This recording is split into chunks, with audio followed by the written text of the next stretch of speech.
good. Okay, it's 6 p.m. It's April 13th. This is the Concord Select Board.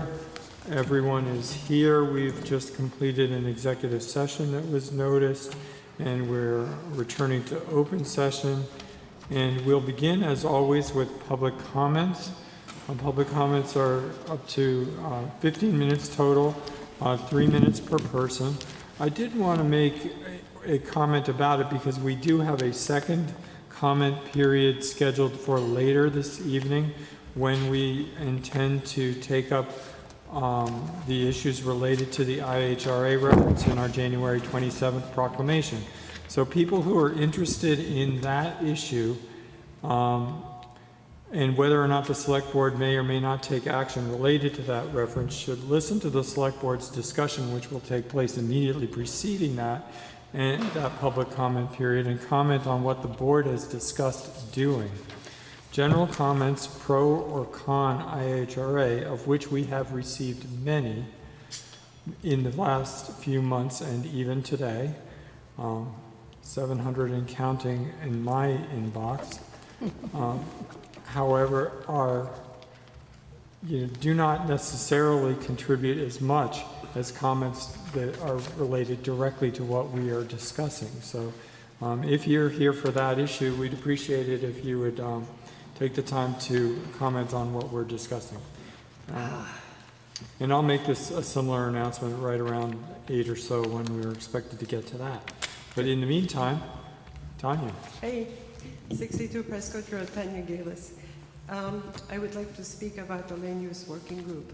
I'm very concerned about their work because despite some admission of past mistakes and some proof that they were misinformed about some of the parcels they are considering for certain purposes, they are continuing as if it was all right in phase one, all the findings, etc. As I mentioned before, the agendas themselves were shaky and nebulous in phase one. And it took the March 13th meeting, for example, to gather information about Peter Springs Fields and that they are not suitable for a public works site. There were letters from the Agriculture Committee, Zoo New England, Concord Land Conservation Trust, among others, and a lot of residential input, both from nearby residents as well as people from West Concord. During that meeting, it was practically promised that that property would be taken off the list of public works considerations. That is one reason why I withheld a possible open meeting law complaint about one of their agendas, and now the time has passed for that. On April 10th, they did not follow through on this implied promise or suggestion. There was discussion about Ripley as well as the Peter Springs Fields. And Ripley, of course, needs to put in their own input. And the problem is that all this input should have been gathered in the first place and needs to be gathered ASAP. And the objective findings about the Peter Springs Fields should not be thrown under the bus because it wouldn't be fair to treat the two locations unequally. There were also, while on March 13th, one co-chair admitted that there had been some failure in public outreach. The same co-chair on April 10th said, oh, we are volunteers, so we can't gather public comment, which is, forgive me, but total nonsense, given how much public comment all our committees gather. They also said that the whole group had not yet discussed subcommittee findings, which is untrue based on their minutes and videos of past meetings. The untruths, there are other untruths that I won't mention right now. The untruths that are this committee's work is being based on is of great concern. And all these need to be fixed first so that findings are reliable and so that the committee is trustworthy to us. There is also a slight problem in having two select board members on the committee. Those are both people are very intelligent and make important contributions to the discussion, no question about that. However, unfortunately, there is a tendency of them being taken as the select board's work or opinion in the group. And then, more importantly, I am concerned that when the matter comes in front of the full select board, the fact that 2 select board members had something to do with whatever is being reported will carry weight and bias the discussions. Tanya? I'm out of time. Yeah. Natural resources should be considered more. Thank you. Thank you. Anybody else for public comment this evening? Seeing none, we'll move to the consent agenda. Oh, sorry, we got a couple of hands. Dean. Thank you, Dean. Why don't we go with you? A very simple, Dean Banfield, 73 Walden Terrace. I was at the Public Works Commission meeting that was just held last week, and in that meeting, one of the items on the director's report, which was then delivered by the facilities manager, was that the room you're sitting in is intended to be fully overhauled as it goes forward with the AV redesign for that room. I was just kind of wondering what review process is involved in overhauling that room. It sounded like they were going to redirect the orientation of the room from the window to the other window, so you go completely 90 degrees from the way the room's currently oriented. And a lot of elaborate millwork is going to be built to create what amounts to a podium for the 5 select board members.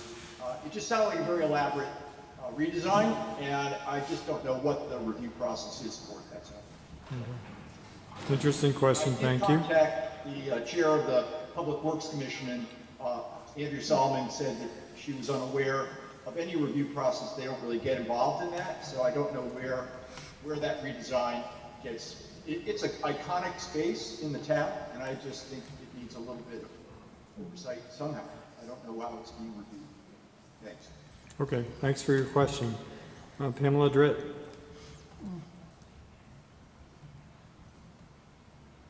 Unmute. I would like to second what Tanya said, and also point out that even if we have excellent, good ideas for how to use the buildings, how the designs and fitting of the buildings are done is as important as what is done. The redoing of the entrance to the Council on Aging has been very unfortunate, as has the design implementation of Giroux Park. Putting the trees between the paths and the view of the lake, for instance, is a bad idea. And clearing many of the trees that should have been left for the parking lots and not replanting around the parking lots to screen them from the views would have been better. And there is a lot of people in the town with this experience and knowledge to contribute to all of these projects in ways that would not cost the town anything for consultants. The consultant that did the public outreach for the MCI has been terrible.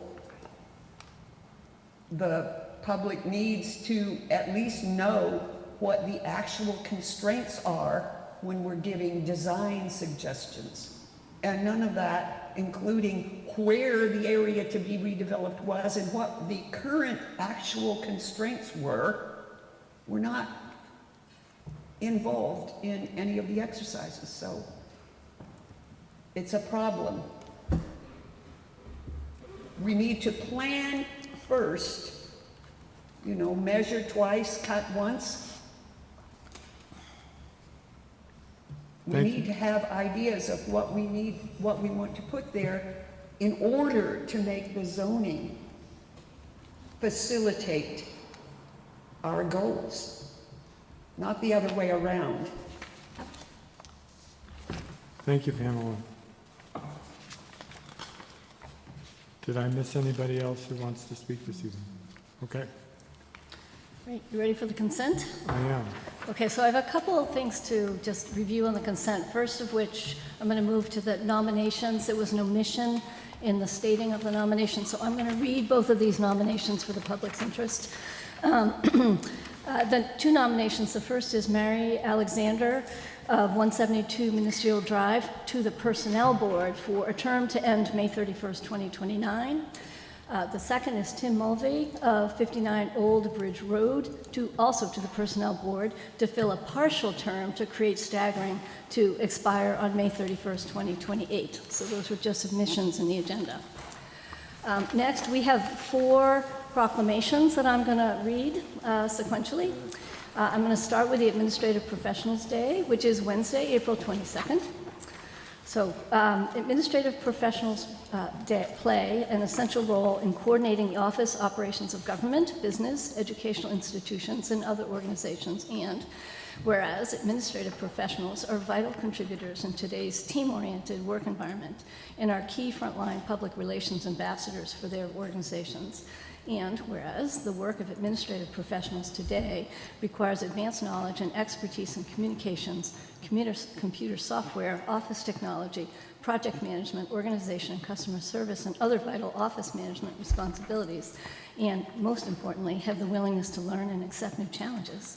And whereas Administrative Professional Day is observed annually in workplaces around the world to recognize the important contributions of administrative support staff, and is sponsored by the International Association of Administrative Professionals. And whereas the town is extremely proud of our talented and highly skilled administrative professional staff and officially recognize and appreciate their hard work, support, and continued professional growth.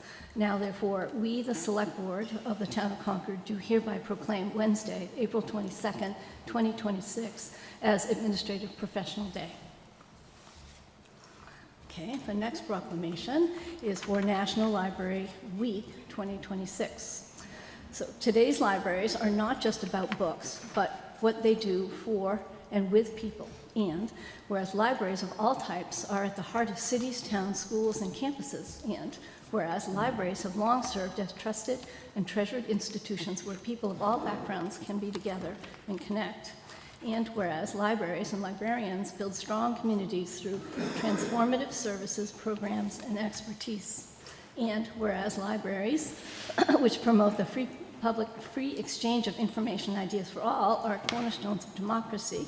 And whereas libraries promote civic engagement by keeping people informed and aware of community events and issues. And whereas librarians and library workers partner with other civic organizations to make sure their community's needs are being met. And whereas libraries and librarians empower their communities to make informed decisions by providing free access to information. And whereas libraries are a resource for all members of the community, regardless of race, ethnicity, creed, ability, sexual orientation, gender identity, or socioeconomic status, by offering services and educational resources that transform lives and strengthen communities.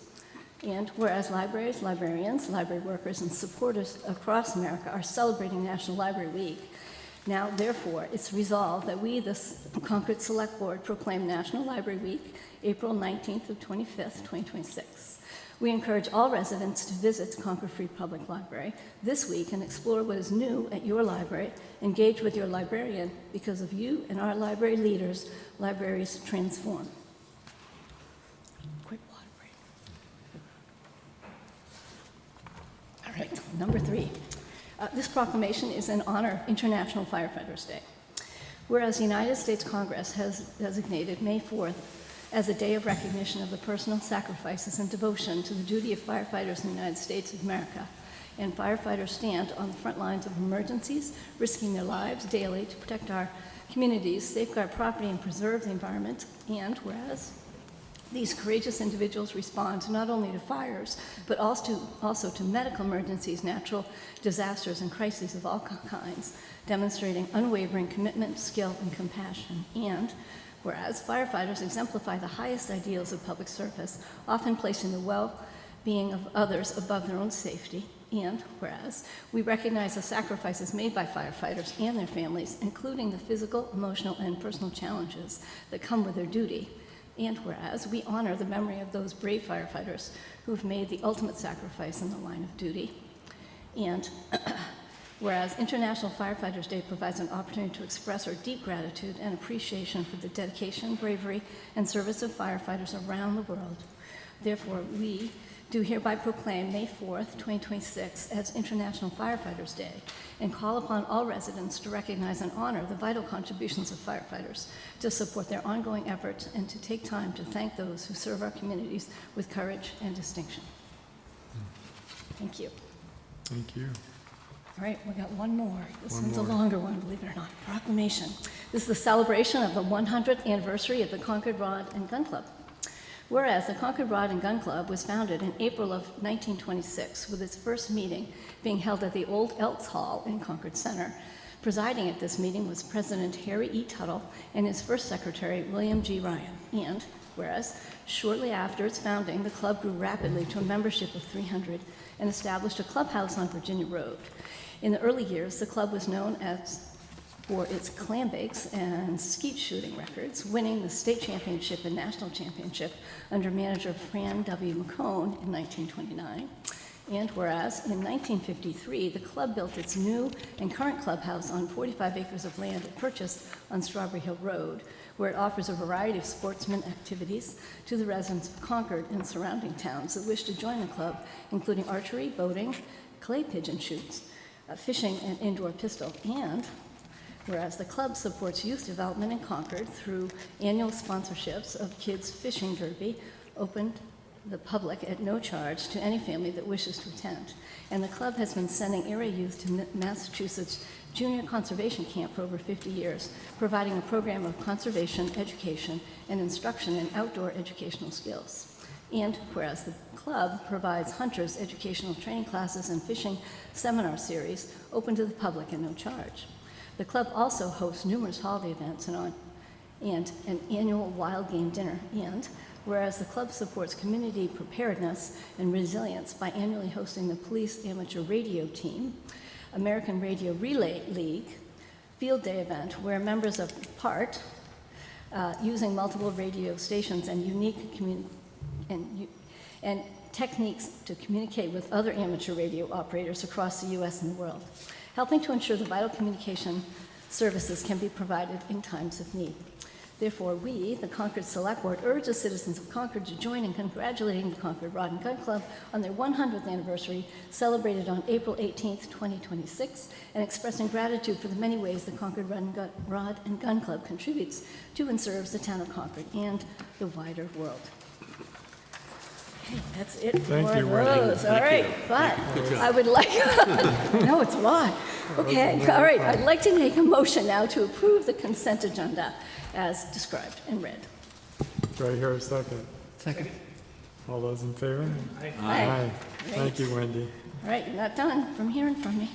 Okay, now, We I'd should like, also thank the garden club for the gift.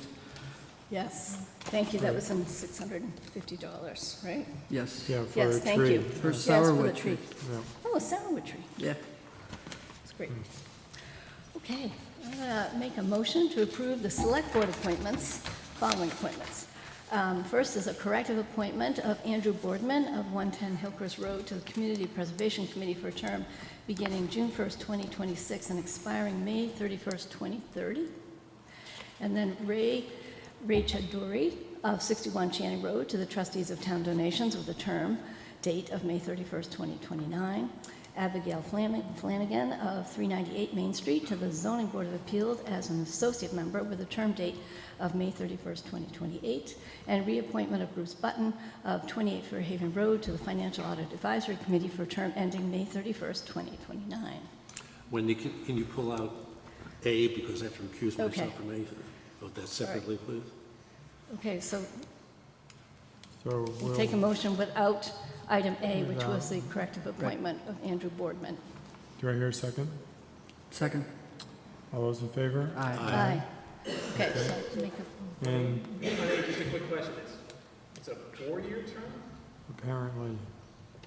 Yes, so yes, we talked about this last month. Yes, it's a 4-year term on CPC. Okay.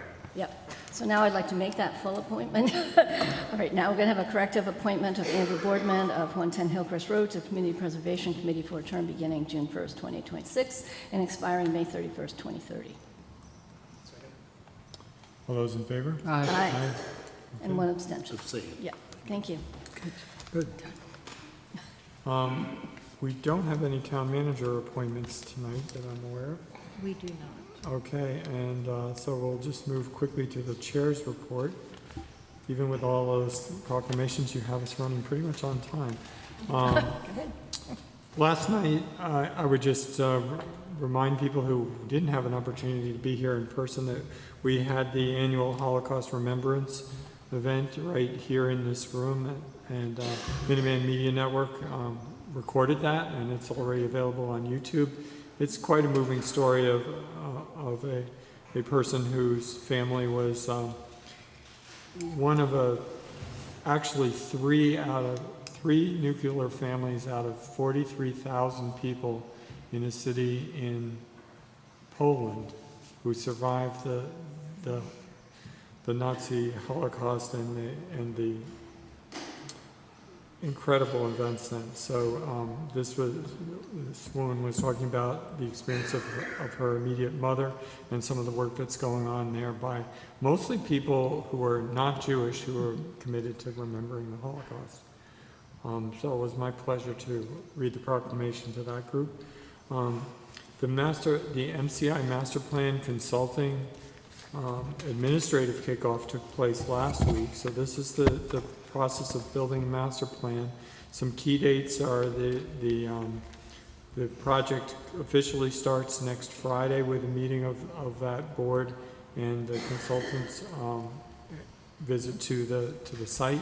But the key date that I want people to begin to focus on is May 5th at the Goodwin Forum. There will be a public engagement event for the public to begin to understand the schedule and the structure of this. And also very important, this is going to involve a design charrette, which is a large group opportunity to provide input into the MCI master plan, and that's scheduled currently to take place in the week of June 8th.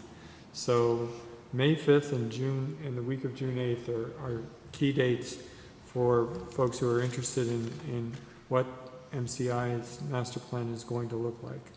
I'll just remind the board that tomorrow morning the Transportation Advisory Committee is at 9:30 at Ties Road. The Select Board is noticed to meet as well.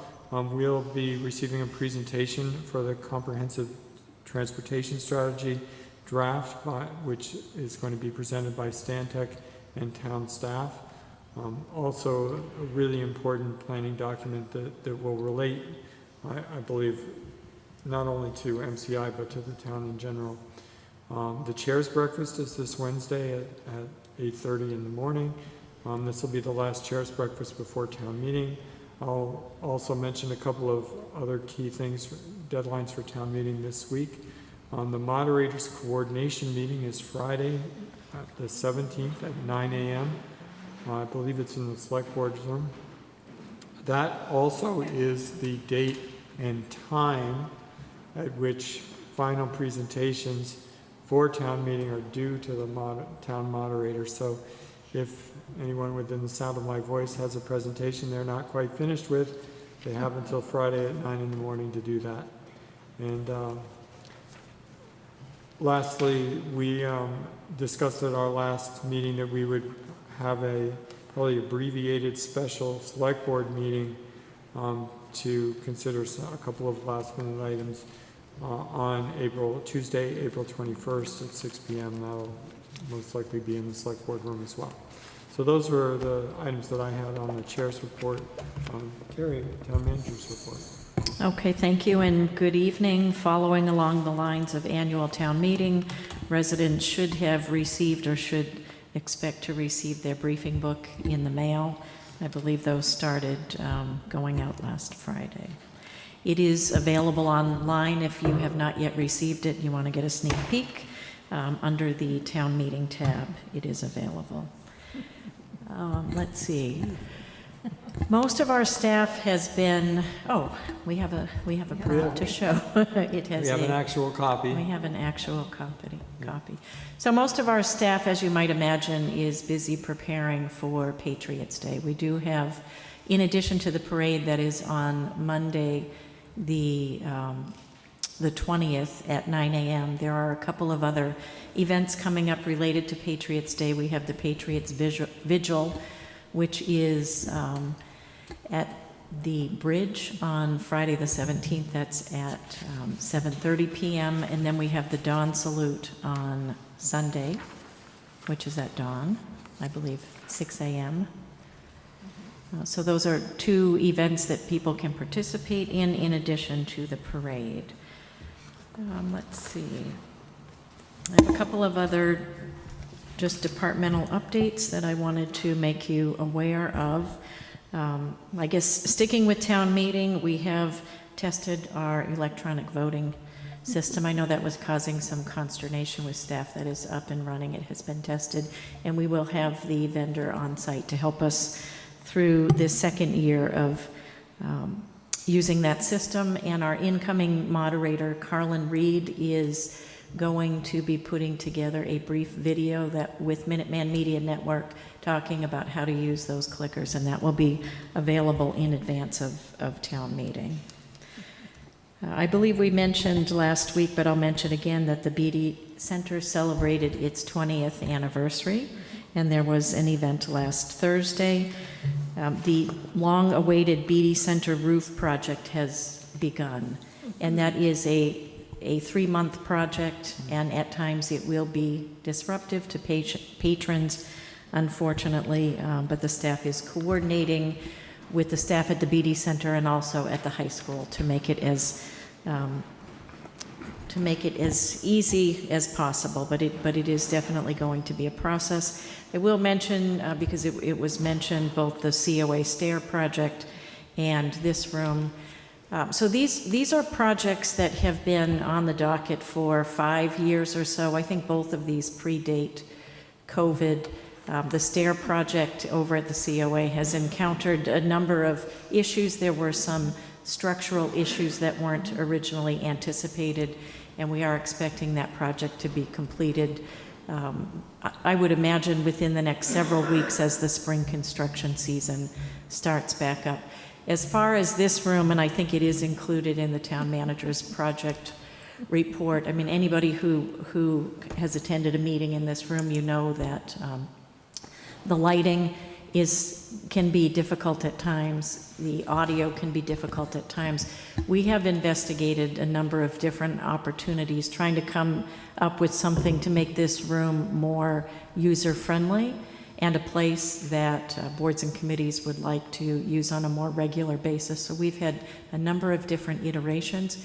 For anybody who attended the public hearings, the Finance Committee public hearings in particular, you notice that we kind of oriented everything down towards the far end of the room here and had like an L-shaped, and that seemed to work very well for a large group where members of the committee were able to look at each other. And that's kind of what we're going for. We're looking to come up with something that would fit the size of this board, but it could also be expanded to take in the Finance Committee, and occasionally when we have joint meetings, either with the Select Board or both with the School Committee, both with the School Committee and the Finance Committee. We are working with the Prison Industries group on design, and we would expect anything that was purchased would be purchased through that opportunity. So it would be a lower cost opportunity. But we are definitely looking at upgrades to this building with the understanding that no matter what happens with municipal facilities, the town hall is not going away. This is not going away as the town's official meeting room. I did a couple of other items that I'd like to mention before we take a quick look at the projects report. Carry on that Yeah. last item. Maybe there's a place in this room where some pictures or schematics of what the room design proposal might look like could be posted for people to sort of absorb and potentially comment on. Yeah, well, I mean, we can When do they're that. From my perspective, we're not there yet. Yeah. I was surprised that there was, I Mhm. mean, any level of discussion at PWC. I think it was just an update that this is something that they are working on, but when we get to that point, we Okay. certainly can make that available. Makes sense. I did want to mention that on the weekend of May 1st, former Fire Lieutenant Bill Noak will be honored as a part of the National Fallen Firefighters ceremony at the Emmitsburg, Maryland Center, the National Fire Academy. Lieutenant Noak retired a few years back and unfortunately passed away shortly after his retirement. And we have a group of 12 staff along with his family traveling down to, again, to Emmitsburg, Maryland to honor him as a part of that ceremony. And we're glad that we're able to send a contingent with his family. We do have the April Town Manager's Project Report in the packet. I did want to note that it was updated late this afternoon to include a couple of adjustments. Our Spotlight project is cell service, and I'm going to let Megan address that in a minute, but I just wanted to mention that we have 58 projects that we are tracking. 24 of them are in planning, 8 are in design, 26 in execution, and 1 in closeout. I believe starting last month, we added a status indicator, so we have, if it has a blue dot, it's on track. If it's pink, it needs attention. If it's red, it's at risk. We have 15 of our more higher profile projects that are included at the front of the report.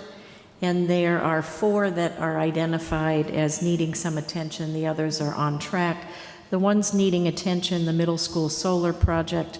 This is a project that we recently, in collaboration with CPS, submitted a grant application for $1.47 million to help with a solar project at the middle school. We expect to hear back on that grant application within the next month or so. And so that project is moving forward, and we're hopeful that we will have some grant funding available to help.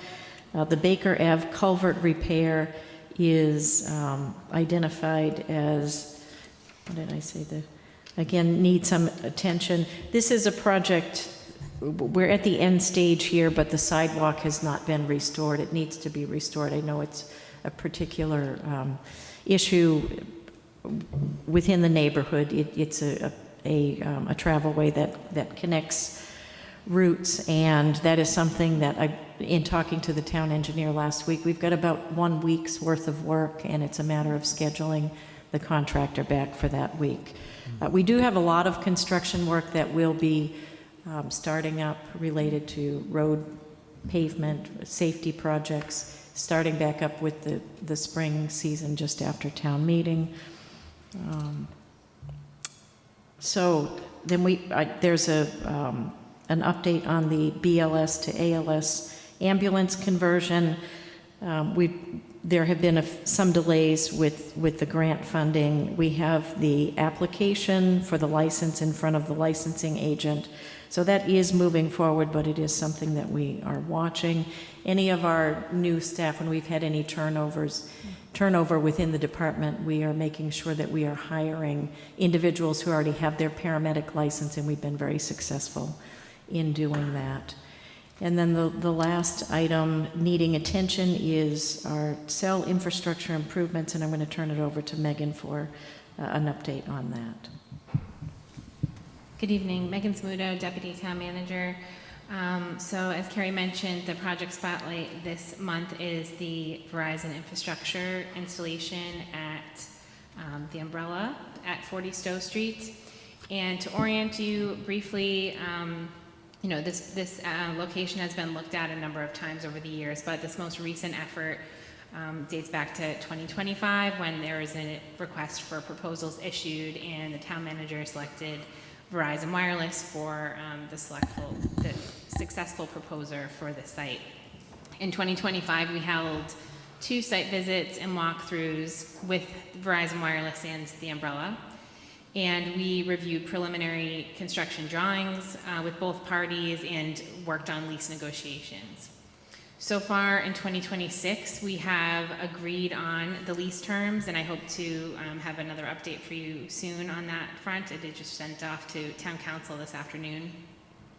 And last week, we had a walkthrough with the Umbrella and Verizon to review the final construction plan. So this is exactly where the infrastructure will go, how the power will get through from the electrical room in the basement to its ultimate location, in the cupola, and there'll be also some additional equipment in the back on the roof of the loading dock. So we've been working in step with the Umbrella to see how we can have the least amount of impact on the installation in this Town of Concord building.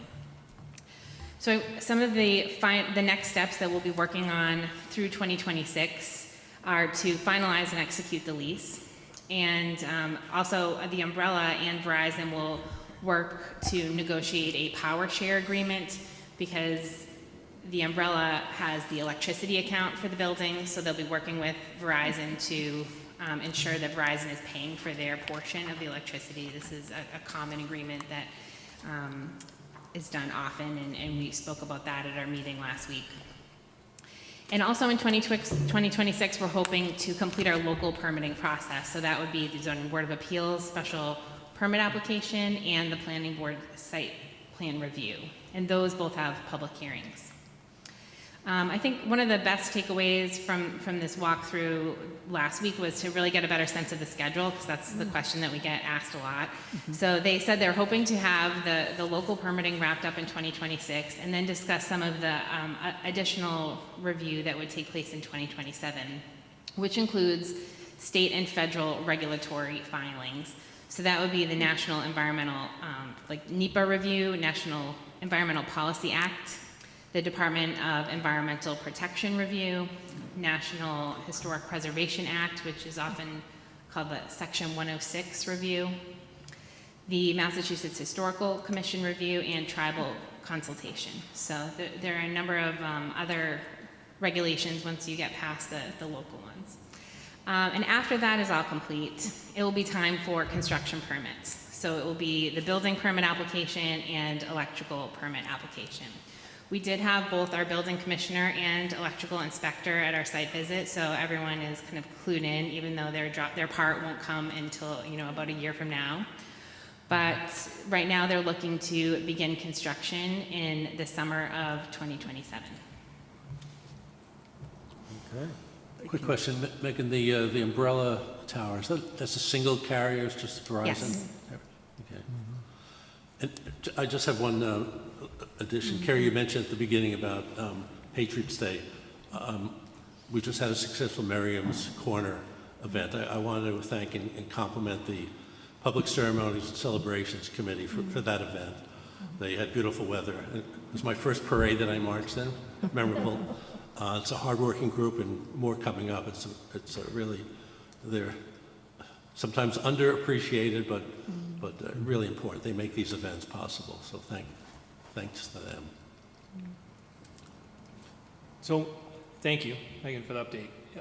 Is all of that stuff sequential, or are there things that can kind of happen in parallel when you talk about the local permitting versus the state and federal versus the construction permits? That's a really good question, and that came up at our meeting. And the answer is some things could potentially overlap, but when the way it was described to me last week is that Verizon is very conservative when it comes to their exact planning documents. So they really want to make sure that all of the local permitting is completed before they move to do any of the state or federal kind of review process. And at that point, if anything changes, they would go back to the local permitting to reflect that change. So while they do have, a good sense of how the construction documents, they would need to make sure everything is, we're pretty comfortable at a local level before they move on to the next phase of reviews. Got it. So we need to make sure that those things happen expeditiously within the town, yes? So we can... Awesome, thanks.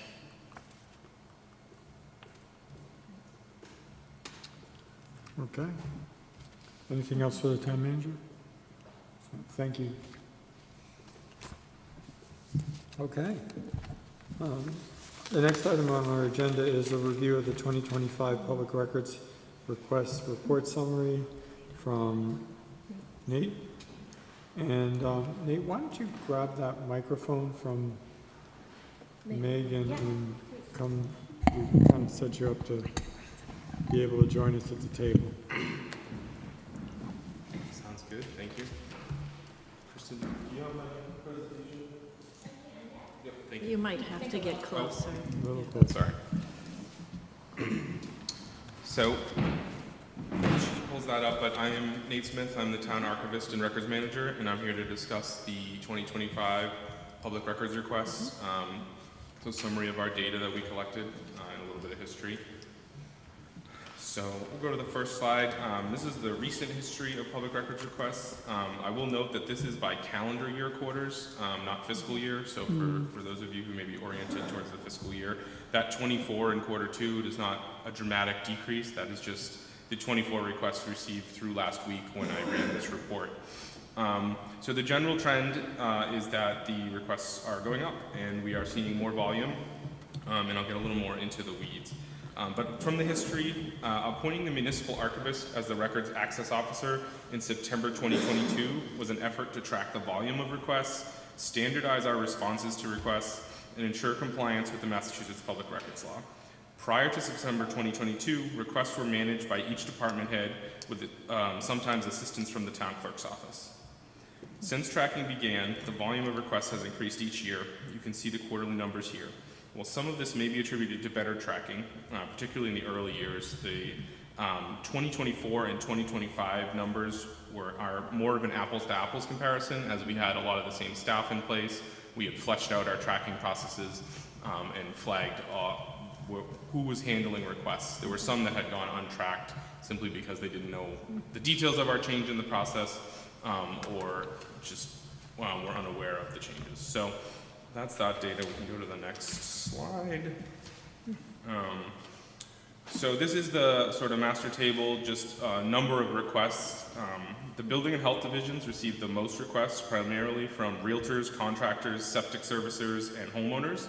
The building division completed the digitization of their files in early 2026. This was a 2-year project led by a full-time staff member dedicated primarily to that task. The result is that although their volume of requests is very high, their response time and staff time required to respond is actually fairly low. The town clerk's office typically sees a spike in requests in years with multiple elections, such as this year, as we get a lot of requests for voting data. The requests listed here for police, schools, and retirement board are limited to those that were received and logged by myself. These entities receive additional requests and respond directly, as they are separate entities from the town. Obviously, the police department is not, but they handle a lot of sensitive information, and they have a very refined process for handling requests. As of last check-in, they handle about 100 requests a month in addition to these numbers. Wow. Some of those are commercial or other law enforcement agencies, but they track them all as one number there. In general, requests for all departments have trended higher in recent years. Next slide, please. So just a snapshot into the staff time. 2025 was the first year that we tracked staff time for the entire year. We really refined how we were doing that.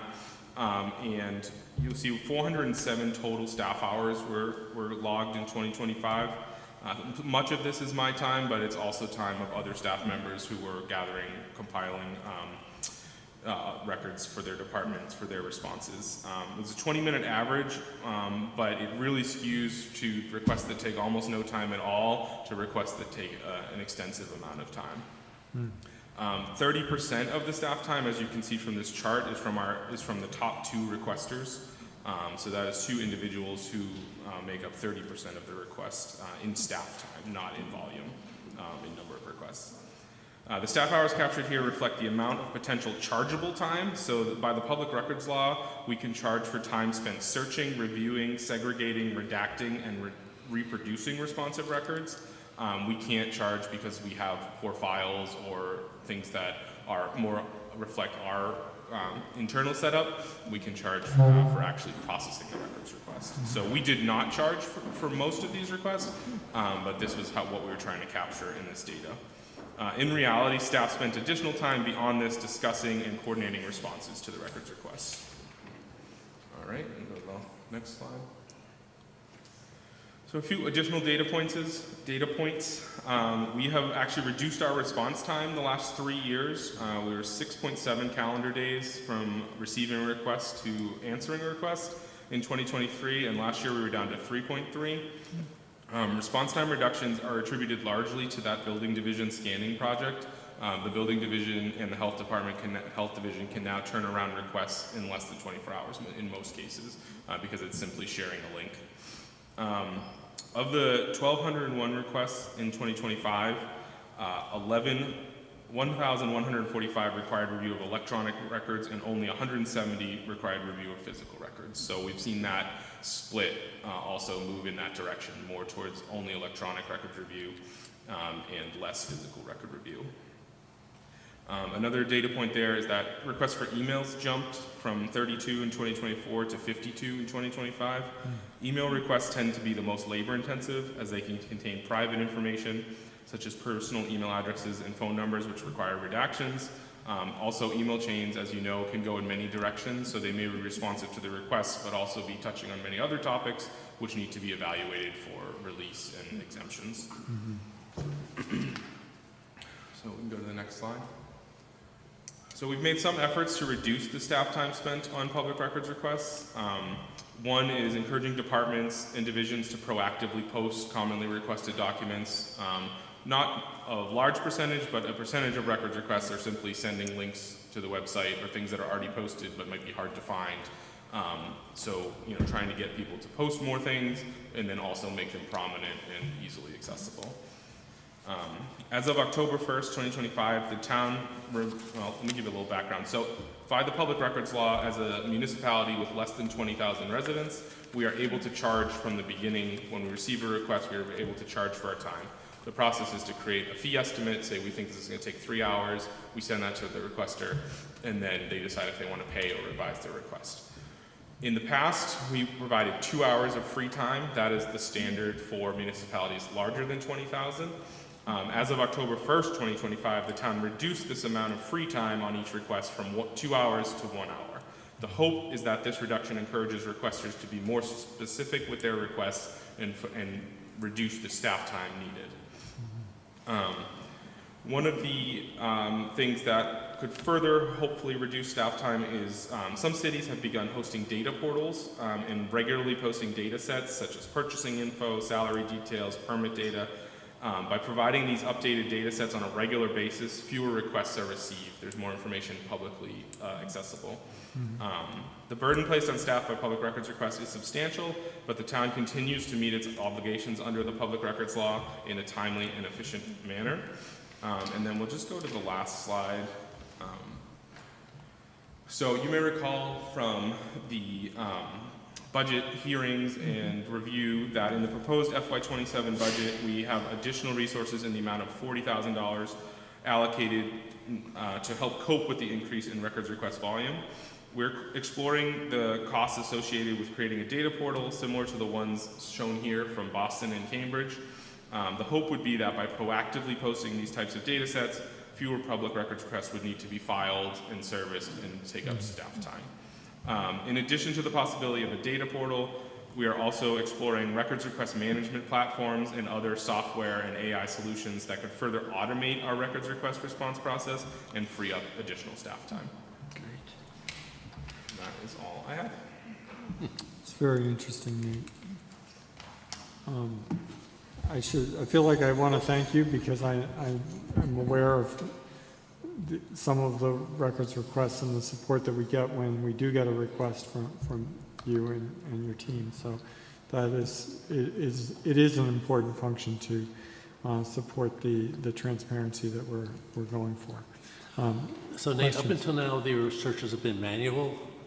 There's no AI or technology searches? We have it depends on what type of record it is. Yeah. So we use SharePoint and Microsoft 365 as our base for our file storage for electronic records. And there are Copilot components that we use within that environment.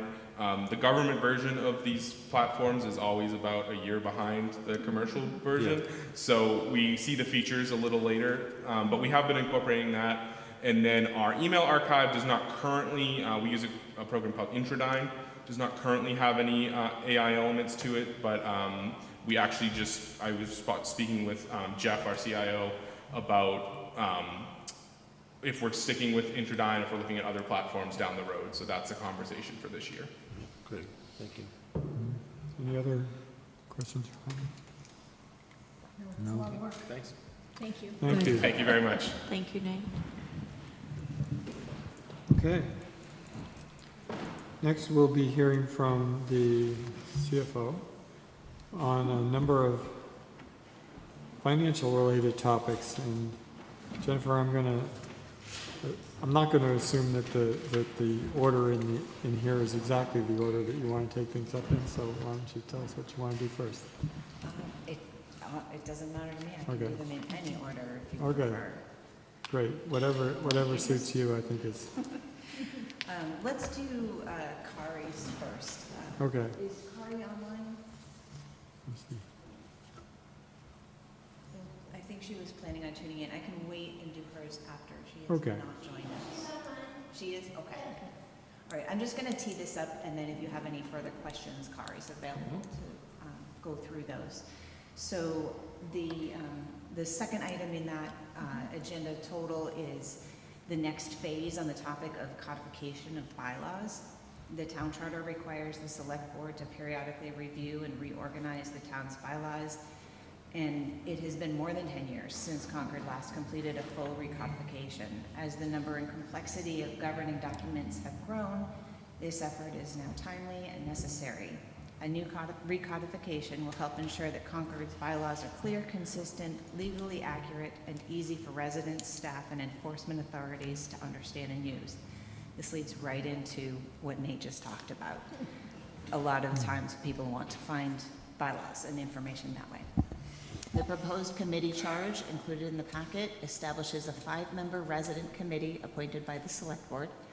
The committee's main responsibilities include reviewing how the bylaws are currently organized, identifying inconsistencies, ensuring accuracy through legal review, recommending any needed substantive changes, and gathering related governing documents such as regulations, standing votes, special acts, and accepted state statutes. Ultimately, the committee will oversee development of a comprehensive, consolidated, and logically organized code for the town of Concord. The committee is expected to serve for up to 2 years or until it completes its final report and recommends a fully updated code. The town clerk with the finance department is asking the select board to review, revise as needed, and ultimately approve this proposed charge. Okay. Jennifer, bring that microphone a little bit closer. I'm getting some feedback that they're not hearing you very well on Zoom. Okay. Kari, did you have something you wanted to add?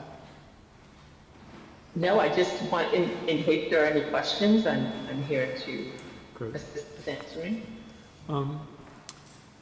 If you could remind me from the previous discussion we had, there's some funding attached to this recodification effort. Is that next fiscal year or? It is proposed in the Article 11 capital improvements under Tier 1. So it's available July 1st? Yes. Yeah. And what are the monies for exactly? Software, isn't it? The Software. $17,000, which is what is in the capital plan, is for a codification vendor to assist the committee Got it. with the organizational and legal review. Thank you. And then Kari, won't that application actually store documents also and make them available to residents? Yes, there is an online component, and the earlier memo, I'm sorry I didn't include it in this one, did have links to a number of communities that are using, there are 3 different vendors that are out there, and They all have their codes online, and then the additional part of our governing documents, such as the charter and the local options, those are available as appendices, but the codification is really focused on the bylaws. So there is a draft of the charge for this committee in our packet. And the question that I came up with, I guess it's served for a period of 2 years. Is that approximately how long we expect this process to take, or is it likely to be faster or possibly take longer? Based on conversations with a codification vendor, it is approximately a 2-year process. Okay. So that they will create an organizational and editorial analysis that then they hand off to the committee for review. The first is the organizational analysis. That's approximately a 4-month process. And then the legal and editorial analysis is more like a 9-month process. All right. So would it be appropriate to, I don't know if anybody else had any comments on the proposed charge, but we could plan to approve a final charge and then put out a call for volunteers using our volunteer process, and probably name a select board liaison to the process who would then compile the list of volunteers and get this ready for July execution. what is the membership? Yeah, what's 5 this? members are proposed. It's Is there- on page 74 of the packet. Is there a particular skill set composition that and we're term, looking got it. for? It's Yeah. just familiarity with town. Yeah, reflect experience and familiarity with municipal government, legal review, public policy, community engagement, or related fields. Wow, 5 seems like a lot, especially if we have a vendor.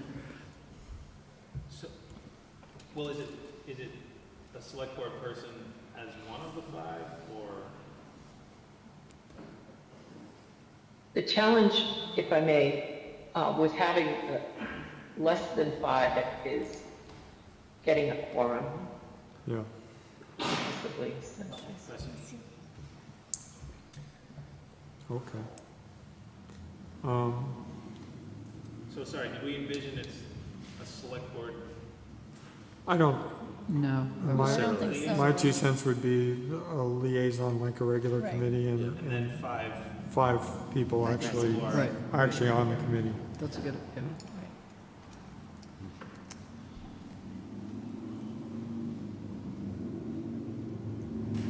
I think often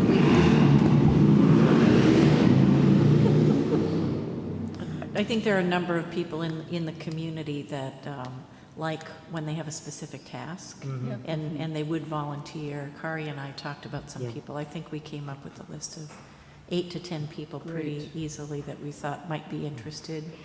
There might In be this some type of recruiting work. involved. Yeah. Yeah, okay. So how do we want to make progress, I guess? I don't know if people got a chance to review the committee charge in enough detail that they, or if they wanted to come back to another meeting. I didn't see anything that jumped out at me as particularly needing changes. It seemed to cover the bases. Mark, when this first came up, I had sort of a picky comment, and that was whether this is a committee or a task force or a working group. You know, committees usually, or not perpetual, but don't expire. This is sort of a project, really, Yeah, Yeah, activity, so yeah. we may want to call it a task force. not saying that it's an exact volunteer opportunity here, but if there's a member of the select board that this work particularly speaks to and wants to, maybe propose themselves as the liaison for this group, they could then, take this charge under their wing and make some Maybe a new adjustments. select board member. Maybe it's, Oh, don't do that. Just saying. I mean, we don't have to vote on it tonight if you No, we want. don't. but We don't have- I'm happy to volunteer. I'm happy to at least sort of take comments. If people have comments, and I can, you know, if that makes sense, I can sort of collect them and, you know, sort of take the lead in coming back with an updated charge. And if we want to vote on who the liaison is at a separate meeting, we can. But Great. Okay. I'm sorry, so we're going to call this a task force, so I don't have to repeat myself at the next meeting? send me the comment. I think, yeah, Well, just to sort of, I mean, if that's okay, just to make, Yeah. so. Yeah, that Great. makes sense. Yeah, because Okay. otherwise it's Yeah. hard. if That's okay. I'm going to assume that Kari called it a committee only because in historic it has been a committee. has been a Exactly. committee in the Okay, past. well, I defer to Carrie. Yeah. But Okay, great. So I think we've reached a consensus. Cameron will propose a final version of the charge for a future meeting, and we'll try to get this stood up by the time the budget's available. Yeah. Okay. Great. Thank you, Kari. Thank you. Thank you. All right. The first item on the list, which I took out of order, let's do a debt update. I included in your packet, sorry for the late notice if you didn't get a chance to read it. I was unaware of the earlier posting deadline while I was away, so I got it in where I thought it was in time.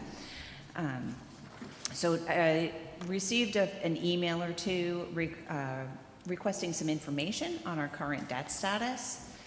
So I took kind of parts and pieces of that query and kind of fleshed it out a little bit to give you an update on the long-term debt position and where we've been and where we're moving. So the first item that was addressed in that email was the Concord Middle School project. It continues to follow the planned borrowing schedule. As we move toward the project closeout, we're ready to shift the remaining $8.16 million from the first authorization into long-term bonding. The second authorization of 7.1 or 7.2 will remain in authorized but unissued status until the project is fully complete. Any surplus funds in that authorization will be recommended for rescission at the next available town meeting. All CMS borrowings use a level pay structure, which keeps annual debt service stable and avoids the front-loaded payment spike that comes with a level principal model. To help moderate tax impacts, we're using $1 million from the CMS Stabilization Fund in this fiscal year, and we're requesting an additional $1.5 million in FY27, and a similar amount is planned for FY28. Then, with the current $4 million balance, we expect $8,000 in FY29 and smaller amounts to finalize that out in following years. The roads program was approved last year for pavement management. We have issued 2 pre-authorization requests for bids, and we plan to bond the first $6.25 million tranche of the authorizations this May. This will allow the construction to begin this summer. The tranche is expected to be amortized over 10 years using level payments with flexibility to extend to 15 years depending on interest rates. However, with the nature of the entire borrowing spread out over 5 years, we are inherently amortizing the total borrowing in a 15-year wave. Current projections show we remain well within both exempt and non-exempt debt limits. The final analysis on borrowing will be completed before we sell. I was just in contact with Hilltop today, getting the final documents ready to go to Moody's to have our ratings call next week. The May bond issue will also include funding for several projects authorized in 2024 and in 2025, including paving at the Rose School and some other municipal lots, police dispatch communications upgrades, fire engine 4 and CPW truck refurbishments, municipal and school building maintenance, and the Keyes Road roof replacement. The total borrowing for this issue in May will be $17.509 million. There are no new debt authorizations proposed for this town meeting, though previously authorized projects from previous years, all the way back to potentially FY17, may proceed to borrowing unless rescinded. 3 partially bonded projects are recommended for rescission at town meeting. And I included in the packet an updated statement of indebtedness, which is a form that we use for the Department of Revenue, but I guess you could say tweaked it and added the current information as to what we're proposing for May and in future years. That statement includes both tax-supported and rate-funded debt. So overall, the debt outlook remains stable and well-planned, with strategies in place to manage affordability and minimize tax impacts. We'll keep informed as we approach the May borrowing for timelines. We'll have to bring that all for you to sign and do the final approvals.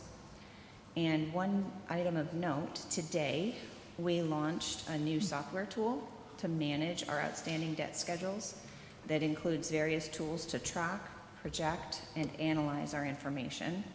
We're excited to learn the mechanics where we can run scenarios for future obligations, as well as take advantage of the background AI feature for finding refunding possibilities in a way to reduce our overall obligations. Excellent. Yeah, that's great. Really, that's really good news. Yeah, it was a good meeting today, and I already saw our data in their system, Great. and they're loading it up now. They're just in the verification mode, and then we'll go into training. Great. So remind me again, when are the school bonds callable? So the school bonds are in 4 waves, 4 Okay. tranches. Yep. Oh, I included in the packet, you can see, mine isn't in color, but you can see kind of where the school debt Yep. goes. The last year of the longest bond is 2053. It's a 30-year bond on the largest chunk that was taken out in 2023. The call is usually 10 years out. I think that was the question. When, Yeah. when might be the Right, when earliest could we opportunity? refund it, Yeah. or- when could we Renegotiate, yeah. Right, so yeah, at least 10 Refinance it. years. And this new tool will look at the dates that we've done our bonding. It'll search out in the market where it could potentially get us a better rate. That's the chart you were. Yes. Yeah. That's our overall, all of our debt, including the water, sewer, electric, et cetera. And the one above it. But The that, one above it is The one just above the is town schools. and yep, school. Yeah. just Yeah. the town and Yeah. school, Yeah. exempt and not. one of the things that we've talked about is that we finance the school with level principal, which is not our usual practice.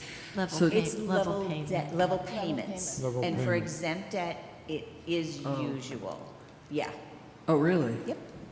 Just not for Concord. Not for It was Concord. unusual. Yeah. It wasn't usual for Right, us. right. But once we get over the hump of the beginning and some of that pay down has occurred, we can certainly look at different structures. This new tool will allow us to build in That was my any question. structure That we was- yeah. want to Good, that was my test. question. Yeah. We can build scenarios, we can see what it looks like over short term, over long term, year by year, including all of our current debt. Okay, That'd be good. great. Yeah. But it does, looking at this chart that's on the screen at the moment, Yep. the dark green band, which is the middle school debt, Yep. is, distinct in the sense that it takes a very long time to start Right.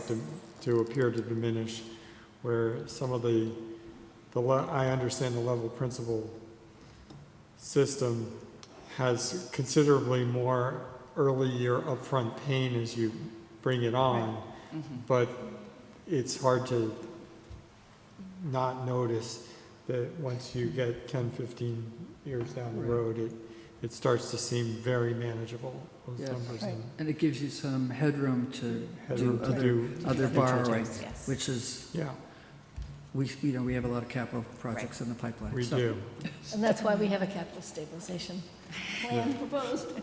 That's right. Yeah. But we appreciate the idea that there's new tools available that Really, can that's help us very good manage news. that. That's great. Yeah, I can't wait to learn how it's called sizing, and so we can put in a debt structure and see what it looks like. And Great. then you can change it and try something new. And it will give us those good projections of tax rate as well as total debt. Yeah, the thing that I've always been impressed by is that the use of a stabilization fund helps you sort of feather in a level payment. Yes. Right. So you kind Yes, of yeah. get to that, but then you're stuck with it for a long time, whereas it really does sort of cut off the peak of a level principal in a way that has always been Right. quite attractive to me. Yep. Anything else on debt? No, interest rates can go down. Oh, That's there's the that. one thing we can't really control. There's that too. Okay, All right, ARPA. ARPA update. So I gave you an update in January, kind of a really high level, and we've just passed our March 31st reporting deadline. So by the end of April, we'll be doing our federal reporting with the U.S. Treasury on all of our expenditures to date through March 31st. All ARPA-funded expenditures must be fully completed by December 31st of this year. So we continue to monitor progress to ensure the compliance with those federal guidelines. Since my last update in January, we've made some meaningful progress on several projects. We've now fully encumbered 7 additional projects under vendor contract. We've completed 2 more projects. One of those projects used its entire allocation, and the other finished with remaining funds that are now available for reallocation for a similar purpose. To recap the full program, Concord received a total ARPA award of $5.65 million. Of the projects originally approved, 5 were canceled, 10 were completed before the end of 2024, 23 were encumbered under IMA agreements, and 1 project did not receive an IMA and has effectively been closed. It was one of the smallest projects. We continue to see steady movement. As of this update, total spending to date is just over $3.15 million. That reflects an increase of about $856,000 just since January. Open purchase orders now total about $708,000, which is down roughly $248,000 from the last report, meaning those POs are being spent. Taken together, our total encumbered and spent amount is approximately $3.87 million, an increase of a little more than $608,000. The variance reflects liquidated encumbrances as projects progress or close. At this point, the balance available for potential repurposing is about $79,600. This includes the remaining funds from the recently completed project I mentioned earlier and other funds that were available as we refined the budgets. Looking ahead, our main focus will be on completing all of the active projects within the federal timelines, maintaining accurate reporting, and ensuring every dollar is used in ways that benefit the community and align with the board's priorities. We'll have another update in probably 2 to 3 months, and hopefully we'll be even closer to that target. I have a question, Jennifer. The very last schedule that you have here, which shows the budget, and then far to the right is the remaining budget, Yes. which shows the 1.7 million. Yes. I guess my main concern is I want to make sure we spend all the money that we were allocated, right? And I see some big dollar amounts here, like there's 450 for the Main Street Baker Ave improvements, and I don't know how likely it is we'll get that done this year, and also the Main Street, the 91B Main Street project. So can you just tell us, out of that 1.7 million, is there any risk that we won't be able to either allocate or spend that, or would have to somehow forfeit it? So in between my last update to you and putting this together, I reached out to different departments that were responsible for each of these things. The $450,000 for the Main Street Baker Ave is part of the upcoming paving schedules. Yep. So that will be handled this summer. So we should be easily able to spend $450,000 Good in news. that location That's good news. before Great. December. Yep, good. The $498,000 for the 91B Main Street is in current works with the Affordable Housing Trust. They're working on that acquisition of that property. Okay. As soon as that is moving along, I've been informed that that should be kind of in a good place by October. So hopefully that will be, and in any case, even if it's in progress but not complete, we can still transfer that to the trust and they can complete that project. I think it has been transferred. It hasn't physically been transferred, Okay. but it can and will be at the appropriate time, Great. either before or at December 31st. Oh, good, so that will be gone to the Yes. trust? Yes. And it will be safe? Yep, yes. It's Okay. been allocated for that That's what I purpose. wanted to hear. Okay, good. And then I think you've got so all these things you've worked on as far as making sure that we'll Yes, have I've been whatever in we need to contact. have in place to have the money available. Yes, and, Okay. and as those projects are completed, as you see the food safety program completed under budget, we have that money to reallocate, so we could put it toward another one that's kind of coming in over budget just because of timing issues or something Okay. like that. So Very good. We'll discuss. Thank you. Jennifer, on the 108,000 for the 250th celebration, what, Yes. is that, you have a little detail on that? There were so many funding sources for the 250th that I believe this is our best estimate, our best number here in the ARPA funds. Some of those funds are going toward this year's Patriots' Day celebrations, et cetera. So there is a plan to use most of that, and anything that's left over once we've closed out any annual celebrations, we'll have that number available for repurposing. That's basically earmarked for celebrations and, yeah. Yeah. Okay. Thank you. So it sounds like there's a strategy where you could, for the housing, for 91B, we could transfer it to the trust, but things like Yes. the fire apparatus, if the repairs aren't done, are we able to transfer that to the fire department for maintenance? So we have a purchase order. Okay. That truck is slated to go in for that work this spring. So Okay. the Safe estimate on that is about 6 Okay, so months, it's so good. I think we're okay. All right. Good. Yep.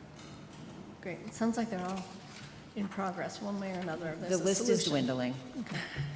Very good. Good. Great. That is Thank good. you. Thank you. Okay. And the last item is the financial policies.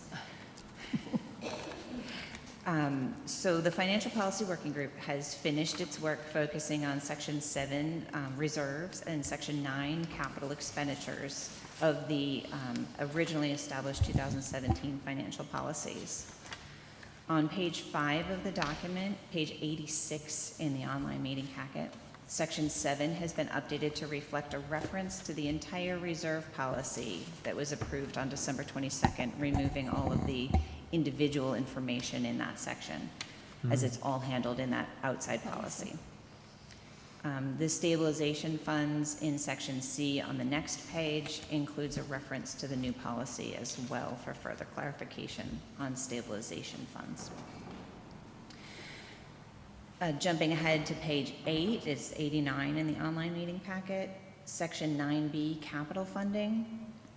The working group discussed, this was one of the last tasks of the working group.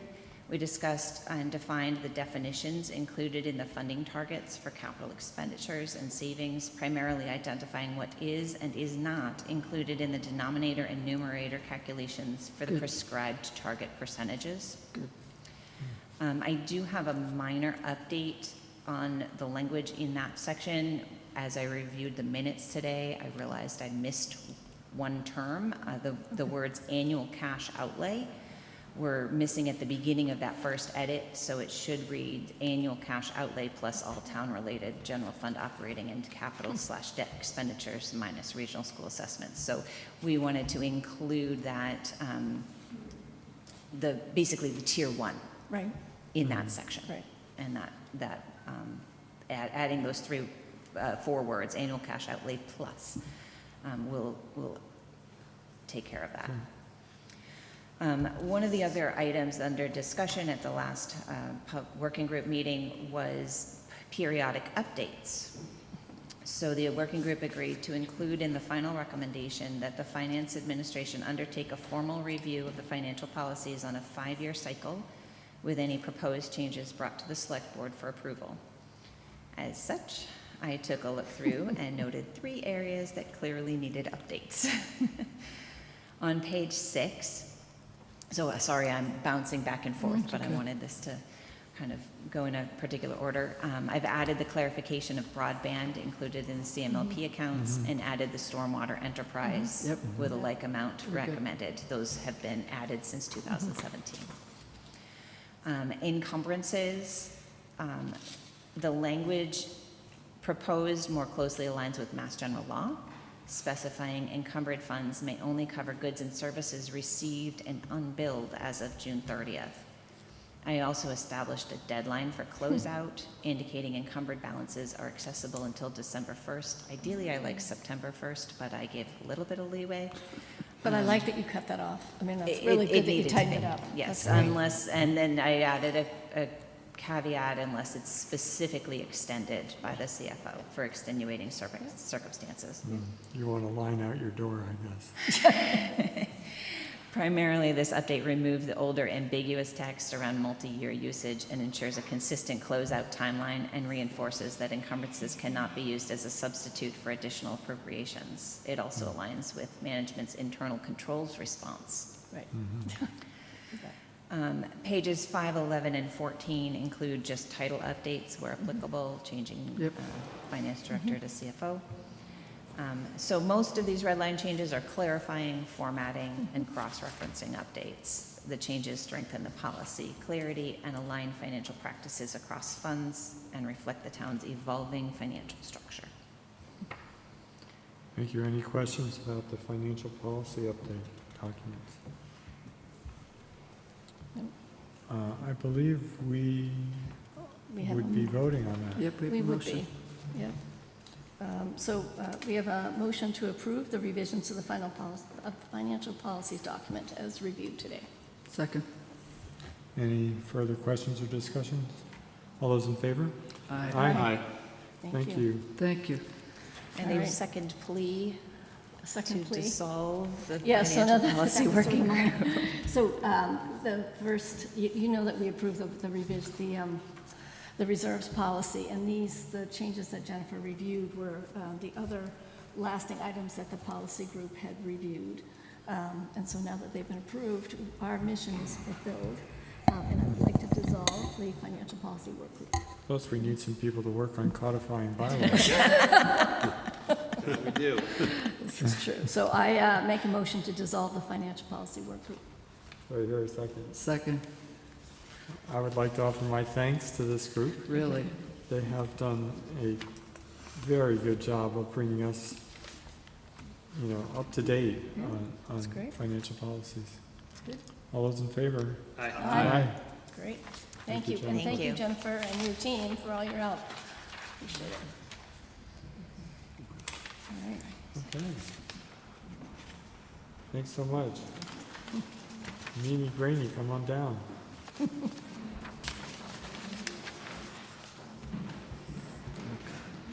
doing pretty good.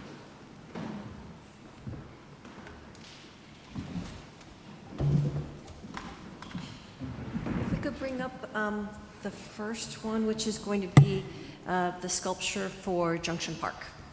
So Mimi, can I just ask before you jump into all, because I think there's a number of different ones, right? So it would be helpful to me just for overall context. On these 5, are we asking for money on any of them, or all of them, or none of them, or just for direct, you know what I mean? So it's, because if you go one by one, I'm sure we'll talk about each product, but just in total. Most of them are grant funded. The only one that we're looking at for funding related to is the provisional approval for the mural on the Bruce Freeman Rail Trail. It looks like there might be sufficient leftover ARPA funding to pay for that. Okay, so the other ones, The other ones are already fully funded. Also, for those folks following the agenda, if the agenda indicates final approval, it's something we've seen before. Right. Yep. And so it's coming back to us, having progressed to a state where it's ready to go forward. Provisional approval is seeking approval to initiate, essentially, and then we're going to have an update on the project in the future. So are we going to talk about the pianos first and go in the order of the agenda? Kate Yoder is going to be there, and she hasn't quite arrived. Oh, We're okay, I 5 minutes understand. early on the agenda. Okay, got it. So Sue was Hi, 5 minutes. Sue. So Hi, just, Sue. just bump it around a little bit. So this set of projects are public art projects that are advancing economic vitality in the town. They're in the public realm, so we're bringing them to the select board. We've been doing this process now, kind of piloting and kind of have ratified it at this stage, which is, as Mark just said, a twofold process. One is provisional approval, which then allows us to go forward to do community engagement, fundraising, a call for art, and then we come back at the end once we've ticked all our appropriate boxes to approve the actual designs and then move forward with the installation. So for this first project, the West Concord Cultural District, which is working to advance economic vitality through the arts in West Concord, did a call for art with the Select Board's approval for a temporary sculpture in Junction Park. And Sue Beck was the point person for the committee, working closely with different folks in the neighborhood, convened a group of stakeholders. She did an amazing job of getting 22 really qualified artists to apply, and the committee has selected. So this shows where in Junction Park, if you can see that little dirt circle, both Public Works and the Green Thumbs recommended that as a site because basically they haven't been successful in getting anything to grow there, and it's a nice kind of a spot that's you can enjoy both outside of the park as well as inside. So I'll let Sue talk a little bit about the piece that they selected. Thank you. So the piece we selected, do you have a picture of that to put up there? Yeah. Okay. The piece we selected is called Ribey House. This is from a very established artist. He's already displayed his work in many venues, many in Connecticut. He's given one-man shows. He had a piece at the Norman Rockwell Museum. These are proven pieces.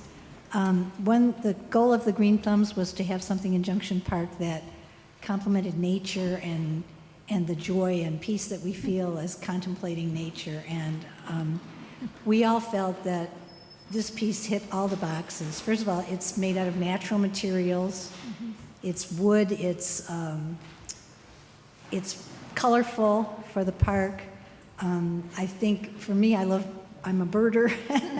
And I love the birdhouses that tie in with the fact that we're trying to plant flowers in Junction Park that attract birds and bugs. It's whimsical, so we thought kids would enjoy it. It is solid, so we don't have to worry about anybody hanging on something or grabbing something. It's tall, and one of my goals, my hopes, was that we would find something that people could notice from the street, from the corner, as people come across from on the bike trail or just rounding the corner to go into the Concord Business District. We wanted something to grab the eye and say, hey, come into this park and enjoy. The benches are there for people to sit and watch. What else? It does not have to be on cement if we don't want to put a cement thing. It can just be there and be on the ground. So it seemed to hit all the boxes, and we had 5 people on the committee that judged it. We had 2 from our committee, a representative from Green Thumbs, and 2 outside artists. And this one topped everybody's list, so we're really, really pleased. It might encourage the with bikers choice. to get off their bikes and walk their bike, Yes. too. Yes. Yeah, that's another thing. Slow down and enjoy. Oh, and the other thing was we thought that the house motif, it fit in with the fact of the houses in West Concord, but also the building that this was an industrial area, and things were made out of wood in West Concord, pails and cabinetry and all kinds of things. So it just seemed to be the perfect fit. So we're really pleased with And that. I think it may be hard to read on some screens, so it's 7 feet 3 inches high and Yes, 4 feet across on the width and the depth, so right. for people who might be squinting to see that. And it is solid, but there are no flowers behind it that it would be blocking or anything. And in a way, Yeah. it kind of blocks that icky view of the parking lot. Okay. So it does that too. Is that a functional birdhouse or an artistic birdhouse, or both? Yeah. Yeah, No birds allowed. no actual They'll be on birds. top. on top. Sorry, is this intended to be a permanent year-round? No, it would be for a one-year loan. So the next step would be contracting and going over the installation details of Public Works for installation sometime this summer, and then would stay in place until next summer. But we're hoping that it will be so successful that we'll do it again. And, you know, we've painted a lot of walls. We've painted the signal boxes, we've put things on the sidewalk. We just thought it was time to try this. And Mimi was really very instrumental in helping us get a site that the town approved of and that the neighborhood approved of. So we're pretty excited about it. This is funded by a grant, right? Yes, this is from our Mass Cultural Council grant. That's right, And okay. you forgot that it's also drought hardy. It doesn't need to be watered. Right. And it should do well in that spot. It is a great spot. It It is. is. And I agree, It's a it'll great get spot. people off their bikes. It will get people off Yeah, their Which is bikes. great. It'll be something else to pause over in that. Yeah. So we're requesting formal approval for this installation piece. So I make a motion to approve the Junction Park sculpture as presented. Second.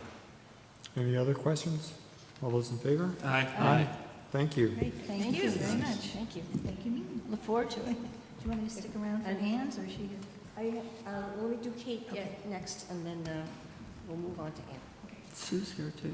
Sue, what's here? Ann's, the train tracks are, the gate is broken right now, so Oh, you had to turn around, but the labor I can see. Okay.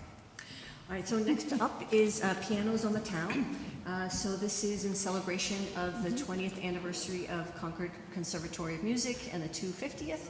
And this proposal is for the placement of 8 beautifully decorated individual artists and to be installed for the month of June around Concord. There would be a rodeo of sorts of bringing all the pianos together for one event for people to see them all together, and then they'd be deployed to the individual locations. A professional piano mover would bring them, they'd show up tuned, and they'd be out in the wild for passersby to play them at their to delight themselves and others, and then there'd be some pop-up concerts connected with that. So there's 8 different locations. Some are on public property, some are on private property. Let me just pull out the this one. So for the pianos, they're wonderfully all over town. One would be on the Bruce Fruin Rail Trail at the Assabet River Bridge. So that's 369 Commonwealth Avenue. And the artist selected for that one is Steve Ramundo. Another one in public property would be outside the Hunt Recreation Center, just by the basketball courts at 90 Stowe Street. And Jamie Palmer Keating was the artist selected for that location. And then the third for a public space is the alleyway by 18 Walden Street. So that's where we put the 250th benches there by the post office. 18 Walden Street, and I'm not sure how to pronounce this person's last name. Her name is Vidya Shayaman Sundar.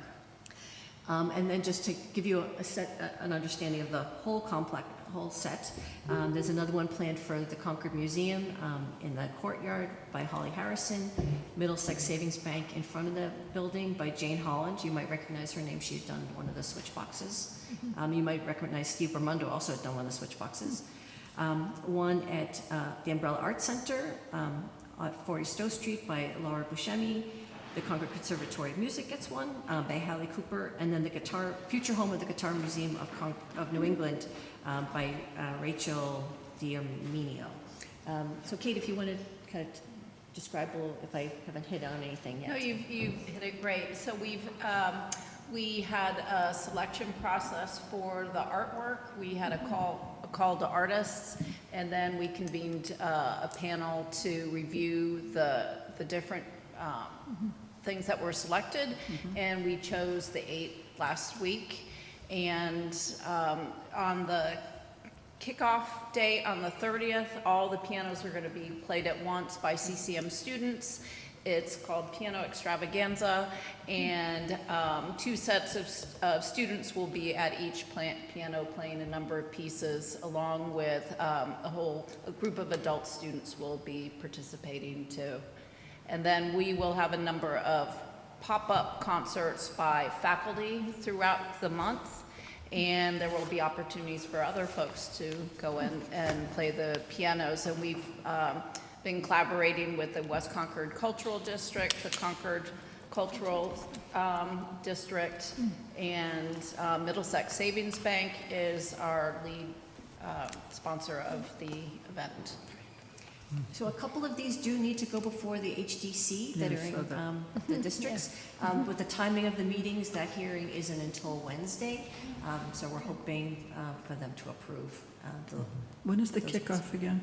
May 30th Thank at you. 10:30. I have my calendar. And then right from there, they will be trucked to the various locations in What time is town. that? At 10:30. And it's over at Brookside Square at their area there. And is June 27th hard end date for this exhibit, this temporary installation? It's a Friday, right? I think it's what we have arranged with our mover For the right mover. now. Yeah. Okay. There, you know, someone had asked me whether they were going to be available for the July 4th picnic in the park. I see you had one at Hunt. I wonder if something like that could be considered. Just a thought. It's just within a week. I don't know. Yeah. One of the things is our piano mover has, he's not giving it to us, but he's being very generous with his moves with us.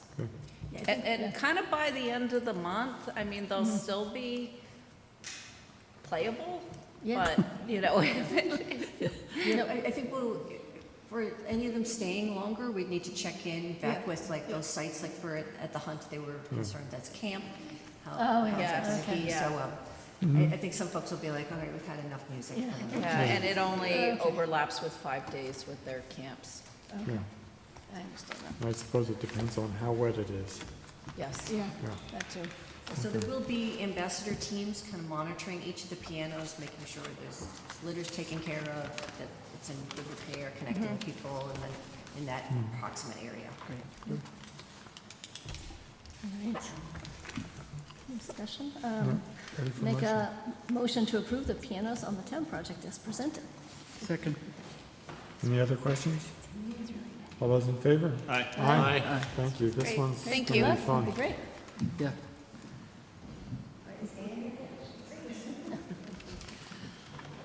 All right, so this next project, folks will remember from last summer, which is a set of decals of designs provided by local artists of all ages. And the decals form a loop that they're put on the sidewalk about every third or so square.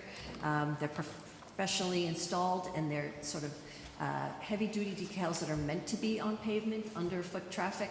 They've got a good surface on them so that they're non-skid and they're able to be peeled up without damage. And the goal this year is to get them in place in time for spring into West Concord and to stay in place hopefully until it gets a little cool. But again, if anything happens, if any of them need to be removed, we can easily, literally within the hour, just peel them right up. Yep. So Ann, do you want to talk a little bit? So Ann Mock is the brainchild behind this and soliciting all the artworks and reviewing them and getting them off to the printer. So this second call for art has been a lot of fun. We learned some things last time around. So it seems like there's lots of enthusiasm for the project. I know the town of Dedham has also started their own art loop because of ours, because it was so popular. So that was nice to hear, and just excited to get the art down and enliven the community again. It was fun to have that vibrancy walking around downtown West Concord. So looking forward to seeing it back again and seeing some new artists and some returning artists bringing new work.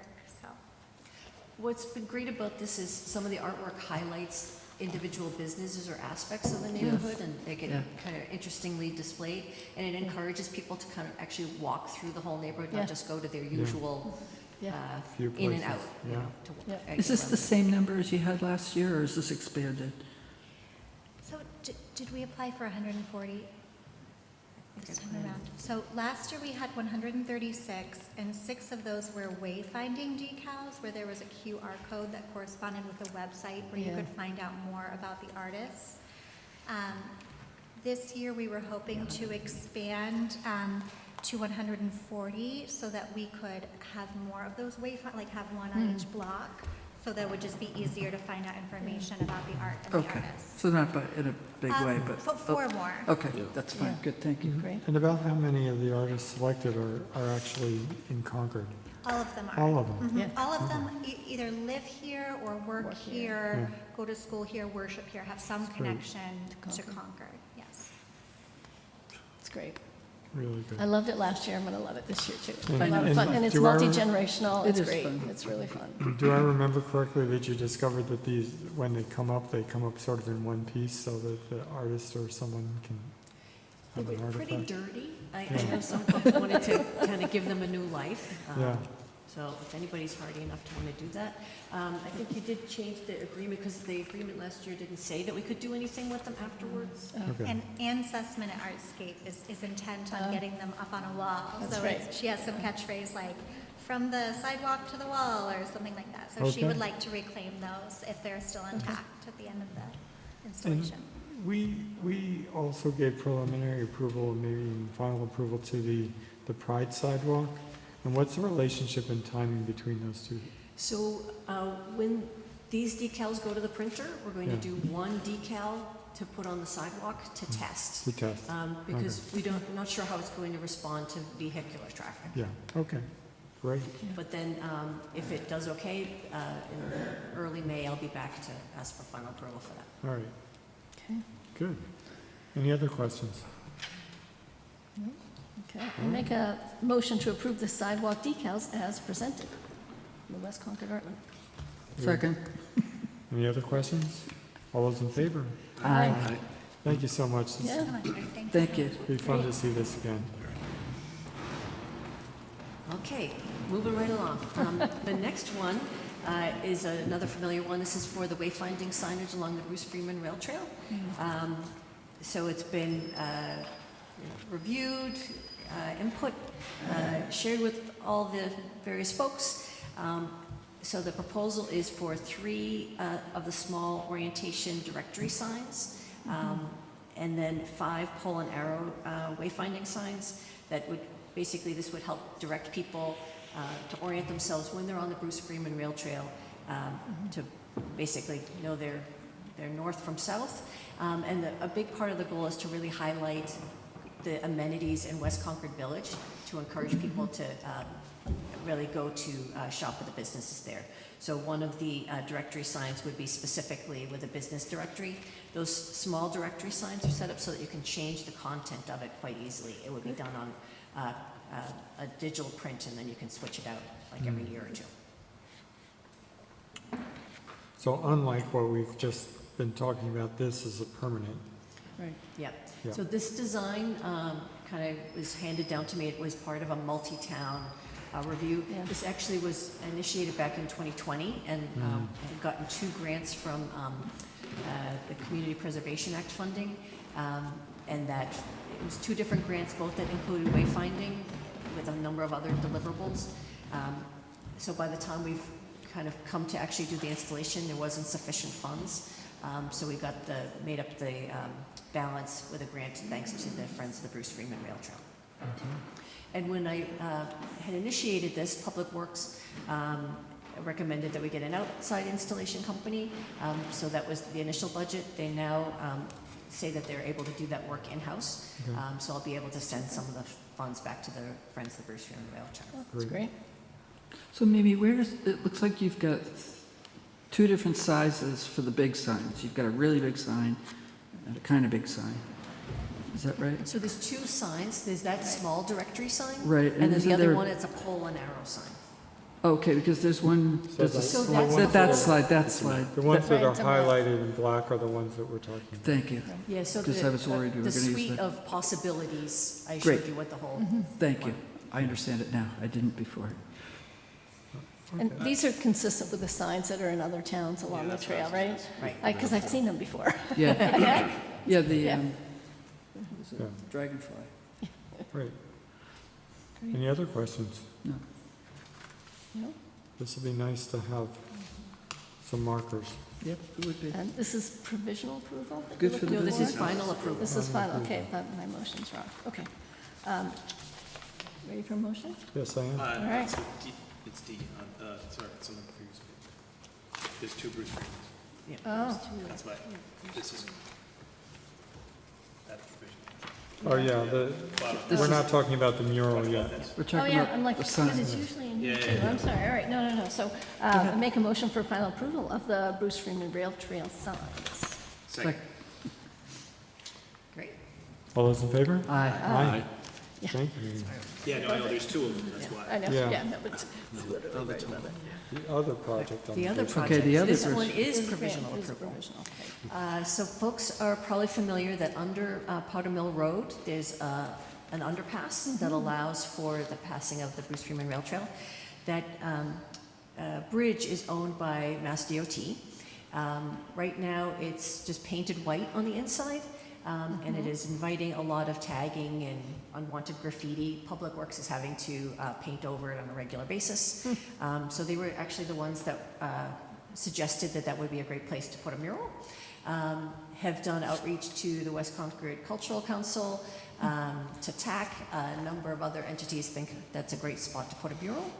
And so with some of the cobbling together some of the small balances of ARPA funding, it looks like there'll be sufficient funds.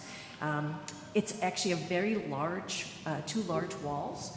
I think the total is 900 square feet. So it would invite basically an experienced artist doing kind of larger shapes, not a super detailed mural.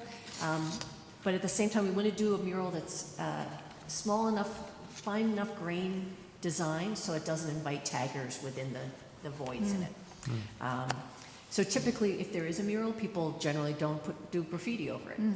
And oftentimes it's got, higher quality paint and it lasts a long time.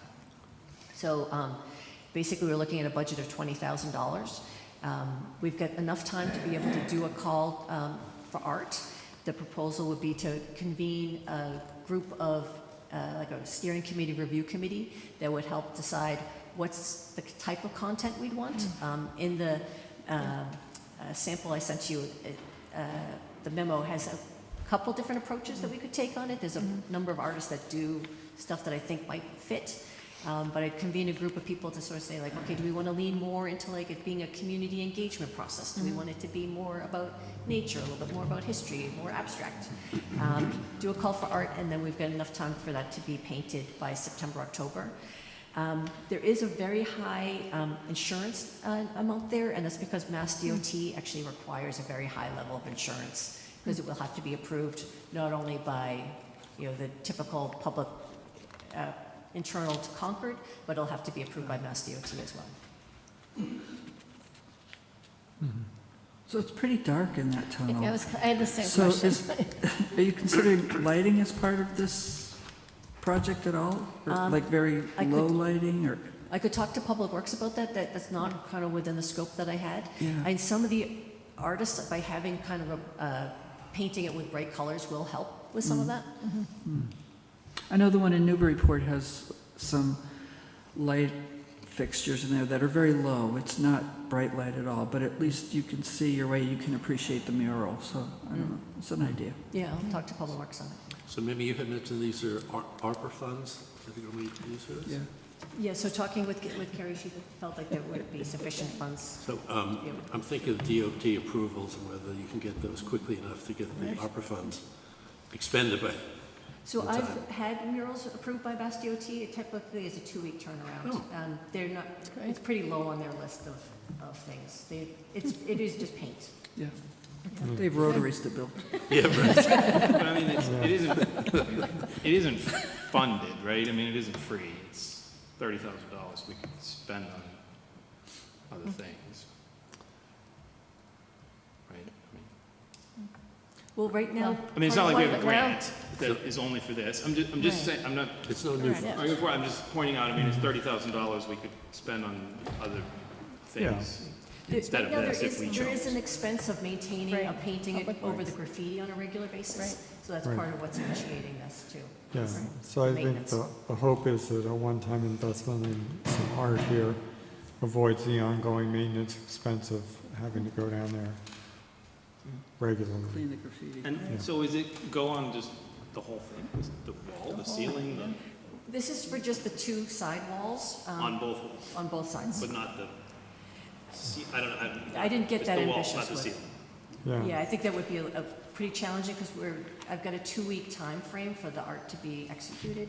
I think it would be hard to try to do the roof as I well. wasn't asking, I just wanted for understanding. No, but It's people- going on people one have side, both asked. sides, Yeah. ceiling, Yeah. whatever. Yeah, a little Michelangelo thing. Yeah, So you come back to us, right? This is a Yep, provisional. yep, yep. You can be coming back. I think we should try and see whether this can happen. See where it Yeah, goes. I think we should. Sorry, also, is the fee sort of, are we asking people to submit what we do it for? So this is actually a pretty low, modest fee for this type of scale of work. You know, you can get people to do it cheaper, but it's not necessarily the same level of quality. Yeah, I didn't know if we were asking people to say, hey, give us a proposal, what would you do it for? Or if we're just saying, we'll pay anybody $20,000. For murals, typically you give people a range about what the budget is because that helps them dictate on how detailed the design is going to be, how much time it's going to take. They often come with a team of people together. Because basically the muralists look at the detail per square foot as part of how they calculate their own budgets. So will you look into the lighting feasibility, is that what you said? Or? So that's beyond kind of my means. I'd have to No, I check know. with Public Works. It's just, it's dark in there, and It is, yeah. so I see. I'm not saying you commit to Yeah. that, but I'd like to know about the feasibility. Well, if the ceiling remains white, it's not gonna get, I mean, it's gonna change it, the lighting Right. some, but But the light colors will really help if that's. It will if help, that's- right. Yeah, I don't know if But- there's any power there. I don't know either. Yeah, yeah, Yeah, that's a question. right, well, we can ask. Yeah. yeah. Yeah, All right, I make a motion to grant provisional approval of the Ruth Freeman Trail, Powder Mill Road, underpass Muriel, as presented. Second. Any further questions or discussion? All those in favor? Aye. Okay, Right, thank you. thank you. Okay. All right, We're so almost there. moving on to the Black Heritage Trail markers, Joe Palumbo and Michael Williams, I think, is going to be joining me. Great.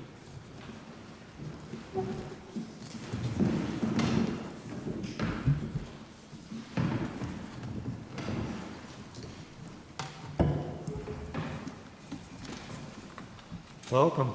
Welcome. Thank you. So we've got about a 10-minute slideshow or so that we're going to kind of go through because when we first started, we weren't sure where the markers were going to be, what they were going to look like, what the community feedback was going to be. So we're here kind of to report on what we've done so far.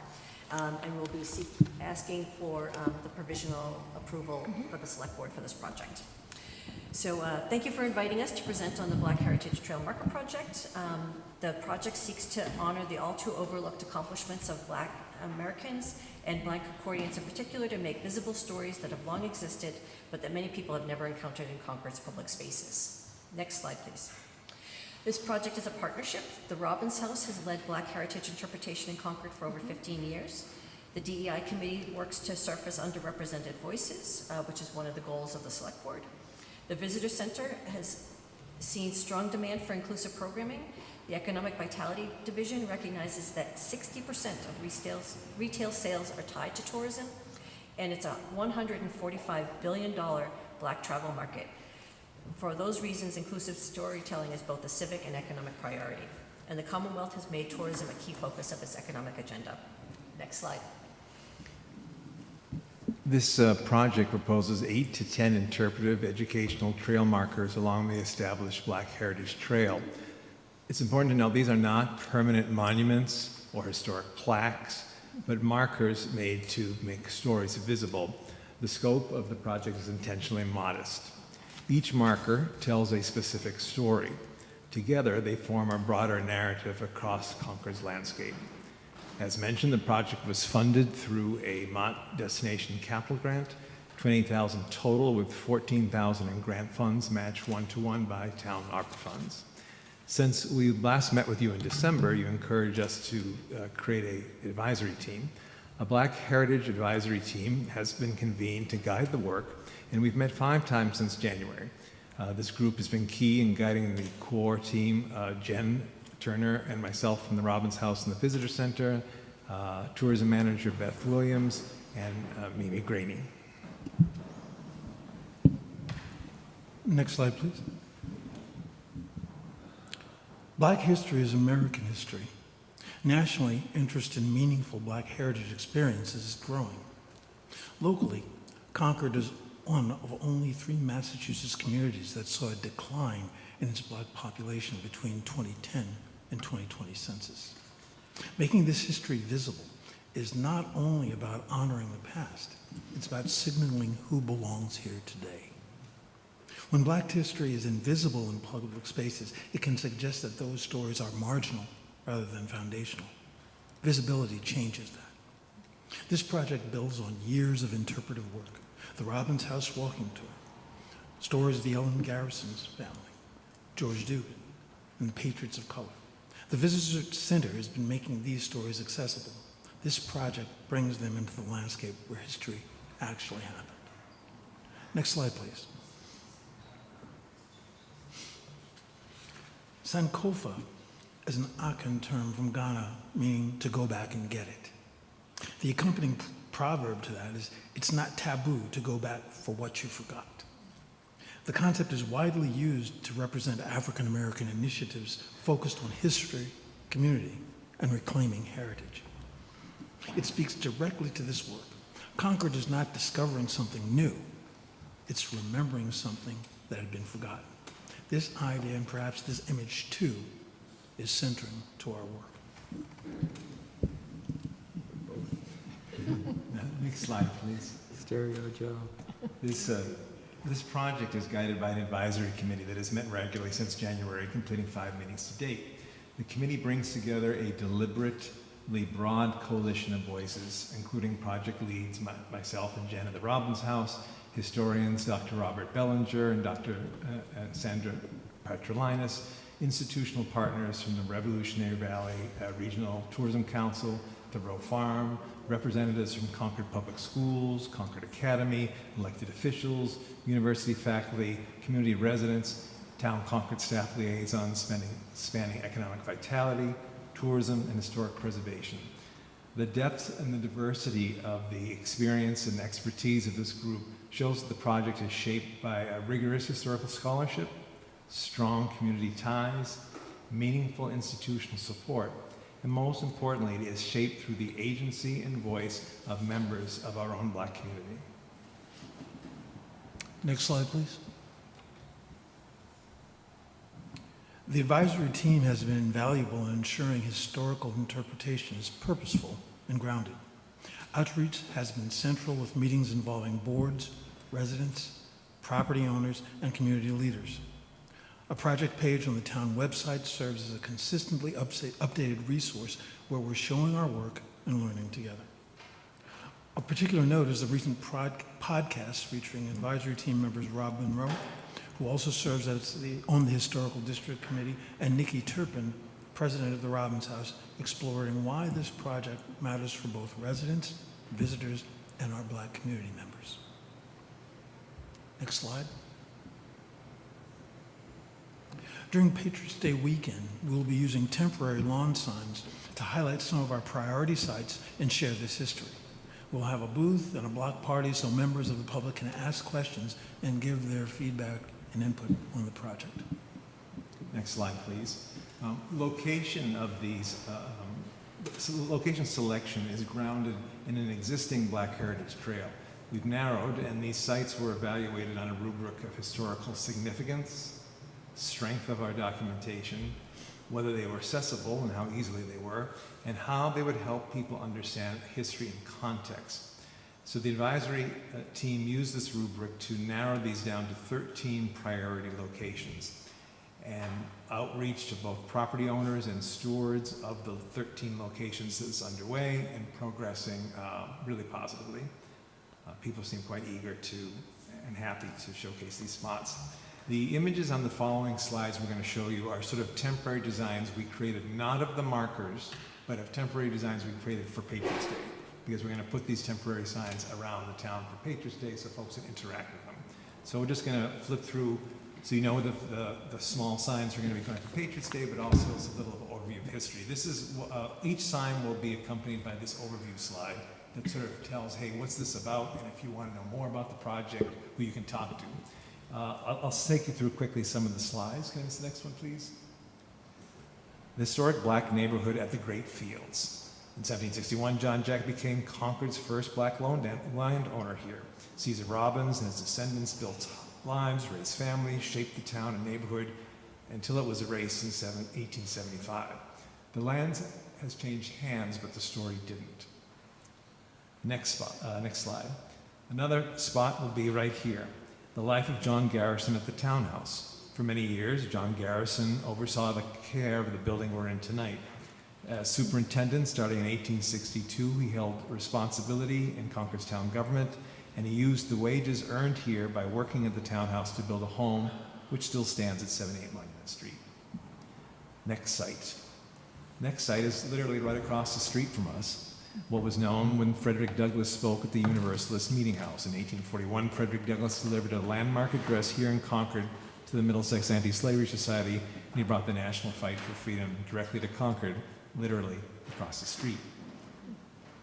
The next site, John Jack's grave. John Jack's epithet is well known. It's one of the few pre-revolutionary grave markers for a free black man in North America. It confronts the contradiction between colonial ideas of liberty and the reality of slavery head on. Next slide, please. Recently, we've been talking about this, been mentioned in the bridge, the unmarked graves at Sleepy Hollow Cemetery. Thanks to the research of town historians, it was clarified that in 1824, the town meeting actually designated this area as a segregated space for black burials, for black residents. The Garrison and Robinson family, who helped shape Concord's history, were buried here. For generations, however, their graves have gone unmarked. Research is now helping us begin to restore their names and their memory. Another site right here in the center of town across the street on your way back to your car, you can take a look at it tonight. The integrated education took place at the center school, which we now know as the Masonic Lodge. Ellen Garrison's parents had been denied an education, but they made sure their children wouldn't face the same. Ellen and her brother went to this school, and we all know Ellen grew up to be a leader and civil rights advocate. Oh, sorry, I didn't go on the next slide, I apologize. Yeah, we just talked about the center school. We met recently with the leadership of the lodge. They're very interested in having this monument. Let's go to the next slide. One back. There you go. Yeah. Trinity Church, Tricon Church. Susan Robinson Garrison, Ellen's mother, chose this congregational deliberately. It was a church committed to anti-slavery, integrated learning. She enrolled her children in their Sunday school and alongside with their white peers. Ellen later says her Sabbath education got at Tricon. It's one of the reasons she used when she was looking to be hired as a teacher. The next spot is around the corner from that, across from the library. Chadwick Minkin, can we go to the next slide? No, back one. There you go, thank you. We know it as the Bigelow House, but more importantly, Chadwick Minkin stayed there. After his dramatic rescue from Boston Federal Court, Chadwick Minkin's passed here through town on a stop on the Underground Railroad. The Bigelow House was one node in a local abolitionist network, allied with famous black abolitionists like Lewis Hayden, who brought him here. The next house, please. You may not know this, but Harriet Tubman stayed at this house, right across, around back from the library. She visited Concord 3 times.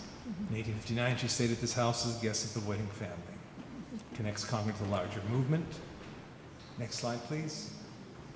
Garrison Homestead. The Garrison started here and built a home. His sister, we talked about John working in the townhouse. This house still stands right on Monument Street. Next slide, please.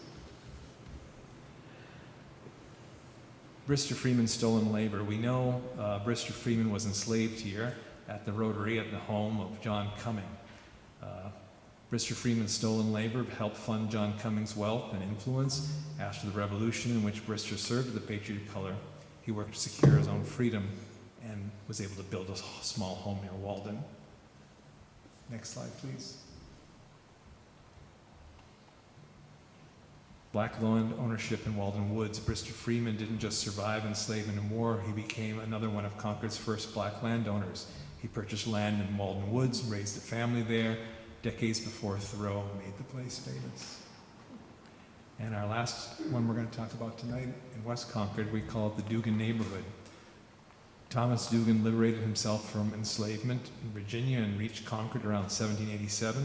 Thomas, who was George Dugan's father, introduced the rye cradle to local Concord farmers and taught them how to graft apple trees. His wife Jenny was well known for the butter she cultured on their farm. Their son George gave his life at the Battle of Fort Wagner with service in the 54th Massachusetts Regiment, fighting to expand freedom.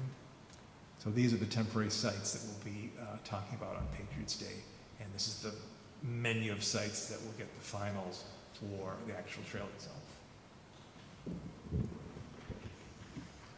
So in terms of the design considerations, we've contacted with Ed Maloof of Content Design Collaborative to design the trail markers.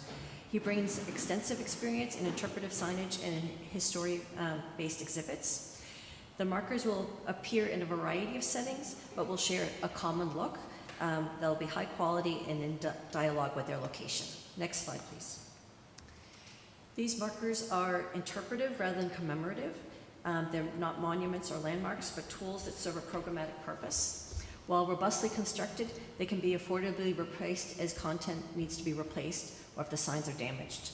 The design communicates narrative connections between sites and identifies them as a unified set across the landscape. Next slide, please. So we are doing these as a trail. So one of the things we did is we looked at all the existing signage in Concord, and then looked at sort of the vernacular of trail markers in particular, which is tall and thin, and has the content at kind of reading level as part of as an interpretive sign. So from that foundation, we basically looked at having a central 4x4 wooden pole and then having a tall and thin sign to move forward. Next slide, please. So this is our preliminary idea. The design's still emerging. So starting with that natural material of the wooden pole, that would work across all the different settings that are both natural and kind of in Concord Center. And recognizing that that sort of wooden pole is common both in Concord and for trail markers. The goal is something slender, encountered at a human scale with careful attention to how people read at different heights. So for this type of signage, you want to have it basically at eye level, but we're wanting to balance both people in wheelchairs and children and tall people. So we're looking at the center being somewhere between 4 and 5 feet.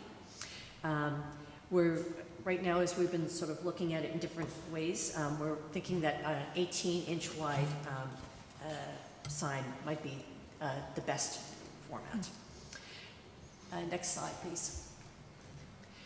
So you can see on the far left, that's at a two-foot ratio scale, and the taller one that has Frederick Douglass as the 18-inch one. Our early vision was one that included an illustrating image on each of the markers. We're pairing that with high legibility through color contrast and clean typography. We're looking at having a subtle textured background, textured in terms of like the printing, so that it'll help deal with any imperfections and wear. We had originally thought about doing a carved sign, but because we're wanting to do these illustrations, and because a lot of the feedback we were getting is we want these to be really dynamic and recognizing this is like an emerging field of history in Concord as people are commemorating this. We wanted something that was a shorter term. Oftentimes those carved signs are really meant to be permanent installations, and we're looking at these that can be updated and changed as need be. And it really recognizes that they are programmatic in nature rather than sort of a permanent installation. Next slide, please. So in terms of materials, on the right, that was kind of our initial model, but we were getting feedback that that's kind of much more too closely matches the existing style within the cemetery. And again, because we're wanting something that can do digital printing and can more easily be changed out. So we're looking at doing a aluminum with a core inside. There's a couple different materials, but basically it would have like a little bit of thickness to it and would allow for digital printing with different colors.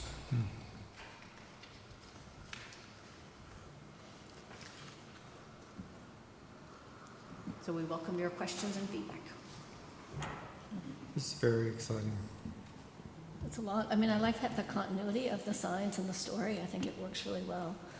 Are there other places or communities that have done a similar trail like this and had this? Yeah. Yeah, if you check out our Black Heritage Trail page, we've got some of the inspirational spots that we're looking at.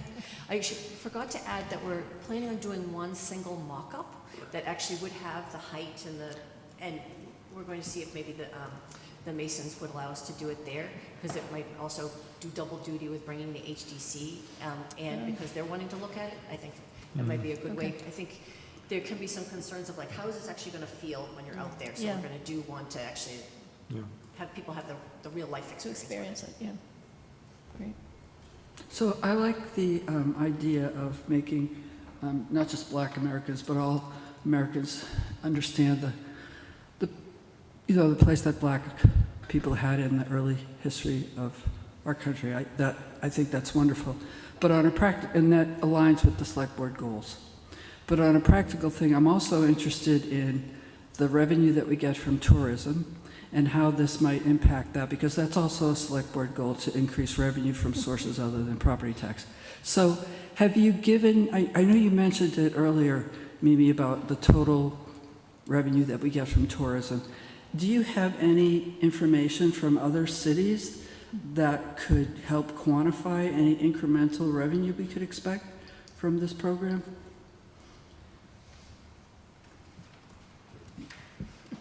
I can make general. I think I don't have the numbers, but I think they could be easily obtained when you look at New Bedford, for example. New Bedford put in an abolition trail a few years ago. Yep. Northampton has one. Great Barrington, Portsmouth, New Hampshire. So I'm sure it's out there. Yes. But we don't have it at our fingertips. Exactly. I think that would be helpful. I know you're doing a provisional now, but if you talk to the people there, and got a feel for that, I think that would help. I think Mimi's, the number you quoted about that, this is the Black travel market in general, it's like $160 million. Yeah, that's a big number, yeah. But just that, there's a reason communities are doing this, right? It expands the kind of folks who want to come. Exactly, exactly. So if you could talk and find out, that would be helpful.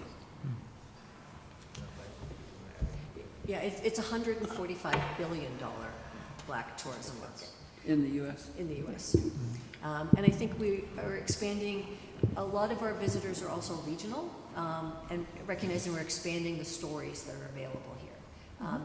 But I think while there's an economic rationale, I think foremost we have to think about it as a moral and our storytelling. I think Concord really values its storytelling.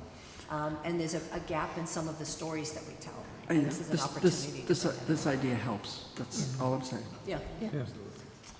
So I completely, absolutely support the project.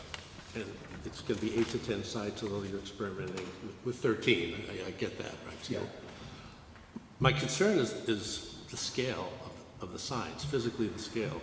When we last talked about it, I think the words were that these were going to complement the existing signs in the cultural landscape of Concord. I just think the scale of the signs they're large, to be overwhelming. They almost seem physically dominating, not the content, but just the size of it, where they are. So I'm just wondering if you could scale back the size. There's a lot of content on here, and maybe a smaller sign with QR codes as opposed to all the wording. It's just, it's a 5-foot sign, and it seems big. So it seems large. I think that was my first instinct too. So I went and looked up what are the sign standard sizes. So it is the size standard to be 4 to 5 feet in terms of the content that you're wanting to present. Standard where? For interpretive signs and for trail markers, that's the kind of size standard. Right, but not in Concord. I'm worried about blending in. We have other signs. Well, in terms of pedestrian signs? You showed one at the burial site, which I think is reasonably sized.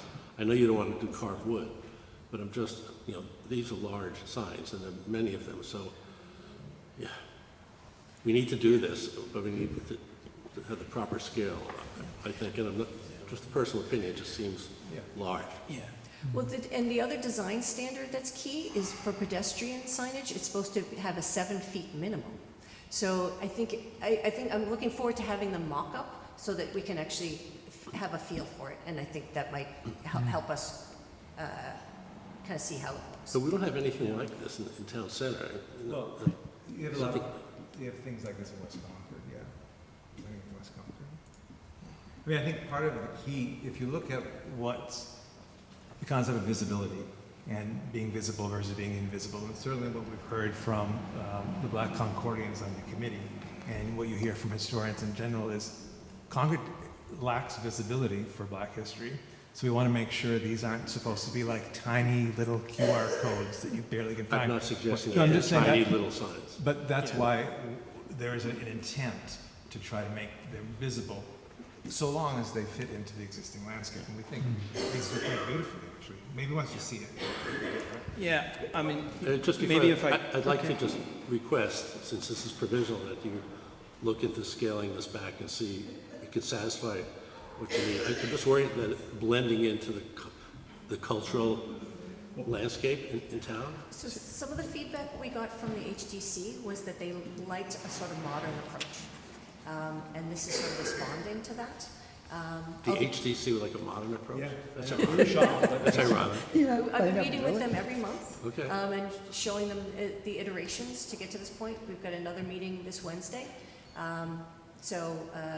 We've been trying to sort of bring everybody along with us. And we're really glad to kind of get a chance to kind of get you all up to speed from the conversations that we've been having so far.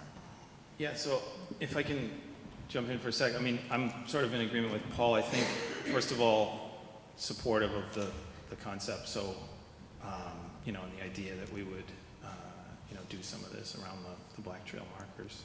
So for me, it is about a little bit of kind of a scale and sort of a balance, right? So if I kind of zoom out, looking at what's being proposed here and seeing kind of like 6-7 foot tall signs,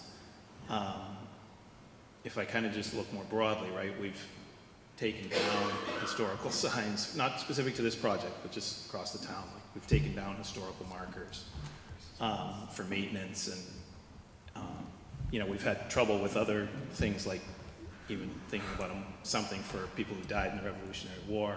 So just thinking about kind of the overall balance, right? If I understand it correctly, there would be like several of these here in Concord Center. Like if you come into the town, there are no other signs. There would just be several of these that would be like 6-7 feet tall.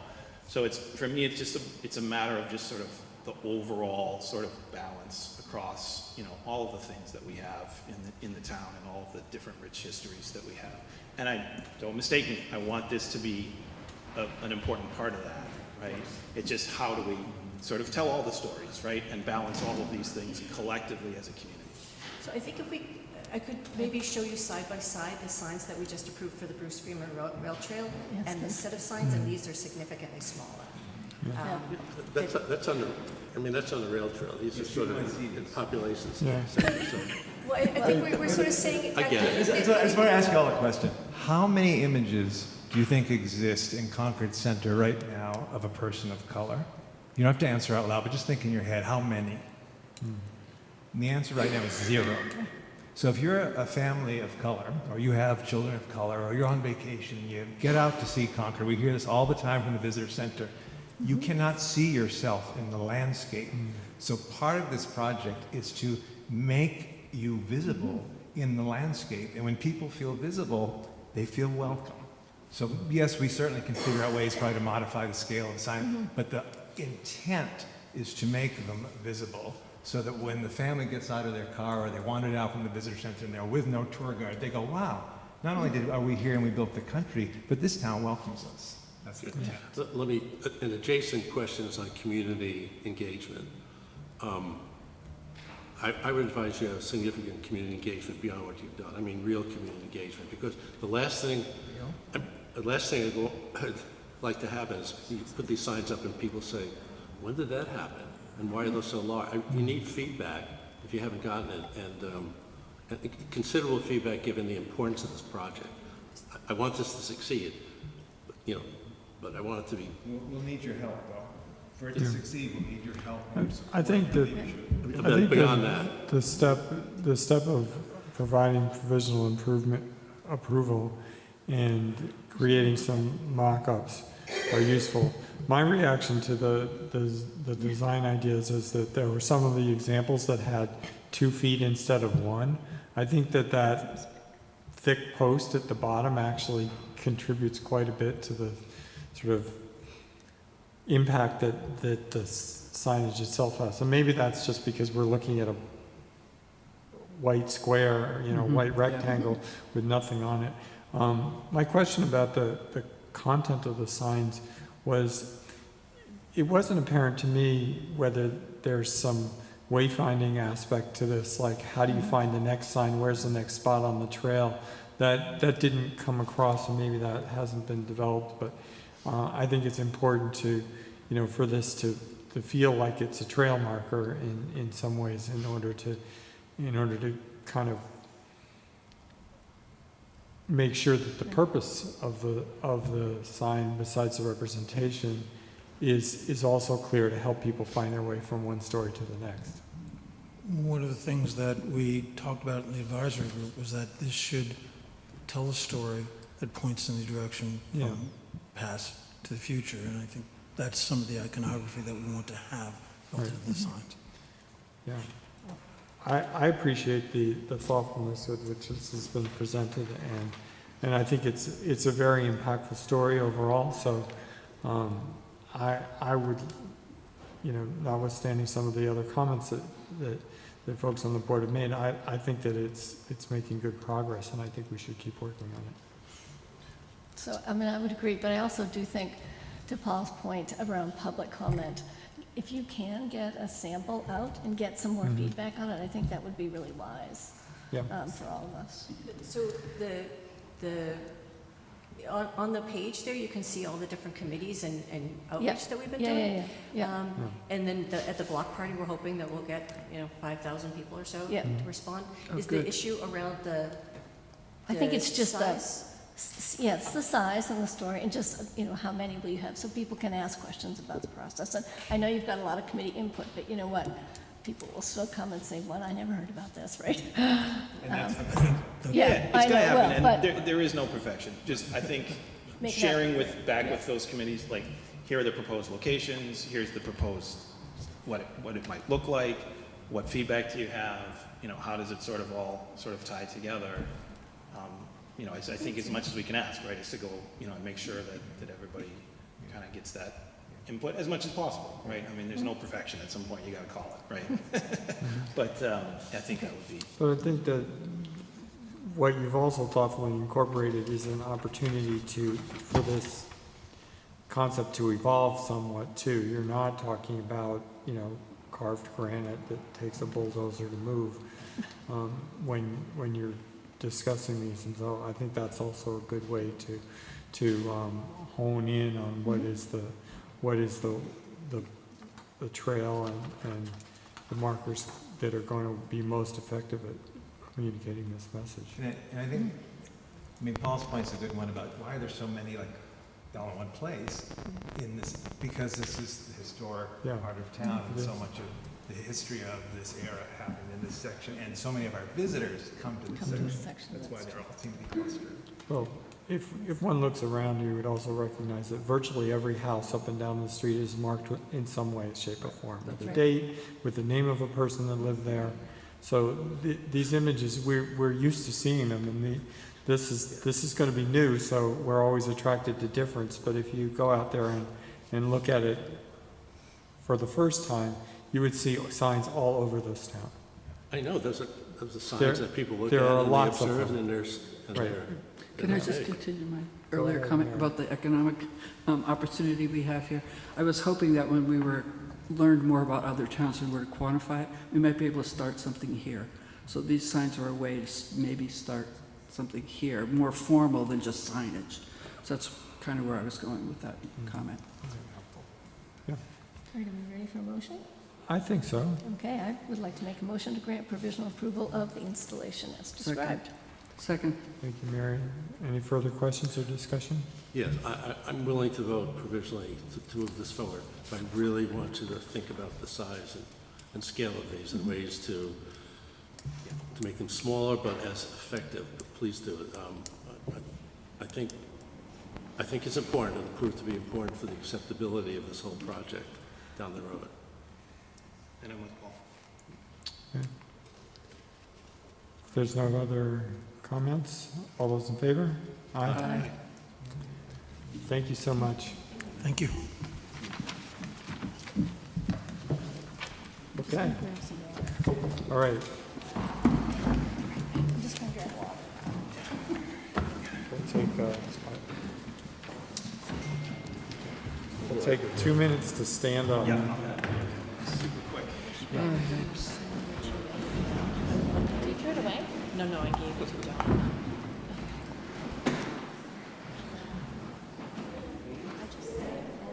Oh, good. My feet just unplugged my laptop.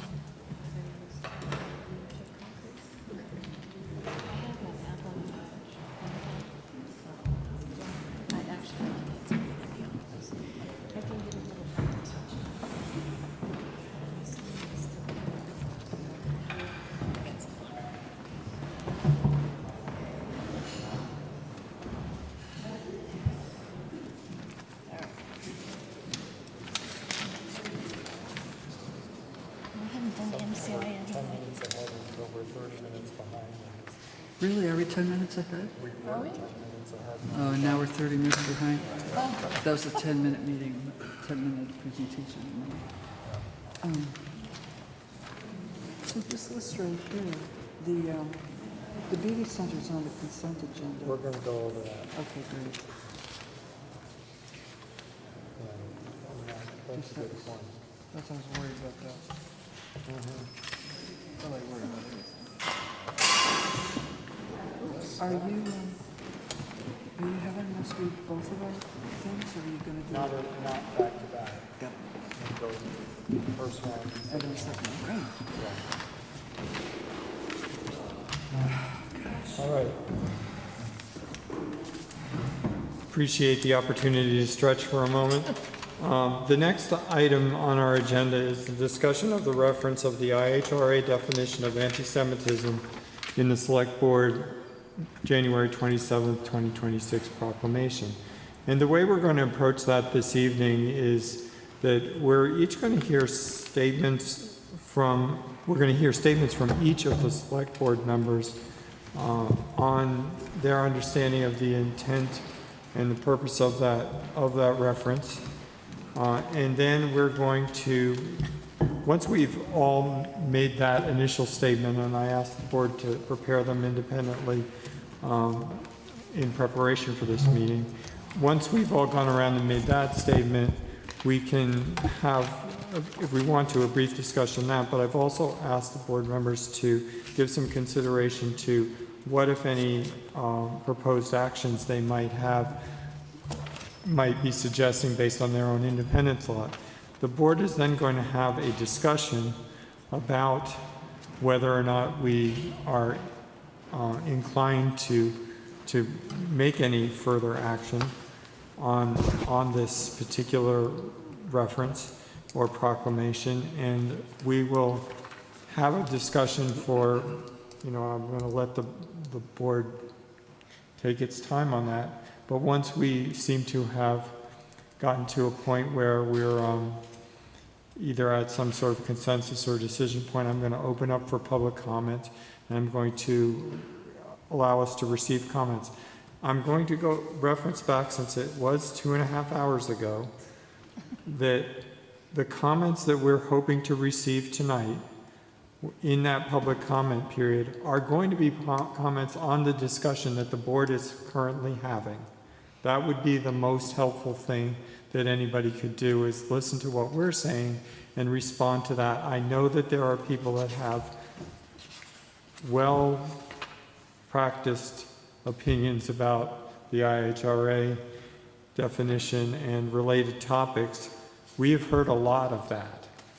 This is more in my mind about Concord and what we're doing for Concord right now. So those are the comments that will be helpful. And then once that comment period has come to a close, we'll go with our usual, hopefully 2 minutes, 3 minutes of comments per person. Then the board will close comments. We'll then have a further discussion about whether there's any going forward plan that we want to put in place, and that will be our period of time for that. I have allocated about a half an hour for this. I apologize for the hour. We do have other work to do tonight, so I'm going to, if it starts to get repetitive, I'm going to call it. I'm happy to make my statement first if the board will indulge me. Sure, go ahead. And then we can go in whatever order you feel like. And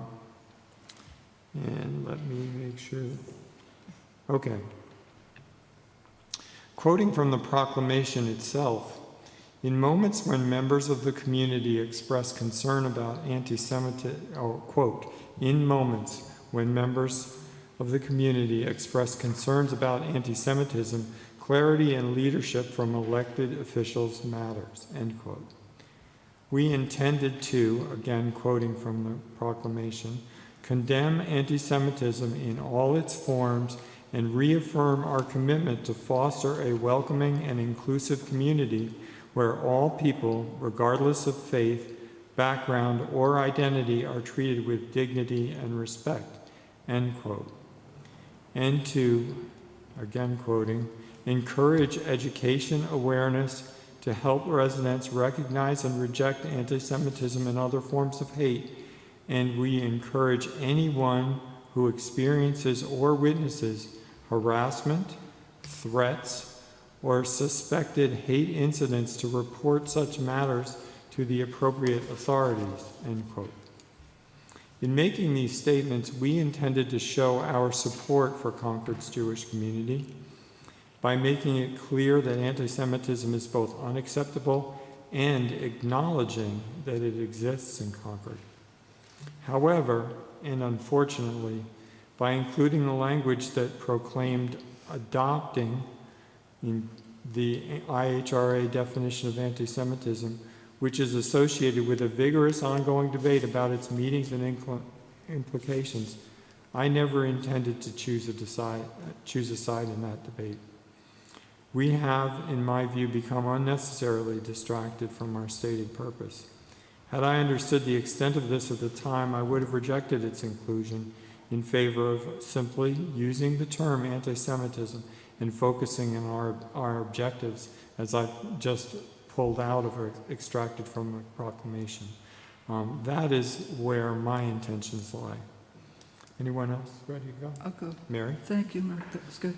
I'm not sure I understood the assignment, but I'm going to read what I wrote. On January 27th, I voted to support the proclamation affirming the town of Concord's commitment to opposing anti-Semitism. At that time, I was focused on the proclamation itself and was proud to see the Select Board take a leadership position. I did not pay particular attention to the specific definition of anti-Semitism. I relied on my colleague, Cameron McKenna, to choose the appropriate definition, since he and our town manager wrote the draft, and, given the high workload of the Select Board, I rely on my colleagues and trust their judgment. It was only later that I became aware of the controversy concerning the IRA definition. Thank you. Anybody else? Paul? Oh, sorry. Go ahead, Paul, go ahead. Oh, okay. Okay, thank you. Regarding the drafting of and the final unanimous vote on January 27th to approve the proclamation, First, let me state at the outset that I'm very proud of the work that the Select Board did in issuing the proclamation. But I'm personally frustrated and saddened that the discussion of the proclamation and our well-intended inclusion of the IRA definition has, in my opinion, gone on for too long. By putting my personal frustration aside, from my perspective, I believe it was the Select Board's clear intent to reference the non-legally binding working definition of anti-Semitism as adopted by IRA in 2016. In that document, the working document, the definition of anti-Semitism is as follows. Anti-Semitism is a certain perception of Jews which may be expressed as hatred towards Jews. Rhetorical and physical manifestations of anti-Semitism are directed towards Jewish or non-Jewish individuals and or their property, towards the Jewish community, institutions, and religious facilities. I think that citing an independent, well-established definition was really important to us, and I'm glad that was included in that. As stated in the proclamation, and this is important for purposes of education, awareness, and recognition, the Select Board adopts the IRA definition with the understanding that this adoption does not create new legal standards, enforcement authority, or limitations on constitutionally protected speech. Now we know that the definition is a part of a larger document, a larger IRA document, which includes guidance or examples to guide the IRA in its work. But I believe it was not the intent then, nor is the intent now, to formally adopt those examples in a proclamation. I do respect the concerns voiced by a number of citizens regarding these examples. Not the definition itself, but the definition of those examples could be construed by some as thwarting free speech in Concord at some time in the future. I personally disagree with those views, as the Select Board in Concord have been quite explicit regarding our views on free speech. But it is most important for all to understand that and acknowledge what the Select Board in Concord intended. I've stated my personal views on what we intended. It should be noted that other similar proclamations, for example, the town of Sudbury, explicitly adopted both the working definition and the examples. The Concord Select Board did not do that. We adopted the definition. With that in mind, it's important to remember that in adopting the definition of anti-Semitism as part of the larger proclamation, the Select Board specifically stated, and I repeat this because it's important, it's with the understanding that limitations on constitutionally protected speech are not involved. We could not have been more explicit in our support of free speech. So in summary, it was my clear understanding that in considering the IRA document, that the Select Board adopted the definition only, and that in doing so, we were very clear in the proclamation that we were doing just that. Okay. Is that your recommendation as well, Paul? What? Sorry. That's the second sentence. We're going to hear from And that's the Wendy. second. Sorry. All right, well, I was very literal in answering your question, which was you had asked us to be prepared to discuss references to the IHRA definition of anti-Semitism in our January 27th proclamation. So I'm very focused on that. So my comment is as follows. My understanding of the intent was to adopt the two-sentence non-legally binding working definition of anti-Semitism, consistent with that which was adopted by the IHRA on May 26. May 26, 2016. From my perspective, this did not include the associated examples. I believe we all had some awareness to concerns that the associated examples were thought by some to hinder freedom of speech. I don't believe they do. However, in part, to address this concern, the proclamation did clarify that adoption does not create limitations to protected speech. That's my only comment. Cameron? Yeah, so I would just start by saying two things. So one is that, I'm strongly against anti-Semitism to the point that I volunteered to work with Kerry on writing the proclamation. And not only that we're against anti-Semitism, but I think given the things that have happened, have transpired in Concord, that the Select Board and myself personally felt that there was a need to reaffirm that and really a need to sort of call it out and to take a stand, if you will, against anti-Semitism. I think the other thing that, if those have you have heard me in the last couple years on the select board is that I'm a strong proponent of free speech. And I'm a strong proponent of making sure that there are no limitations on, as we said, constitutionally protected speech. So I think that that's another important component here. Didn't take it lightly, sort of looked at not only what we wanted to do that was best for Concord, but as I like to do, took a look at what other towns have done and what's existed in other places. Took a look at, I think, about 8 other towns. Again, there's a variety of what those proclamations exactly included. As Paul has mentioned, however, there are multiple ones that do include the IHRA definition of anti-Semitism, and some that even go so far as to sort of call out and support the specific examples. In working through it with Kerry and with, in coming up with a recommendation on the proclamation, we did make a choice to include the working definition, the IHRA working definition of anti-Semitism. And we did discuss the fact that there are some people who might have some concerns that could potentially limit free speech. So, I think it's clear to me what we included and what we put in here. So, to quote a couple of things there, we condemn anti-Semitism in all its forms and reaffirm our commitment to foster a welcoming and inclusive community. We adopt the IHRA working definition with the understanding that this adoption does not create new legal standards, enforcement authority, or limitations on constitutionally protected speech. So that's what we put in, and I stand by what we wrote, and I believe that we collectively have done something to make it clear that we're against anti-Semitism. Okay. The second part of the assignment was to contemplate what we might do in response to the ongoing comments and questions that we've been receiving, as well as the input. For me, that boiled down to actually 4 choices. One is leave it alone. Focus on the work for Concord and reject the temptation to try to fix it in the sense that that's somewhat backwards looking. The second option is to remove the IHRA reference and again focus on Concord, but that would probably, in my mind, bring more outside focus and distractions from those folks who were disappointed because that happened and had other opinions about. I'm not sure that picking an external reference or anything would necessarily change the focus of the dialogue that we're trying to have. The third option is issue a statement expressly disconnecting the examples from the definition.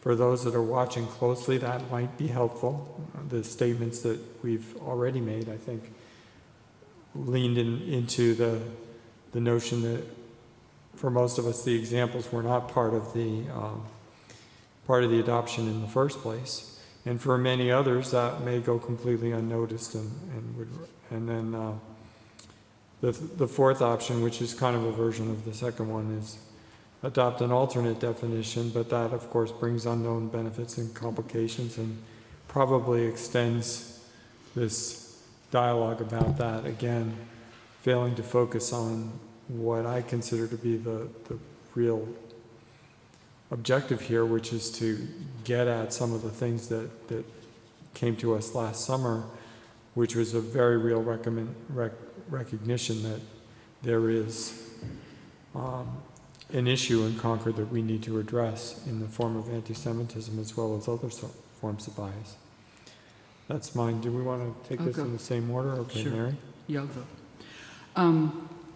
I've listened to and talked with many people during the past months, and I now have a better understanding of people's concerns regarding the IRA definition. And the simplest and the most elegant suggestion I have heard is to retain the verbiage of the IRA definition, yet remove the words International Holocaust Remembrance Alliance and the acronym IRA from the proclamation. By removing the reference to IRA, we distance the working definition from the examples, yet retain the spirit and intent of the definition and the verbiage.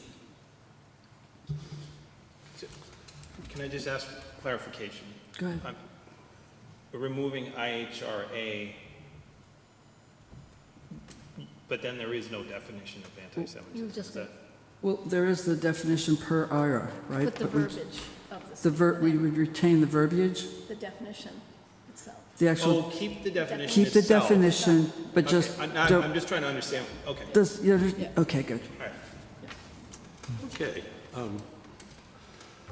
So I've thought long and hard about how we should resolve what has sadly become a contentious issue, when in fact we should be all focused and united in a joint effort to actually take action to eliminate anti-Semitism and all forms of bias and hate in our community. I've read most of the emails and spoken to many about the concerns, and there are concerns on both sides of the issue. I know that. Those are relieved and grateful that the Select Board has shown leadership on this issue and done the right thing, and those who are concerned that somehow, some way, the proclamation would thwart free speech. I have heard recently from those who are worried that if we just defined that we did not include the examples, they'd be very happy with that, as opposed to removing the IRA completely. My bottom line is I think we need to clearly and publicly state and put in writing that the intention of adopting the IRA definition was just that. We did not have the intention of adopting the guidance or the examples. But personally, I do not think that we should amend the proclamation per se. Having said that, if the majority of the Select Board believes that some amendment and the reissuance of the amended proclamation is both absolutely necessary and practical, then I think we should do that in as few words as possible, leaving what we have in there, but adding words to the effect that we did not include the examples. I think removing IRA completely, but including the definition without reference, I would not support that. Okay, I guess I was next. All right, so I personally have been surprised by the amount of feedback we've received after following the adoption of the proclamation. I've met with several members of the Jewish community and have come to appreciate the sensitivity to the references made by the examples. And the issues are personal, but people are very passionate about them, so I certainly sympathize with those concerns. More importantly, though, it's difficult, if not impossible, in my opinion, to separate the concerns associated with the examples from the reference to the IHRA itself. It's very challenging. If the board is in agreement on the fact that the examples were not intended to be included in the adoption of the definition, I would support a modification to the proclamation that replaces a reference to the term IHR working definition with the actual two-sentence definition itself, because I think that was our intent. I've seen some other towns do something similar to that. Westford itself did it as well. I'm generally not in support of reissuing a proclamation, but I'm very concerned about how contentious this has continued to be and feel we have to do something to clarify our intention about the use of those examples in particular, because I feel like that's at the heart of the controversy.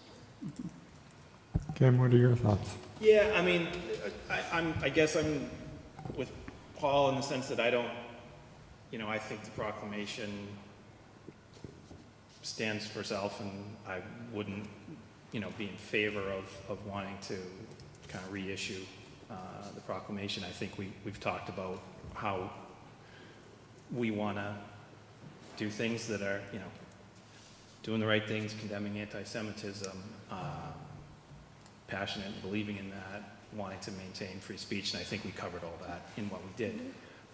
Look, I think I try to be practical as well. If the rest of the Select Board wants to change something, I would be pushing to say just what Paul and I think we're saying is, while I'm not in favor of it, I would minimize anything that we change, because the reality is we've heard lots and lots. I've heard more feedback on this than anything in the last 2 years, and there's many people on both sides of this discussion, right?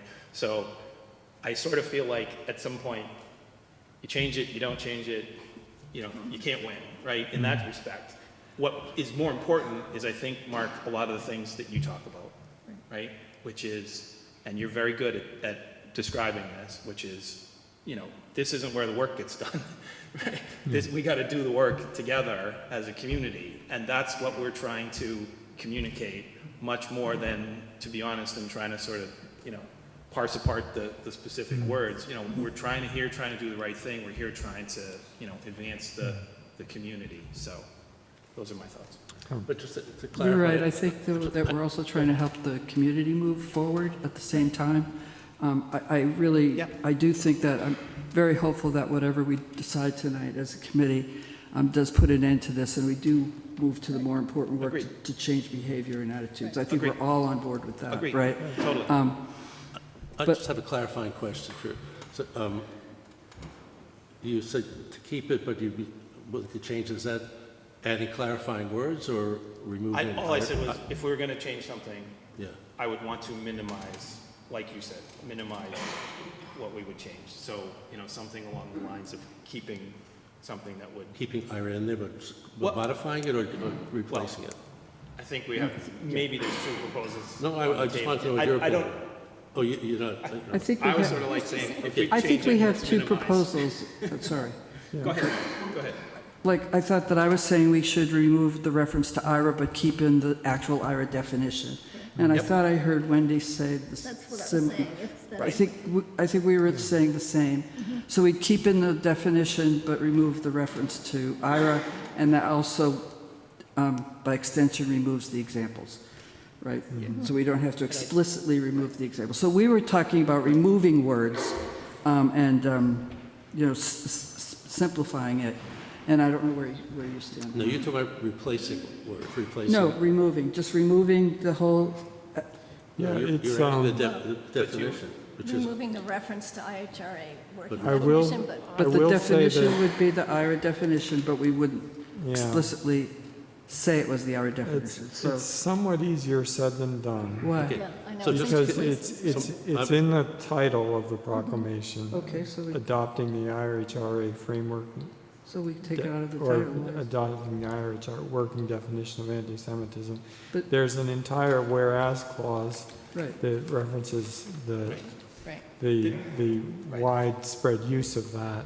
And then there's the Okay. section, and now therefore the second paragraph. You know, the One most important thing to me is that we that was- decide and move. I'm sorry, that was one proposal. Right. That was one Yeah, idea. Take IHRA and put the my proposal is keep RHA, but just say we're not... Not we're not using the adopting the- examples. So on this, yeah. Which a Say lot of that- you... I'm sorry, say that again, Paul. Keep the IRA, and it's a Keep it. comma. Yep. So on the second page, I think, Paul, It says, that Yep. working definition of anti-Semitism, comma, but not the examples in the IRA document, comma, with the understanding that.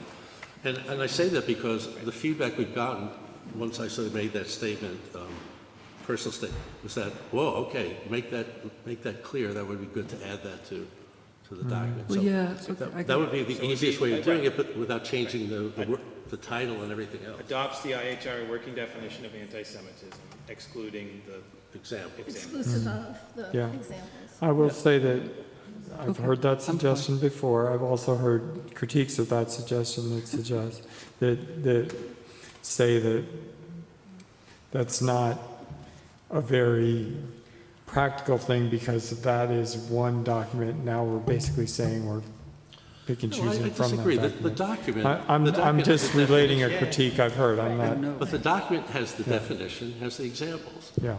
If you read the document, it says, here's the definition, that's the paragraph, Yeah. and then the examples come later. It's not true that the definition includes both. But I think it's sort of a Yeah. flashpoint, everyone. It's I think- conflated, I know, and it's, Yes. but Yeah. that's the issue here, that's. What was the second idea that we had? The second idea was, that was, You had Okay. 4. We had 2. Yeah, I had 4 different ideas. One was leave it alone and turn our attention to, what we're trying to do in Concord. I know that would be very unsatisfactory to some people who are pretty adamantly against the IRA definition, but it is an option for us. And the other is not to touch the proclamation, but to say something specifically different. You know, make a standalone statement that tries to affect what we were talking about by editing the document. Okay. Those are the options as they appear to me. I'm not particularly satisfied with any of them, to be clear. Right. My suggestion is a little bit more in the tone of amending the proclamation, which I've heard is, which would be just to add those words to the existing proclamation. So, as opposed to a separate clarifying statement, which... Yeah, the separate clarifying statement Okay. doesn't really appeal to me. So, as opposed to the I'm going to check my inbox. 800 and... No, still counting. 847 copies of the same email that I've received from a number of people who are pushing a button today. I'm really interested in hearing from the people who are right in front of me, because you people are our most ardent contributors and the folks for whom I think this matters most, and those joining us online. And so are we ready to hear some comments? I think it'd be helpful. About what we should do? We're ready. Okay, so if you have a comment on the discussion that we just had, you would be welcome to approach a microphone or raise a hand and participate in our, and I'm going to recognize people in the room. I'm also going to probably focus on recognizing folks that I can understand. If the person who's, I'm just going to make this one comment, if the person who's identified online as Zoom user could maybe reconnect as a name that we recognize, because I am somewhat concerned about security in this meeting. But we'll start in the room and we'll take some comments. Please start with your name. Sure. Matthew Myerson, Independence Road in Concord, resident of Concord since 1998. I am speaking to urge you to take no action to change the original proclamation. I think, as you know, there have been serious problems with anti-Semitism in the Concord schools, as recognized, among other things, by the federal court complaint. And I think the original proclamation is a strong fight against that. I want to mention also, as I'm sure you're well aware, having celebrated last night, that at sundown tonight is the beginning of Holocaust Remembrance Day, Yom HaShoah. So this meeting is taking place during the middle of the day that recognizes the 6 million Jews who were murdered because of our religion just about 80 years ago. And that this is, you're considering the International Holocaust Remembrance Association's own response to what happened at that time. I want to actually address specifically some of the issues of the examples. The examples that have raised concern are those that are about anti-Israeli bias or anti-Zionist bias. So I'd like to just speak to a couple examples of that. I'm a professor at Harvard Medical School, which has also had a serious problem with anti-Semitism. In the second year class at Harvard Medical School and Harvard Dental School of about 200 students, there's one Jewish student. There are one student who's a member of the Jewish Student Association. There are at least 2 Jewish students, religious Jewish students, who admitted to Harvard Medical School and declined it to go to schools in other parts of the country because they were told when they visited, Zionists are not welcome here. So this anti-Israeli bias there was expressed, or anti-Semitic bias was expressed to them as anti-Semitic bias. And this is a common thread of anti-Semitism today. And this is what makes the IRA definition an important protection against anti-Semitism for the Jewish community today. And we know how important that is in Concord. My wife, Sandra Myerson, is a pediatrician here in Concord, where she's practiced since 1992. And she's had an experience in her practice recently where an elementary school child came in and was very scared to tell her something. And it turned out that he was Jewish. and he was being bullied at school and being called an Israeli terrorist. So we see, you know, if people who don't think that we should protect against anti-Israeli bias or criticism of Israel, but it's not just bias against the country of Israel, it's bias against the Jewish people here, with Israel being the weapon that's used to create anti-Semitism. And on this day especially, we should be mindful of those weapons that are used to create anti-Semitism. Thank you for your attention. Thank you, Mr. Myerson. Next. So first I want to thank the board for having this discussion today and for clarifying that it was not the intention to adopt the examples. Can you just say your name? Oh, so, I'm so sorry, Marion Hoda, Hi, Marion. Oak Knoll Road, Carlisle. Thank you. So again, I want to thank the board. So as you know, as has been discussed in all of these emails, the proclamation has been interpreted by the community as well as legal experts, including the ACLU, as incorporating the examples. And I'm speaking today to respectfully request that the board amend the proclamation to clarify that the IRA examples are not adopted. I think there are a couple ways that the board could do this. Number one, just wanted to remind the board that we did send an amendment suggested by Ben Idelson, who is a constitutional law and anti-discrimination law expert. He suggested amendments pairing the embrace of the IRA definition with the nexus document, and also adding the statement that those consulting the IRA definition should understand that the example should not be taken as per se anti-Semitism. So that way you could keep the IRA definition reference, but just clarify that the examples are not per se anti-Semitism. And that approach, I will note, tracks what the Special Commission on Combating Anti-Semitism did.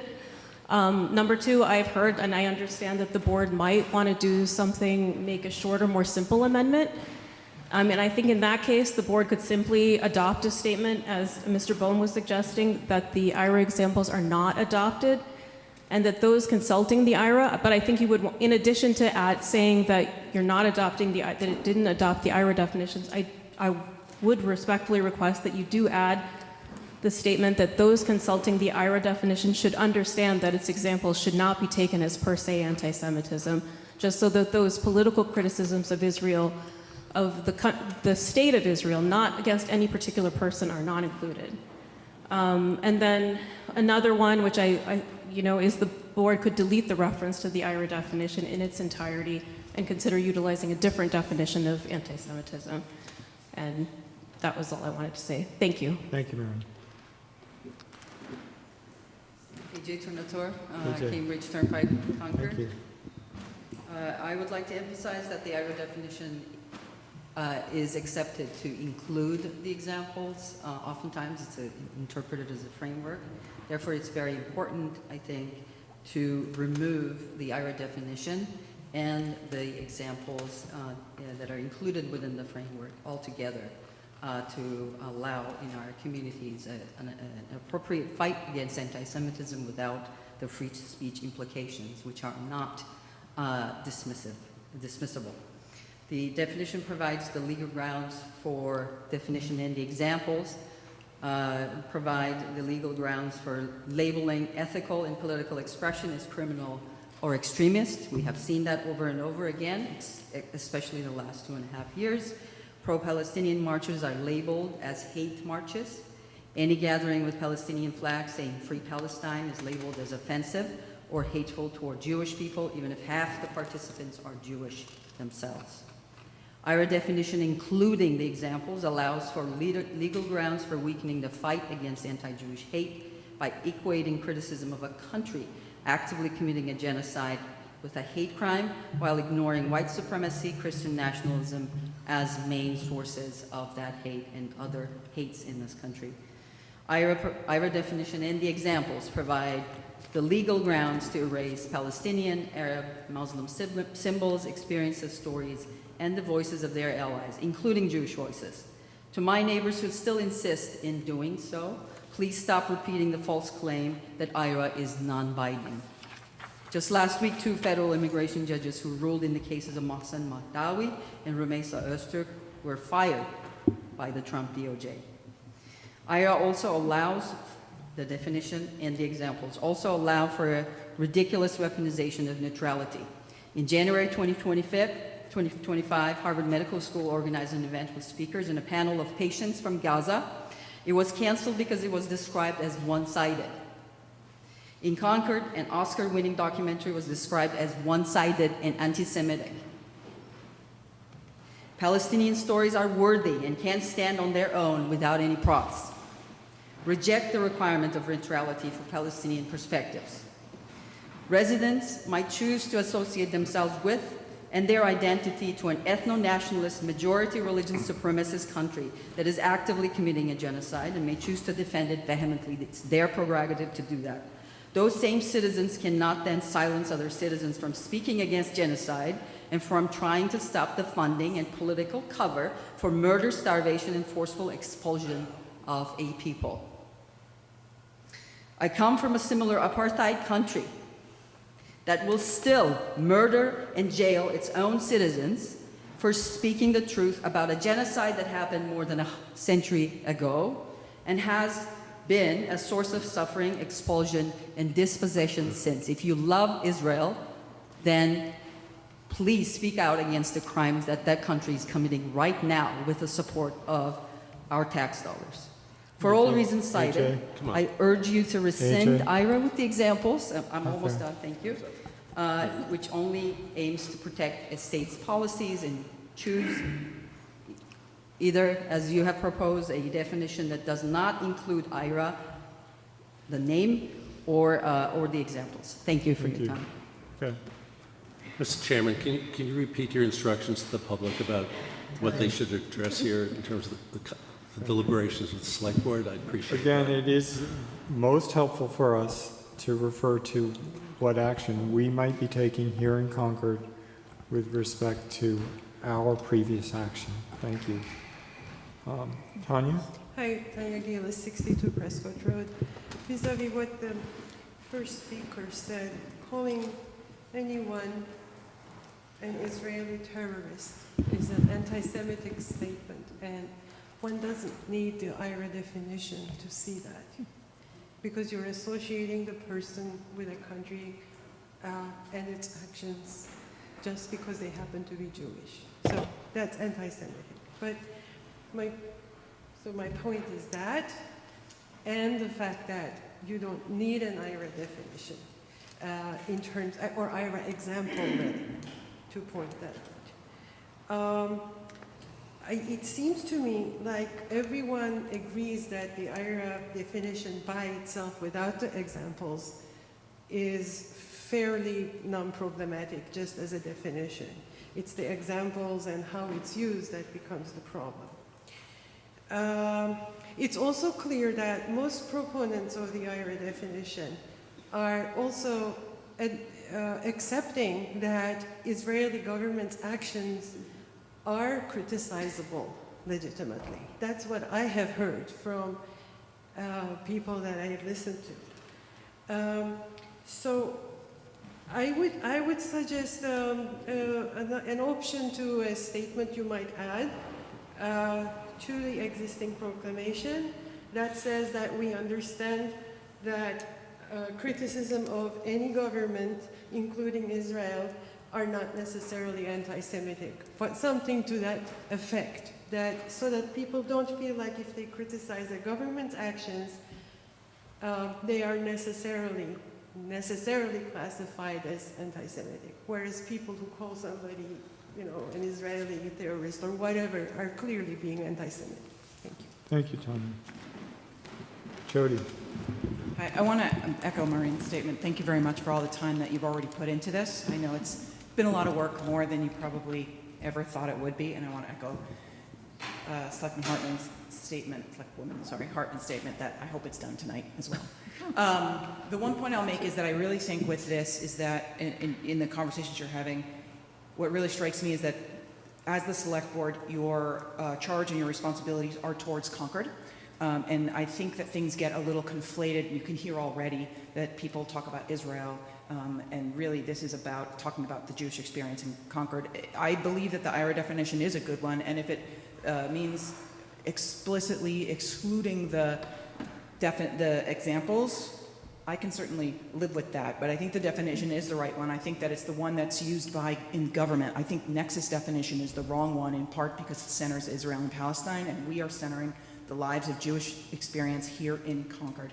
I think the definition is important also because I wouldn't mind if the level of expectation for discourse is raised a little bit, because I think there's a very big difference between, between criticizing the Israeli government and a student calling another student Zionist scum. And I think there's a very big difference between having disagreements, which we are going to have. You are not responsible for peace in the Middle East, you'll be happy to know. And this discourse is never going to get easier. This is a 5,000-year-old issue. But, I think there's a difference between, again, criticizing policies that are happening and writing, chalking on the sidewalk, we don't want no Zionists here. That's very charged and it's very local. And I think what you're doing is the right thing. The proclamation as it stands, in my purview, is clear. But if it needs to be clarified with a few more words to be clear that those specific examples are not included, the definition still stands. I really do hope the discourse gets more pointed and less sloppy at times on all sides. And I really hope that the charge is you are really charged with trying to help take care of the people of Concord. I really think you've done that with the time you've put into this. I truly appreciate it, and keep it local. Thank you. Thank you, Jerry. Jerry Frankel. Jerry, nice to see you. Thank you. 132 Jenny Dugan Road. First of all, as the previous speakers have said, I want to thank you for your time, your effort, your detailed considerations here. I want to point out there's lots of discussions about free speech here. Free speech in this country is not absolute. That's well established. It's not that people can say anything they want. There are limits to this. And I recognize that many people are concerned about free speech implications of the examples. Okay. However, let's take a step back. We are here debating this tonight, discussing this tonight, because we have a big issue of anti-Semitism here in Concord. And so what I wish to point out here is that there's a lot of effort going into discussions of possibly changing, refining, modifying the IRA definition because of perceived free speech issues that might come. So we have a big problem of anti-Semitism in my mind. We have a small problem of potential free speech issues. So I urge you to focus on the big problem and try and tune out the small problem. And to that end, I urge that you take no action on your original proclamation. If, in your wisdom, you find that you cannot include the examples, I can live with that. But what I want to point out is the examples buttress the overall definition, and that's the focus on the big problem that I would like to see done. Thank you very much. Thank you, Jerry. John. John Dilworth, 37 Hubbard Street. I first want to say I understand this whole idea of we need to kind of, this is a distraction, we need to get to the work. But at the same time, I think we need to realize that, this kind of gesture of adopting the definition is really important. It sets the tone for the whole town. In terms of what this select board can do in anti-Semitism, it's a really difficult problem. I think we all realize, and there aren't simple solutions. But one thing you can do is set the tone, right? And I think that you can set expectations that we can disagree without demeaning. And I think that the IRA definition, inclusion of it, just kind of disrupted that entirely. It's uniquely unhelpful in that regard. And the problem really is that people use the term IRA definition to refer to both that two-sentence, 38-word definition and the whole text. People, including IRA themselves, the whole discourse around the IRA definition is actually, it refers to the whole document as well as the definition. And this is what ACLU, expert legal opinion, concerned Jewish faculty and staff this is what they were responding to in the text of your proclamation. So if you didn't intend to refer to this whole text, then I think it's really incumbent on you to make that clear, and I think you're heading towards that. I think you should really make it crystal clear in your proclamation itself, because this is a document that's going to be shared widely. So, you know, this idea of writing in the text, not the examples, I think is a really good idea. I think I agree, it keeps Israel out of this. This whole discussion about anti-Semitism doesn't need to be about, you know, can we refer to, compare the Israelis to Nazis. This doesn't need to be part of our discussion, but by including the error definition, it happens to be. Personally, I think that that two-sentence definition doesn't really get us very far, and there are better two-sentence definitions if you need them that don't raise this whole cloud of what Ira represents. So I think in general, given that, you know, this definition, the SCLU says that it's almost exclusively used not to combat anti-Semitism, but to defend Israel. Given that Trump is weaponizing against immigrants, deporting them basically on pretty anodyne criticisms of Israel, and given that the ADL is trying to get is filing a civil rights complaint to get the Trump administration to impose that definition on our school system in this town, I think it could be simpler just to omit the IRA entirely. That's kind of, to me, the simplest option. Thank you. Thank you. I'm going to take a couple comments online. Aris, can you unmute and go ahead?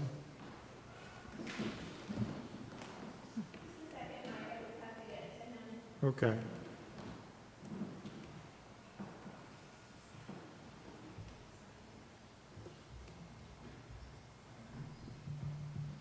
Hi, I'm Eris Apollos, Conan Street.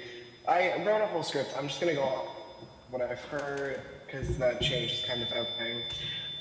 It's definitely not shocking that a lot of you didn't know what you were agreeing to, but it's certainly disappointing.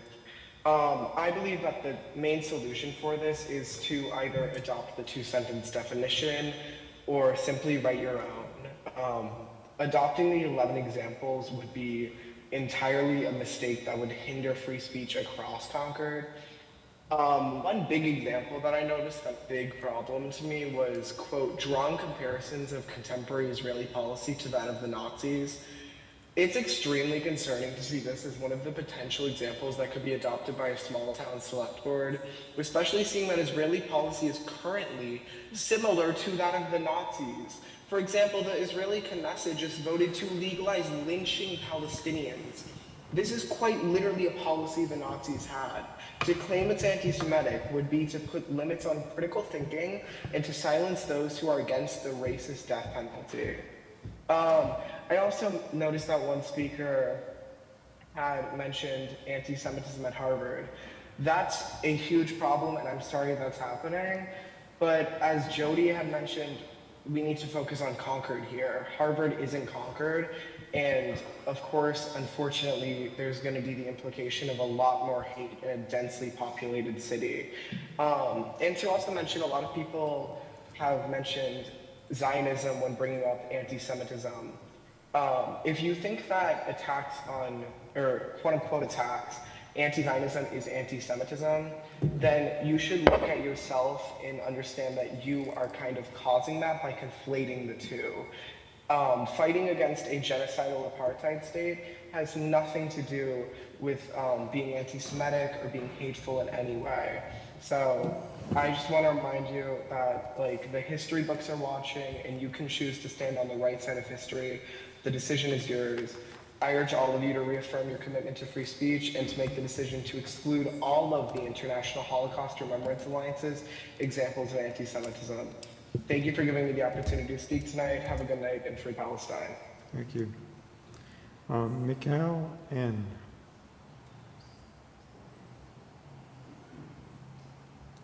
Hi there, can you hear me? Yes, we can. Hi, this is my first time speaking to the select board. I am a relatively new West Concord resident, 74 Tarbell Spring Road.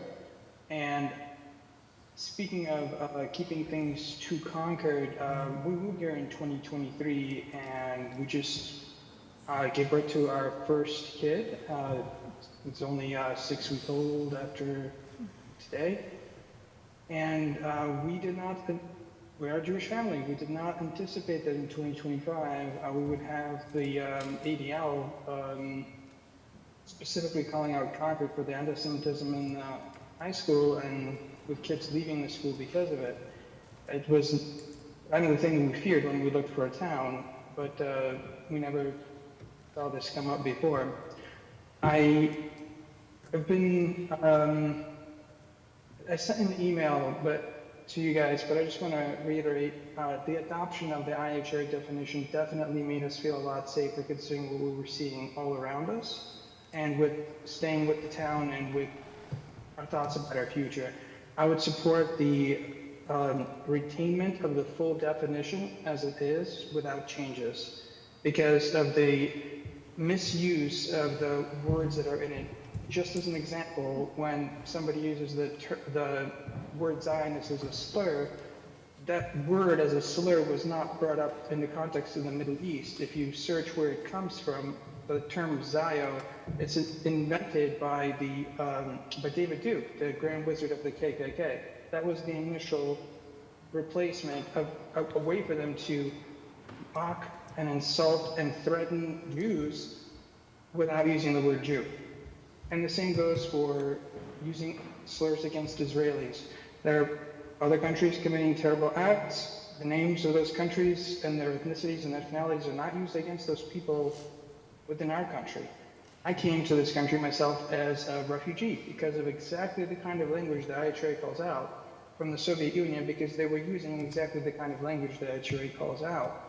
So when it was adopted here, that's why I felt safer, like, oh, the dehumanization of Israelis, Jews, Zionists all conflated together and brought against the Jewish people in the Soviet Union is now finally recognized as something that is all just a mix of the same thing, that dehumanizing a country is the same thing as dehumanizing a person. It's why I found it so valuable, and I think that the examples are a really clear way to show that it is not a hatred that is applied to other countries and their people when those people are abroad in the same way. I thank the board for the work that you guys have done, and I look forward to staying with the town and having more kids here. Thank you. Pamela Dredd.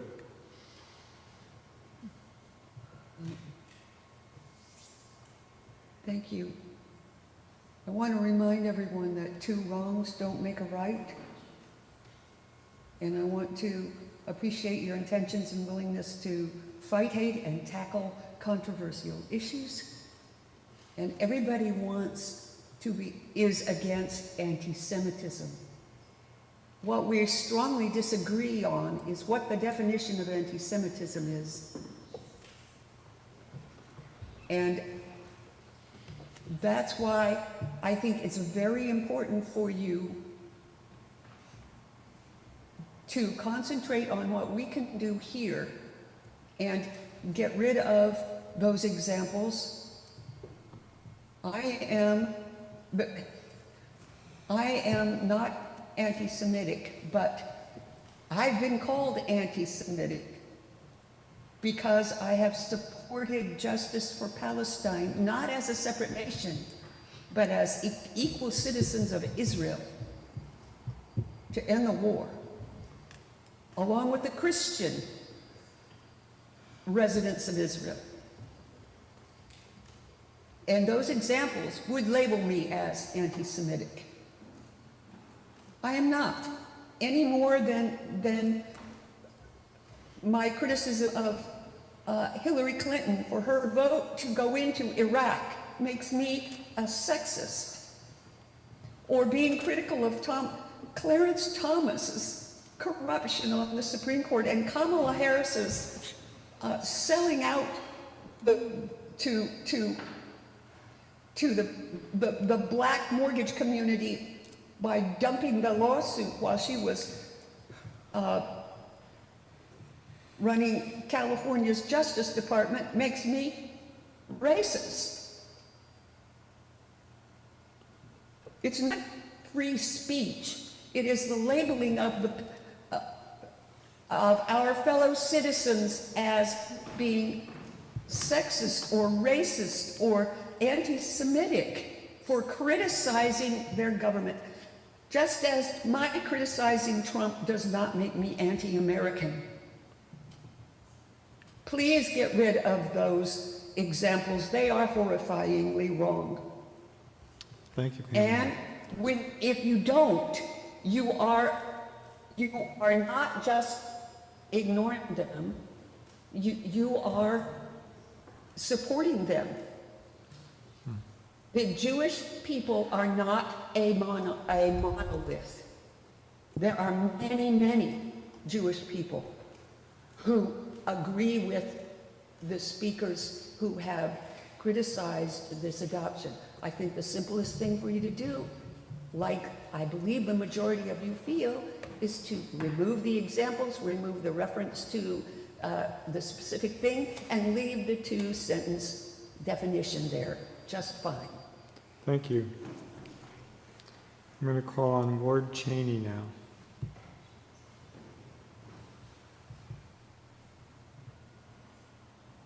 Hi, can you hear me now? Yes, we can. Okay, I don't know if I'm on the screen or not, but let me know what I need to do to... Just give us your name and go ahead and make your statement. Okay, it's Ward Cheney. Yep. Live in town. I think the thing I come back to is to just leave out the IHRA reference completely. And I'm just thinking about what it means to try to come to terms with anti-Semitism, what it means to be a young kid in the schools. And it just seems to me the proclamation is just carrying around a very large and cumbersome weight when you're just trying to meet people on their own level and talk to kids who will have absolutely no interest in a multi-word proclamation from the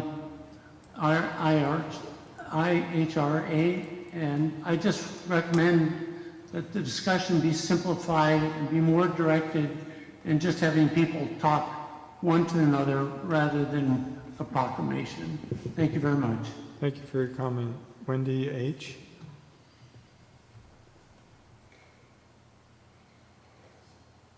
Hi, can you hear me okay? Yes, we can. Okay. Thank you very much. Thank you very much for your time and for considering changing the proclamation, the language, whether it's leaving out the examples or having entirely new language included about anti-Semitism. I'm somebody who's been lucky enough to go see Concord on a regular basis, and one of I actually want to tie this in with the last resolution, or rather the last action, which is that when I go to Concord, right, I think of it as the heart of American Revolution, and I see all of this history about America, and as an immigrant who grew up here, and I try to go at least once a year, because I love the hiking and I love learning the history. And last time I went, I saw a small house with no big signs. And I was kind of curious about what it was. And I went there and I realized it was, I forget if it was a free person's house. It might have been one of the examples that was given for the signs.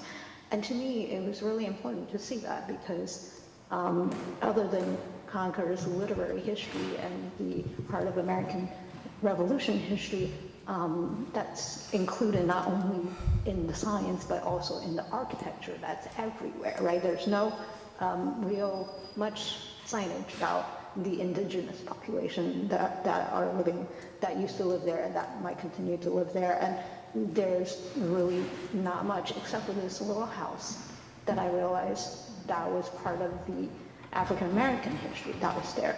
So I urge you to please adopt the signage. It will fit in because, like all of us, we fit into this country.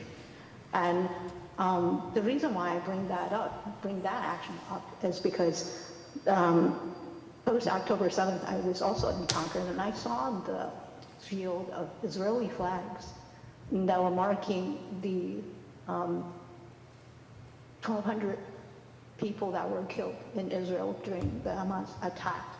And I felt incredible pain for the families that lost their loved ones.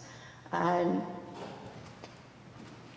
at the same time, because I've been working in human rights for quite a long time, I also knew the history, not to the depth of some of my colleagues, but I knew the history enough to know that anytime there's been any kind of skirmish between Israel and Palestinians, the Palestinians always die on a much greater number.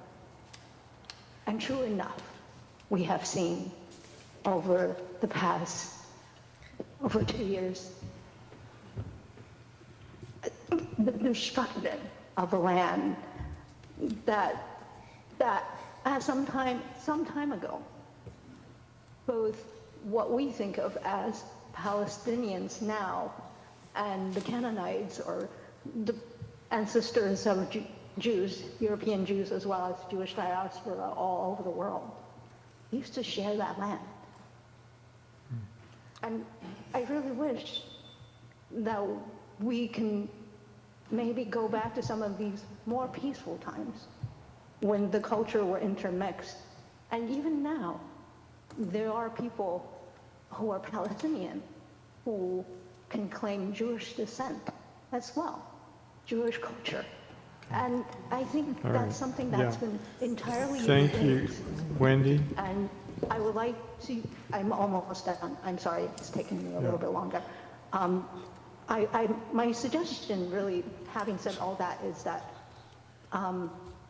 this world is big enough to include all of us. And we shouldn't have to deny the humanity of some people in order to affirm the humanity of other people. And I think one of the compromises, it's a large compromise for people who are trying to fight for equal human rights for Palestinians, to just say, okay, we will live with the IHRA definition if you just exclude the examples. For me, the IHRA definition, even when it's not including the examples, are so fraught with issues because it's been so linked to the examples that it would be better, especially for a local solution, for you to craft something that's local, that's inclusive. Thank you for that To suggestion. recognize I'm going to have to move on now. humanity. So thank you very much. Yep. Okay. Nathan Bosnet.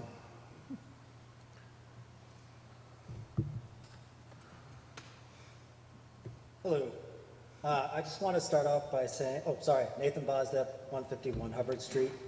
I just want to say that I support no action to be taken by the select board.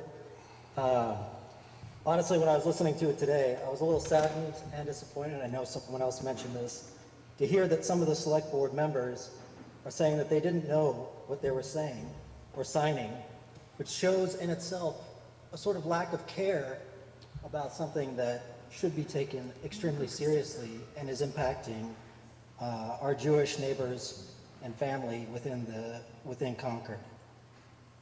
Second, fighting anti-Semitism was never going to be easy.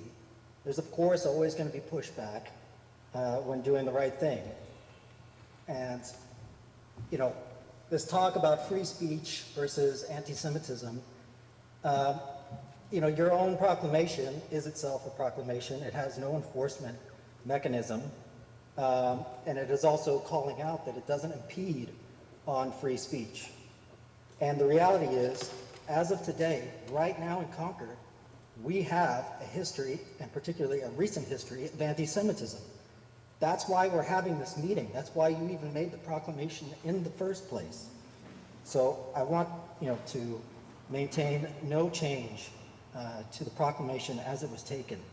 And as a last thing, again, kind of pointing to the care of this, I know it was mentioned in the very first comment, but tonight, is the start of Holocaust Remembrance Day.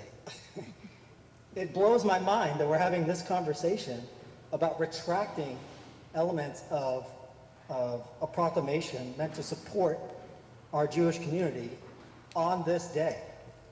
And I guarantee you, if you pull back on it in any way, there will be people celebrating in corners of the right and corners of the left, that you've made this decision, that it's a little chink in the armor that they've gotten through.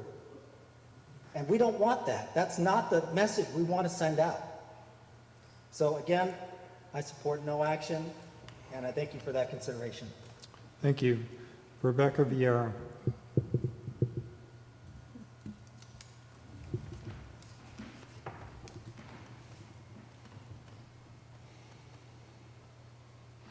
Rebecca, are you there? Yeah, can you hear me? I thought I was on mute, sorry.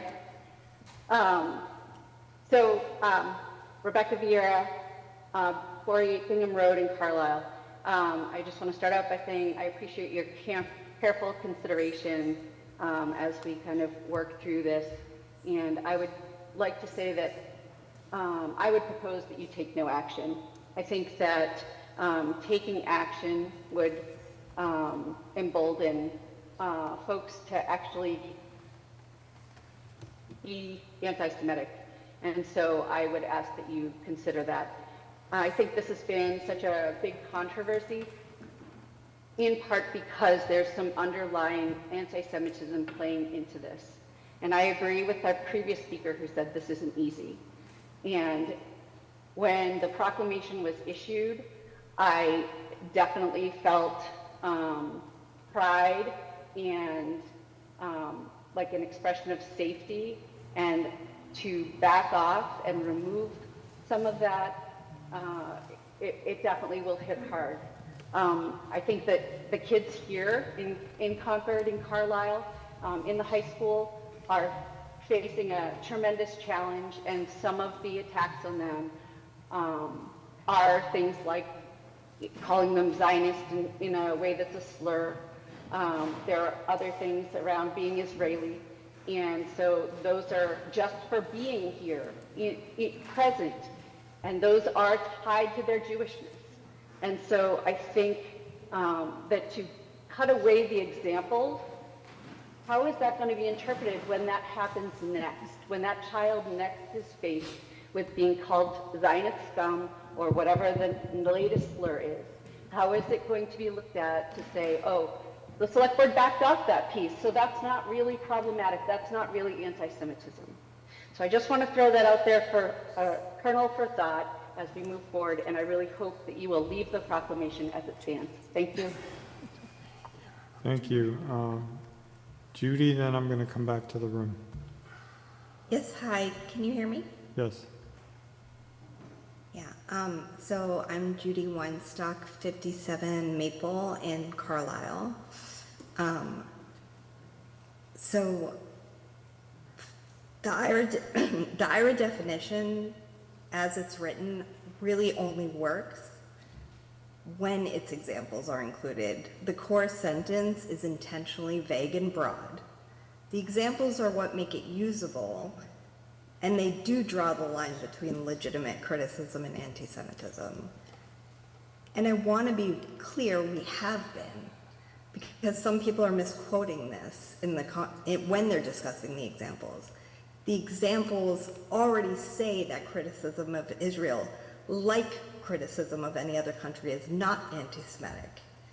That protection is built in. So the people who say that it's horrifying that they can't criticize Israel, that's not true. And so removing the examples isn't expanding free speech. It's really removing the parts of the definition that provide clarity and education to the people who don't understand what old anti-Semitic tropes are. And I'm not here to take away free speech or police speech. I'm here because our community has an anti-Semitism problem, including from children who speak often in these spaces and are allowed to call Jews or Zionists Nazis, thinking it's political critique. But it's not, it's anti-Semitism, full stop. And we need to stop pretending that Zionist is a fringe label. For most Jews who consider themselves Zionists, it's a belief that the Jewish people need a place where we're not subject to violence, expulsion, annihilation. That's what the vast majority of people who believe they are Zionists believe, and 95% of Jewish people identify as Zionist. So when you say, I don't want Zionists here, you're talking about 95% of Jewish people. And I can tell you, I lived a mile from Gaza. I worked every day side by side with Palestinian families. I cared for their children. I ate dinner with them. I don't need to be lectured on complexity or humanity, but it's not about complexity. It's about vagueness, and vagueness is what you create when you take these examples away. We cannot educate children when we take that definition away with the examples. And it's big. You're making anti-Semitism harder to name, easier to tolerate, and to allow people to come to meetings and call me, my children, my family members, Nazis. So I'm asking you to keep the definition, please. Thank you. With the examples as intended. Brian? Brian Farber, Ash Street. I'm a member of the DEI Commission, but I'm speaking on my own behalf. You know, people have been talking about the words Zionist scum, and it shouldn't be taken lightly, because that is actually a real event that happened in our schools recently in the last few weeks. Now, since December, I've been sitting with a lot of folks, partially because of my own apology tour for things I've perhaps made comments on that weren't intentional, but came out of my mouth. But what's really been troublesome is when you start talking about that word.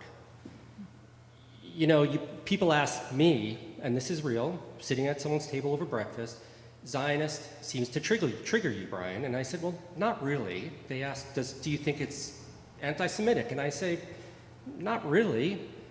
But do you think it's anti-Semitic when a student who wants to borrow another student's phone in the hallways of a school is told no and calls the girl Zionist scum? Is that anti-Semitic? And the answer I get over and over again is, it depends. Did he know she was Zionist before she said no, or after? Because then she came out in the newspapers and she said she's pro-Zionist or she is a Zionist, and so therefore it was a political statement.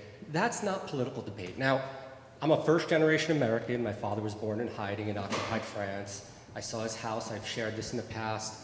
Back in 2024, my family took an RV trip. And I'm now going through the process, like my siblings have, of getting Austrian citizenship. It's their apology tour. My family was pushed out, and my father was born then in hiding in France. I'm really empathetic. Empathetic. Not sympathetic, but I understand and feel sorrow for what's happening in Gaza. Israel, to me, has gone too far. I've said this before. I'm critical of the government. I've not been arrested.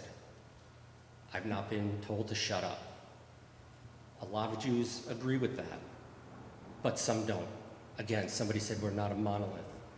But I just want, and I'm not going to fall on my sword for IRA. I wasn't the one who asked for it. I do support it, but I'm not going to fall on my sword for it.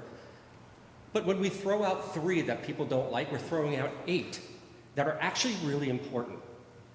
So when you just say we don't adopt them, there's a lot in there that we should all, Jewish and not Jewish, should actually appreciate and understand, because we don't share a same opinion or definition of anti-Semitism. You took a vote.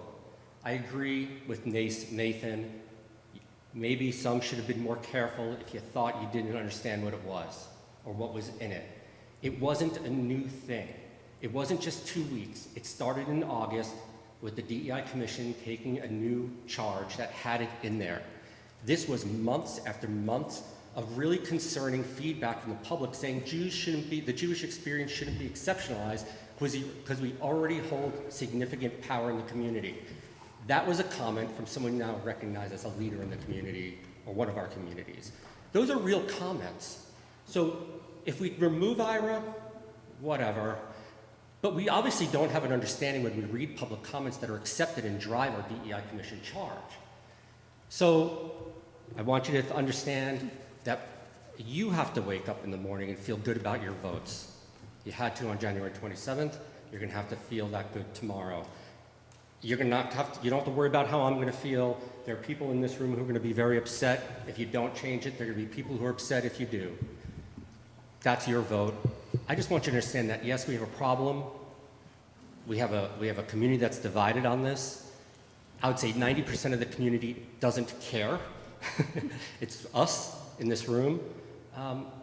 You'll do what you think is best, but please understand that when you throw them out, you throw out 8 very important parts of those examples that are may, not shall.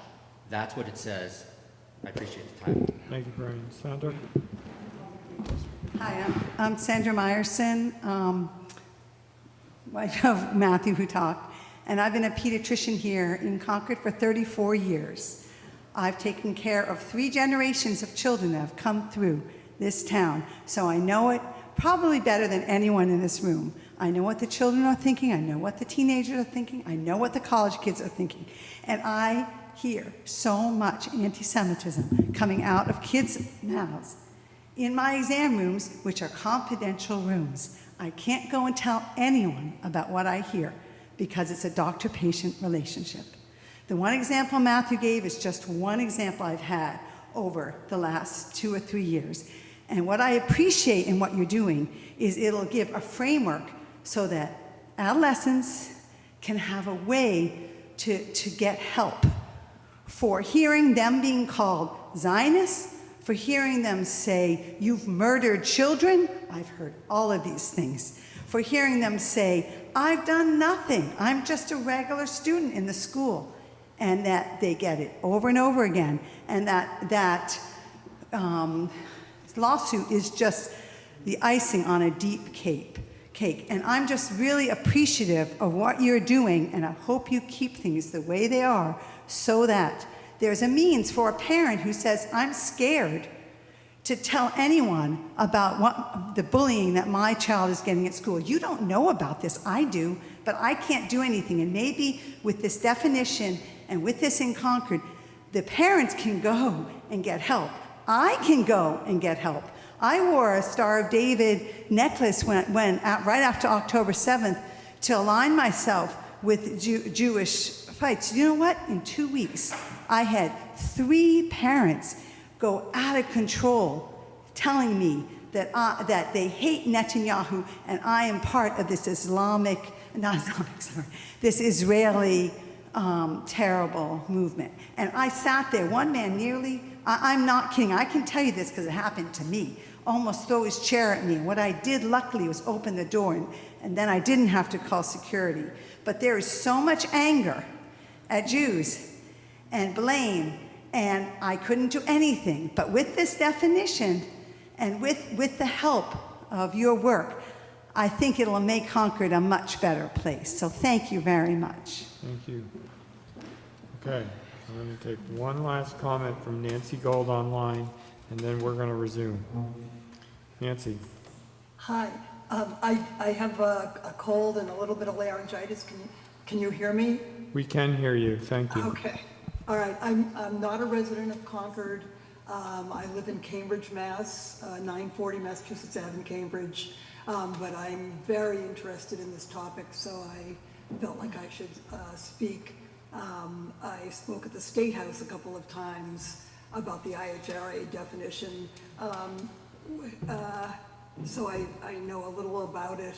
I know about the examples. I agree with the people who said that that the examples should be removed. Keep the definition. I think it's a very good definition. Keep the definition and lose the IHRA, the label IHRA, because if people are like, oh, very interesting, let me look that up on the internet. Let's see what the IHRA definition has, what else they have to say. They'll see all the examples. They'll see the examples about criticism of Israel. By the way, I'm Jewish. I've been on the receiving end of anti-Semitism. The main thing I remember was from when I was in middle school, and a bunch of boys leaving on one of the buses chanting Jew, Jew, Jew at me. And I remember that 60-something years later. So I'm definitely against anti-Semitism. What I can't help but think is all of this conflation of anti-Semitism with Israel is making people more anti-Semitic. They're like, well, you don't like what Israel is doing, and everybody is like, oh, well, you can't criticize Israel because of the Jews, so it must be the Jews' fault. It just feels to me like we shouldn't be saying that, because there are an awful lot of Zionists who are not Jews. I also, by the way, I've been to the West Bank twice before what's happening now, and even then I could see the apartheid system under which Israel treats the Palestinians. So I am a full supporter of Palestine. One of the people who spoke, maybe it was Judy, said that some huge proportion of Jews in the United States support Israel. I'm seeing online that in a poll, Washington Post poll from September of 2025, that almost 50% of American Jews oppose the military actions taken by Israel in Gaza, that 61% of American Jews believe Israel has committed war crimes, and 39% believe Israel is committing genocide against Palestinians. So not 5%, which I think is what I heard. So again, I totally just recommend that you keep the definition that you have, which seems like a very good, just those words.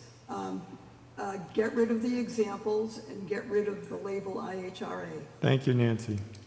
Okay, Are we moving ahead? Andrea, Just you one- get to have the last word. Okay, Andrea Solomon, I'm speaking for myself, I'm a Concord resident. I just want to say there are only 15 million Jews left in the world. 7 million of them live in Israel. The rest are scattered throughout the rest of the world. There's a handful of them here in Concord.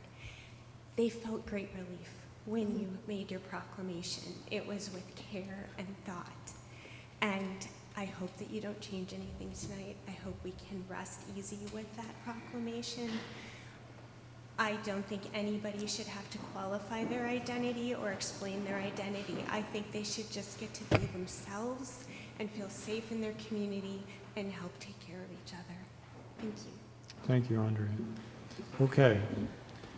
So we've heard plenty of comments, and what do we make of this, friends? Yeah, I mean, I'll start. I thank everybody for their feedback. I guess I'm back to where I started. I think we wrote and approved a proclamation that condemns anti-Semitism, that adopts the International Holocaust Remembrance Alliance working definition, that it does so with the understanding that that adoption does not create new legal standards, enforcement authority, or limitations on constitutionally protected speech, and I stand by that. And I'm not in favor of making any changes. Paul? I agree with that. I would not go for any changes. I think the proclamation speaks for itself. The thoughtful comments here and all over the map, I think we would be doing harm at this point if we changed it. I think I'd stick with what we have. I actually would agree with that at this point, but we need to get to work. We need to start working on this issue. That's what I'm hearing from everybody. And that's the most important thing that we need to do. Now, we have to talk about what that is. And Mary? Okay. First, I do appreciate all the comments. Every time we open it up in this way, we hear people speaking from the heart, both here and in our neighboring communities, and I appreciate that. There's a great deal to be learned by that. And I would suggest that when dealing with issues of bias and discrimination, much of it is an educational process. The program that we are promoting as a select board is an educational process. I wanted to mention, and didn't earlier, that last night when I read the proclamation announcing days of remembrance of the Holocaust, which do begin this evening, in this very room, Court Booth, the co-president of the Human Rights Council that was sponsoring that event along with the town of Concord, reminded us that there is another opportunity for bystander training this Thursday evening. Somebody you'll have to look up where that is, but those are restarting again. There were 3 very successful runs at that done, and there's going to be more of that. There's going to be the dignity workshop as well, where we try to unpack some of the issues of dignity that go around identity. It's not a bad thing. Somebody called us out for not completely understanding what we were doing when we acted on January 27th. You know what? I learn something new every single day. So I'm not going to apologize for being smarter now than I was a month and a half ago. And I'm sure that give me another month and a half and I'll know something new too. I'll be impossible. Mark, that said, can I just make a plug for, we have a select board sponsored activity ongoing, the Bias and Hate Incident Reporting Work Group. We're going to need a lot of public input and reaction so we can acquire and use the data properly and constructively going forward. So that's evolving. So just want to give you a heads up. You'll hear more about that. You know, that said, my first, I'm inclined after all of this discussion to take on my first option, which is, in fact, leave it alone and focus on the work for Concord. I want to hear more about the Dignity Workshop. I want to hear more about the bystander training. I want to hear more about education in our schools. We have been working with the school administration on an initiative we call Concord United. That is an effort to try to change the reality and the perception of the understanding of what anti-Semitism looks like in Concord. When we're honest about it, about the fact that there is a problem, and focus on discussion of what has happened and what we can do about it, we're being very productive. And I think when we spend our time wordsmithing documents, that's good to a point, but it doesn't really move the ball down the field. So I'm perfectly comfortable taking no action as well. I get that's the sense of the board, and we don't need to take a vote on that. So we do have more work to do this evening. I want to thank everyone once again for your attention and your concern. Just know that this board is committed to working on the problem. Thank you. Okay, we're going to talk about MCI. So in the packet was an updated charge for the MCI Master Plan Committee based on the discussion that we had last week. You have in the packet the clean version. I also had circulated the red line version to make the changes obvious. They were in direct response to the comments that we had. And I'm wondering whether anybody had any further questions, comments, or concerns about that. The only thing I would probably call out as not necessarily something that I heard consensus on, but one, We did, the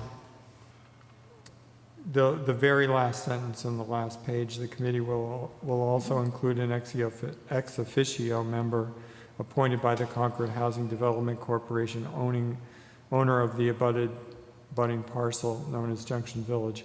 We had some discussion about this.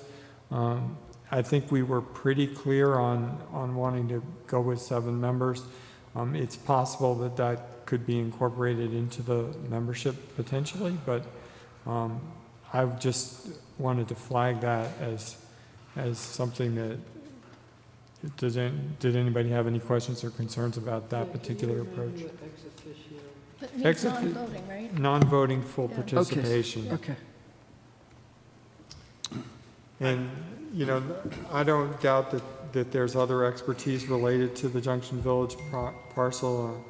I believe the Concord Housing Foundation was involved in the actual construction or potential construction under the last Junction Village. the last Junction Village Yep. project that didn't make it. So Right. there's other ways to get at that, but it did seem that some kind of direct and named role for the title holder was potentially important for this. So I think it's an important representation on the board, and I would support the ex officio status. I think that makes sense. Okay. Don't you have, well, there's potentially you're going to have somebody on the committee. Potentially. Well, that has housing, well, you're right. In terms of the rest of the updates I made, and I know there were a number of them, and so did everybody see the reflection of the discussion from last week included in, and did anybody have any concerns about what it actually says right now? First of all, thank you for doing this. I think this is great, and I think you incorporated what I heard last week.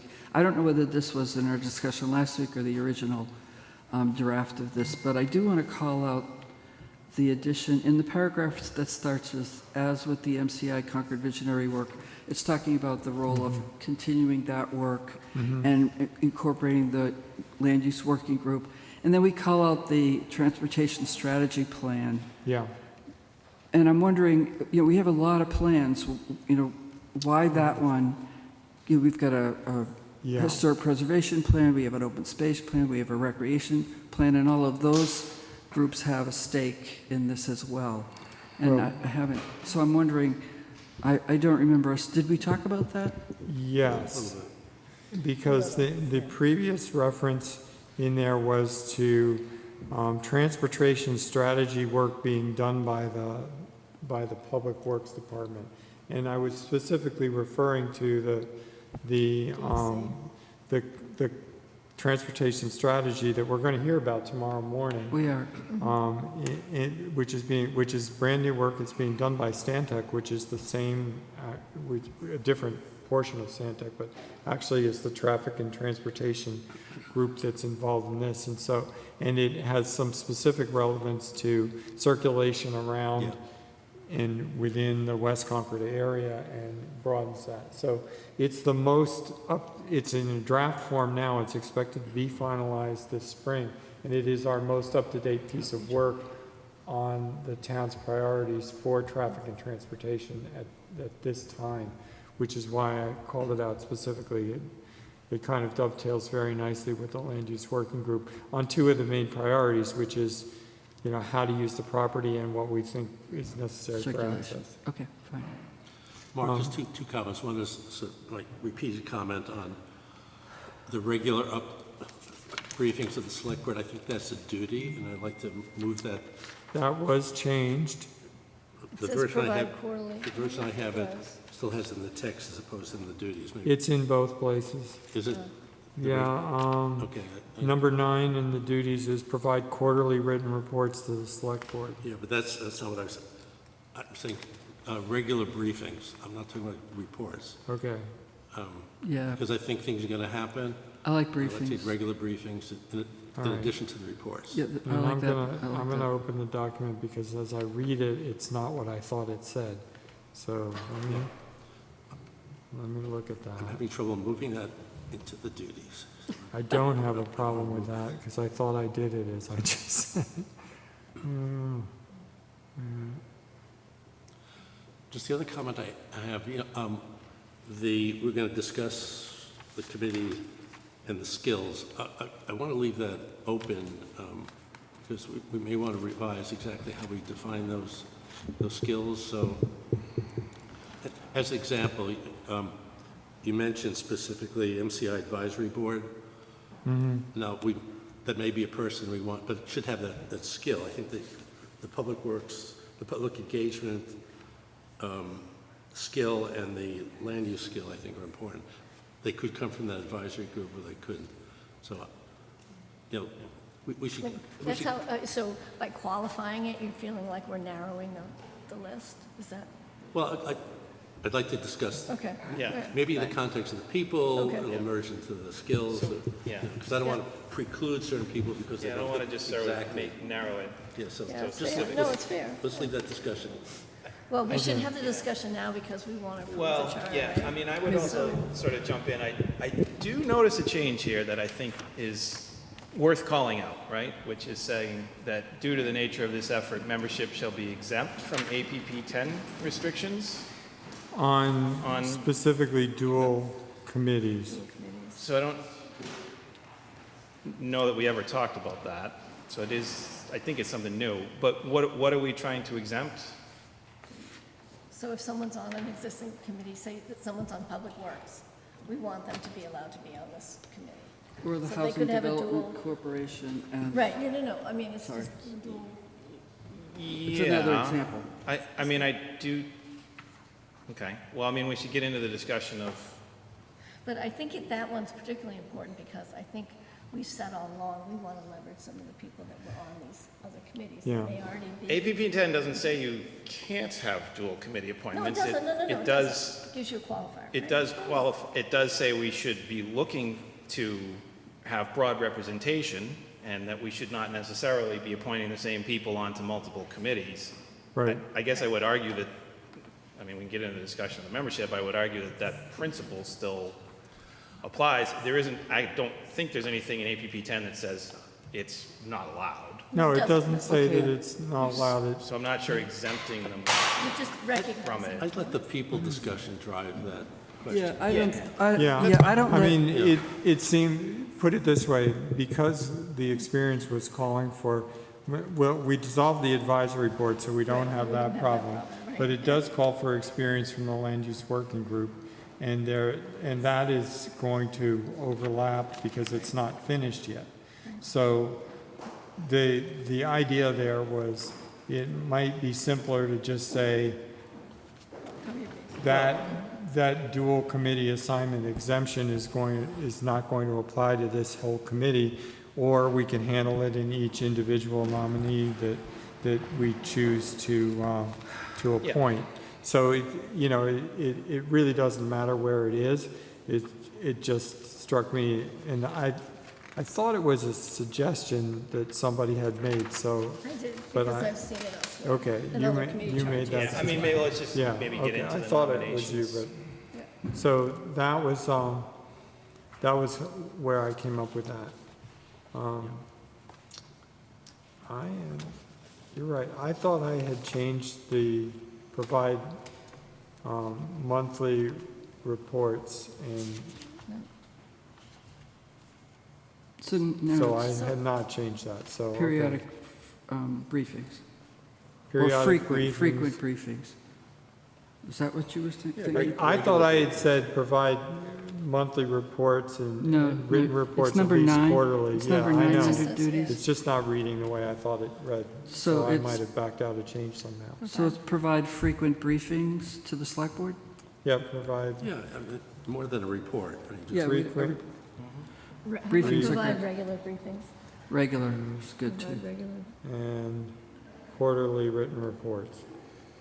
I don't even know, do we need that? Provide, you Brief. like regular rather than I like brief. Regular regular briefings. briefings? Do we need the reports? Is that what you're saying? I'm saying, do we, report to me is big. I know. It is, it's a deliverable. I think, I want to get the information in whatever form, but things are going to be happening pretty quickly. Okay, so we don't care about written reports? Well, we're gonna have a Not really. deliverable, I right? think brief, like And how about a executive, final report? executive I mean- summary briefings. To me, if I could write this, it would be frequent executive summary briefings or something. Yeah, I think that's, Provide regular That's it. briefings to the Briefings Yes, To the select to the board. select board. Okay, that's what it says now. Great. with or without PowerPoints. I'm kidding. I'm kidding. What's the font? And there's usually, and then there is the master, I mean, the deliverable is the master plan in the zoning. The deliverables is good. Oh, wait, where is it? Okay, am I making any other changes? Okay, So the only change is to this, was to provide regular briefings to the select board. so far. Right? So far. Yeah, I mean, I would take out the shall be exempt from APP 10. Let's see how Let's the see how names the go. conversations go. I guess. Okay. Do we want Okay. to approve the charge now, or do we want to have the nomination conversation? Or, I think So- that the order we discussed last week was approve the charge and Right. then have Yeah, the so I nomination. move to Right. approve the charge with the one change that we just discussed, number 9. Approve the MCI Concord Master Plan. Thank you. Committee The charge. MCI Concord Master Plan Committee charge with the one change, which was number 9 duty. Okay, do I hear a second? Second. All right, is there any further discussion or questions? Hearing none, all those in favor? Aye. Aye. Any opposed? Okay. Okay, I'm going to abstain because Okay. I'm not sure. 4 ayes APP and 10 one where we're going. abstention. 4 Okay. ayes and 1 Yeah, abstention. I'm not opposed to almost all of what's written. I just get into Okay. the membership thing. Okay. Let's see what happens. We're making progress towards getting Making something done progress. here. All right. Okay, now, also in the packet, for anybody that's following along at home, Yeah, do we want to put up can we do that? Put up the list of nominations? Sure. Yeah, I'll sure see we what can. I'll- Is It's in that the in the packet. Yeah, it's in the Well, packet. it's in a version of the packet, but there's lots of versions, so I know Well, If you I didn't read- originally I'll have tell it. you what, I'll put it on the screen. You didn't have a lot of things in the original packet. So Just that's all. saying. Yeah, Just want to Okay, make sure well, that, let's put them up there, yeah, that's all, just so we have it. because I didn't see the names. You didn't see it? I'm behind. There's I'm various- behind on my Chris is reading. doing it Because for you're us. Depends on what time 800 it depends on what time of day you look at the packet, yeah. I was busy Well- handling 700 emails. No, it's Okay. 800. So, Wendy, you created this, so I'll Yeah, let you. so Go ahead. in our last meeting, we had asked people to forward recommendations. So this is the consolidated list of individuals, and I tried to identify next to each individual what was reported as sort of the experience and skill as it relates to the charge. Many of these individuals have other background that's relevant, I think, to the group. I can talk to that. And then I just noted there was overlap on a lot of the committee members identified, so I just listed a count of how many people had identified those individuals. So I will also say that I made an attempt to outreach to people who gave me contacts that were not identified as having someone speaking to them. So I was able to speak to one person that no one had spoken to, and that was actually Erin Cusser, who I did speak to, because no one had actually talked to her directly about this opportunity. So, but if I go down this list, at Vicky, who I don't, Cameron, I think, was this your reference, or no, that was yours? No, that was Paul's. I sent an email to her, but I did not hear back. Do you want me to explain who she is? Sure, if you have the background. Yeah, I know she's an architect, she does architecture design and urban well, she design. she's an architect, she's a, okay, I'll read it. My qualifications include I've done exactly this type of work in my past. I work with urban design teams and projects all the way from Abu Dhabi to Suffolk Downs and Mary Ellen McCormick project in South Boston. Chaired the South End Landmarks Commission and served on boards that make sure committees are heard and talents are well represented. In my current role, she's managing director of Perkins Will in Boston. So she's urban planning architect. Importantly, she lives on Commonwealth Avenue, which is West Concord, and very much attuned to exactly what's going on in the immediate geography. Can I ask a process question here? I thought we agreed that the process was that we would send you our You did. nominations, Yep. and that you would look at them, and that you would come back to us with your recommendations. And it looks like what you did is you did it by the number of I didn't necessarily do it by It the just came numbers. like So if that? I Oh, actually like just that? talk Yeah, through why this don't you and do just that? tell That'd you be my great. logic. Yeah, And 'cause we- part of this is recognizing that, well, first of all, it's so the skills, right? So, and being cognizant of those who are heavily involved to date on many of these issues. Keith Bergman I identified because he's on the land use working group, but I don't believe you've actually gotten to housing issues yet. He is the current chair of the CMAHT. He certainly is well-versed in all our issues around housing, particularly affordability. John Boynton has commercial development experience, so I actually think it's absolutely critical that we have commercial development experience on this committee and residential housing development on this committee, and that's actually fulfilled by Dan Gainsborough. Erin is actually an architect and urban planner. She's also was on the MCI land use, and she's also was involved in the public engagement. She is she lives on the other side of the Rotary, so she does have some appreciation for West Concord and particularly the Rotary issues. Matt Johnson has experience. He was a former planning board member. He's obviously a select board member. He did last year put forth and was a sponsor of a warrant article. So he's very familiar with selling and getting things done through the planning department. He obviously has some housing experience as a member of the Housing Foundation, and he actually lives on Com Ave. Not directly on West Concord, but he's obviously a West Concord resident. Winthrop Street. Is he on Winthrop Street? Right. Yeah. He's on the corner, yeah. Matt Johnson. Which is right off of Which is Com Ave. basically one of the access roads into Junction You know, Village. but more importantly, I think that Matt, and especially with his wife Margot, are very tuned into Right. the village, Right. the West Concord village. So it's more than he just lives there. They're very, we want to protect the village, so I thought that was an Yeah, no, important thing. that's fair. I wasn't going to go into the arts, but he is very active. And Sven, I recognize that, he's obviously on the Public Works Commission now, but very fluent on the sewer issues, wastewater treatment, and a member of the Land Use Working Group Committee. You know what, I know that there was a concern about transportation. Pappas is on there, but I also feel like a lot of the issues, there's going to be opportunity for the public to be very much engaged and weighing in on the issues on the site. Mark, you mentioned the kickoff meeting in May, and then the charrette in June is going to be an opportunity to have a lot of different people participate and contribute to the ideas of what's going to happen at the site. Wendy, can I make an observation? So, somebody like Matt Johnson, you list the skills on there. Matt Johnson can cover 2 or 3 of those skill Right. areas. Yeah. And I'm just wondering. But I think it's the planning board zoning experience that is Planning key. board zoning, there's a West Concord. Yeah, and there's a West Concord, absolutely, yeah. So I'm Yep. just saying that, that's good. Yeah, Maybe- no, yeah. Maybe that would either decrease the number or free up a slot for Yeah. an at-large member, Yeah, I mean, Yeah. yeah, John Boynton's commercial property is in West Concord Village, Right. obviously. Yeah, right. Right. You- And Actually, Dan, sorry. Go ahead. No, go ahead.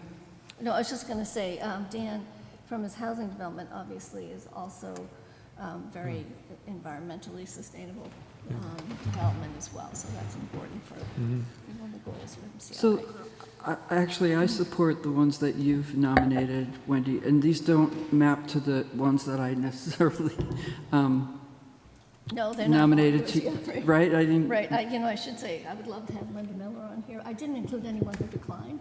Right, well, and To participate. these don't align perfectly with what I had. Right. And that's fine, that's fine. The ones that are in bold, Are my recommendation. Are So are at the Wendy's bottom, bold is recommendations. the recommended committee member nomination. This is my recommendation. Is that because they had more than one select board member? No, I think no, it's she because said- of the skill and the experience that they're bringing. Okay.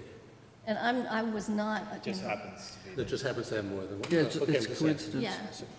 Yeah. Yeah, I mean, so, look, it's a great list of people. I'm glad that there's this many people who are involved.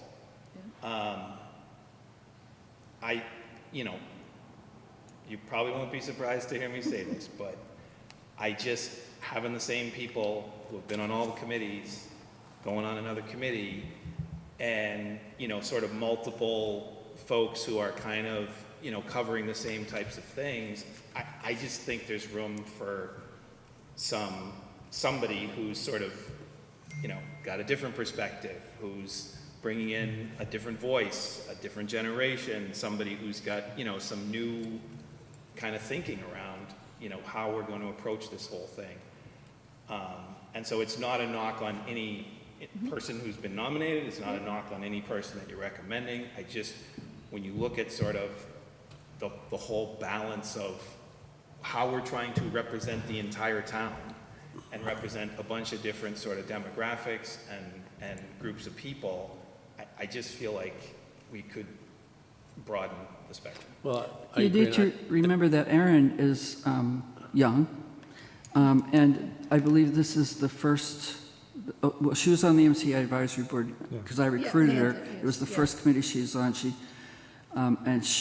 she's, this will be the second committee that she's been on. So she kind of, you know, does represent a younger voice in Concord and doesn't come from the same old. Yeah, I just, But I think you mentioned yeah, Vicky. well, I think that Sam, we should talk about Sam Herstein, right? You know, I think we know him through campaigning. I think he'd be a multi-talented person if we could Who's fit him clearly into the come to slate. learn a lot about I think he'd be good. things that are going on. I mean, I really like Vicky, but that issue's covered by Matt Johnson as well, because West Concord, I think, Matt does double or triple duty there, so.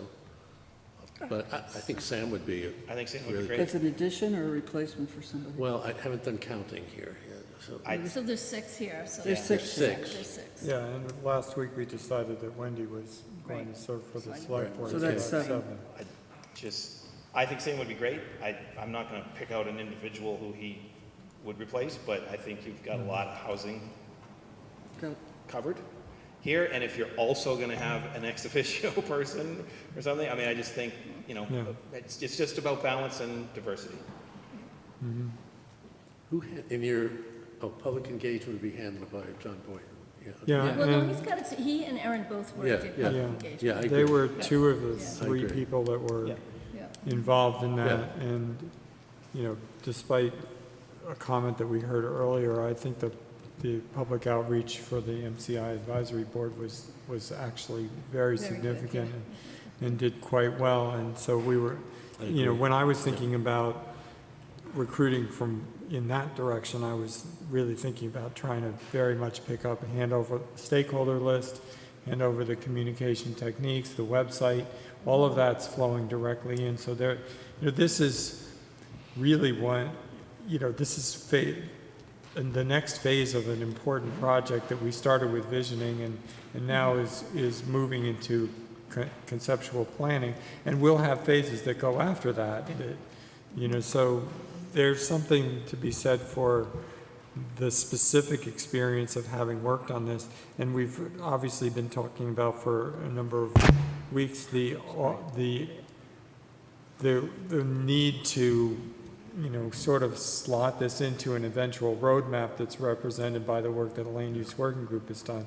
And so, you know, I'd love to think that somebody coming in fresh could get up to speed on that right quick, but we're up against a pretty practical deadline. Half of the money, more than half of the money that we have to do master planning has a fuse on it. 250 of it has a fuse that ends on July 1, June 30th, and another 100,000 is gone in December, leaving us with only 250 left.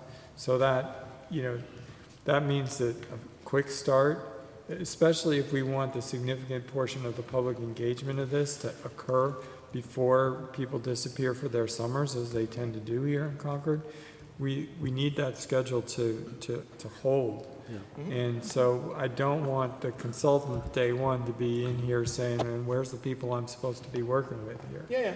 Well, the other Okay, can I concern- add, I need to add something. I just realized that both Matt Johnson and Keith Bergman are on the Affordable Housing Trust. Yeah. Would that create a problem? I mean, Oh.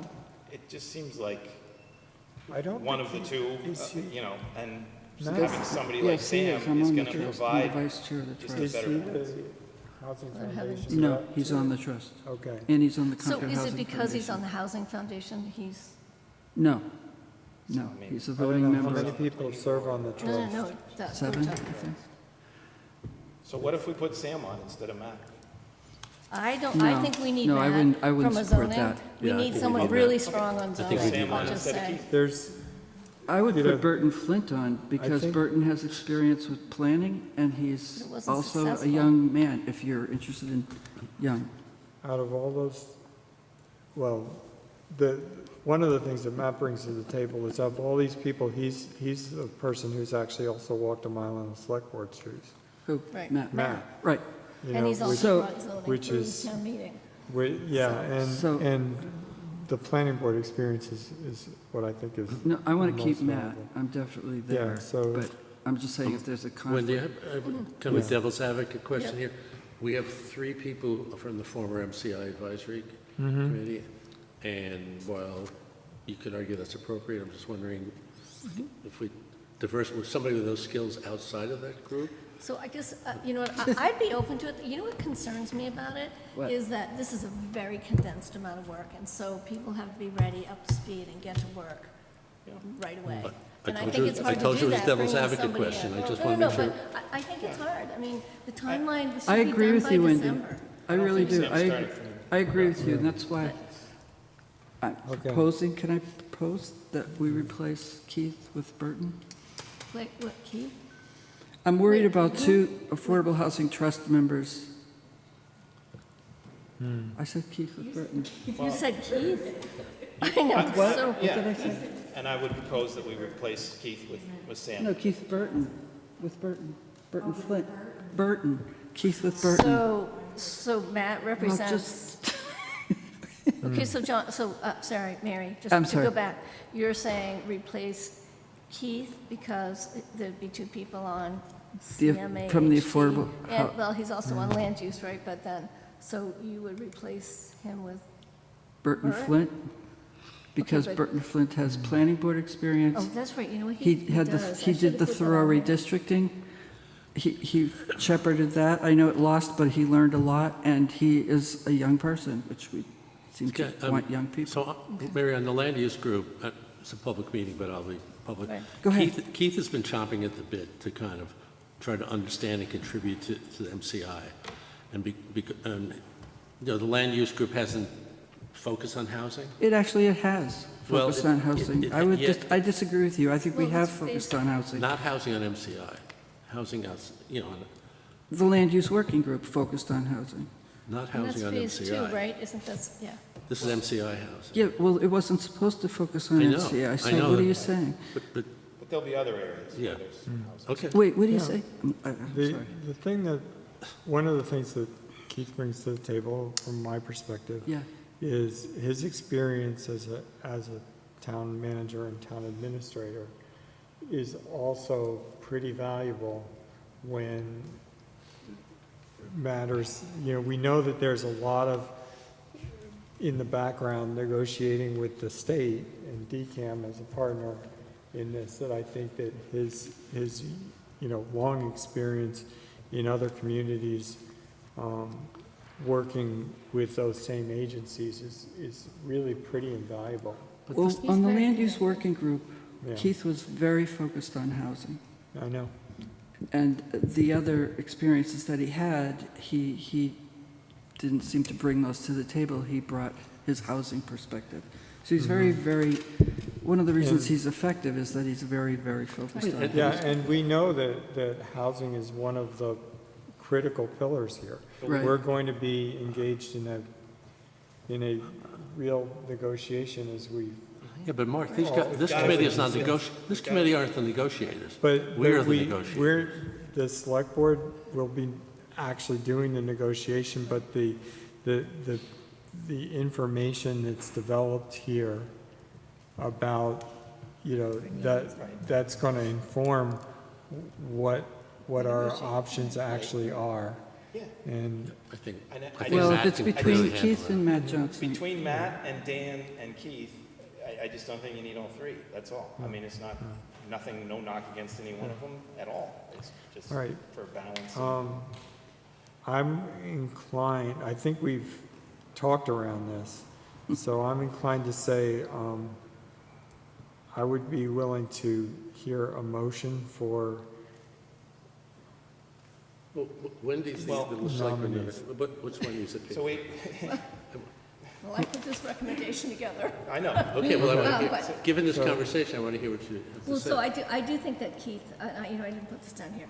Keith Bergman does have that sort of state connection, which is very insightful. He's right on top of a lot of policy issues, but I'm intrigued by Burton Flint representing planning. But if Matt Johnson's going to be there, then we've got planning covered. Yeah, you do. Right? So,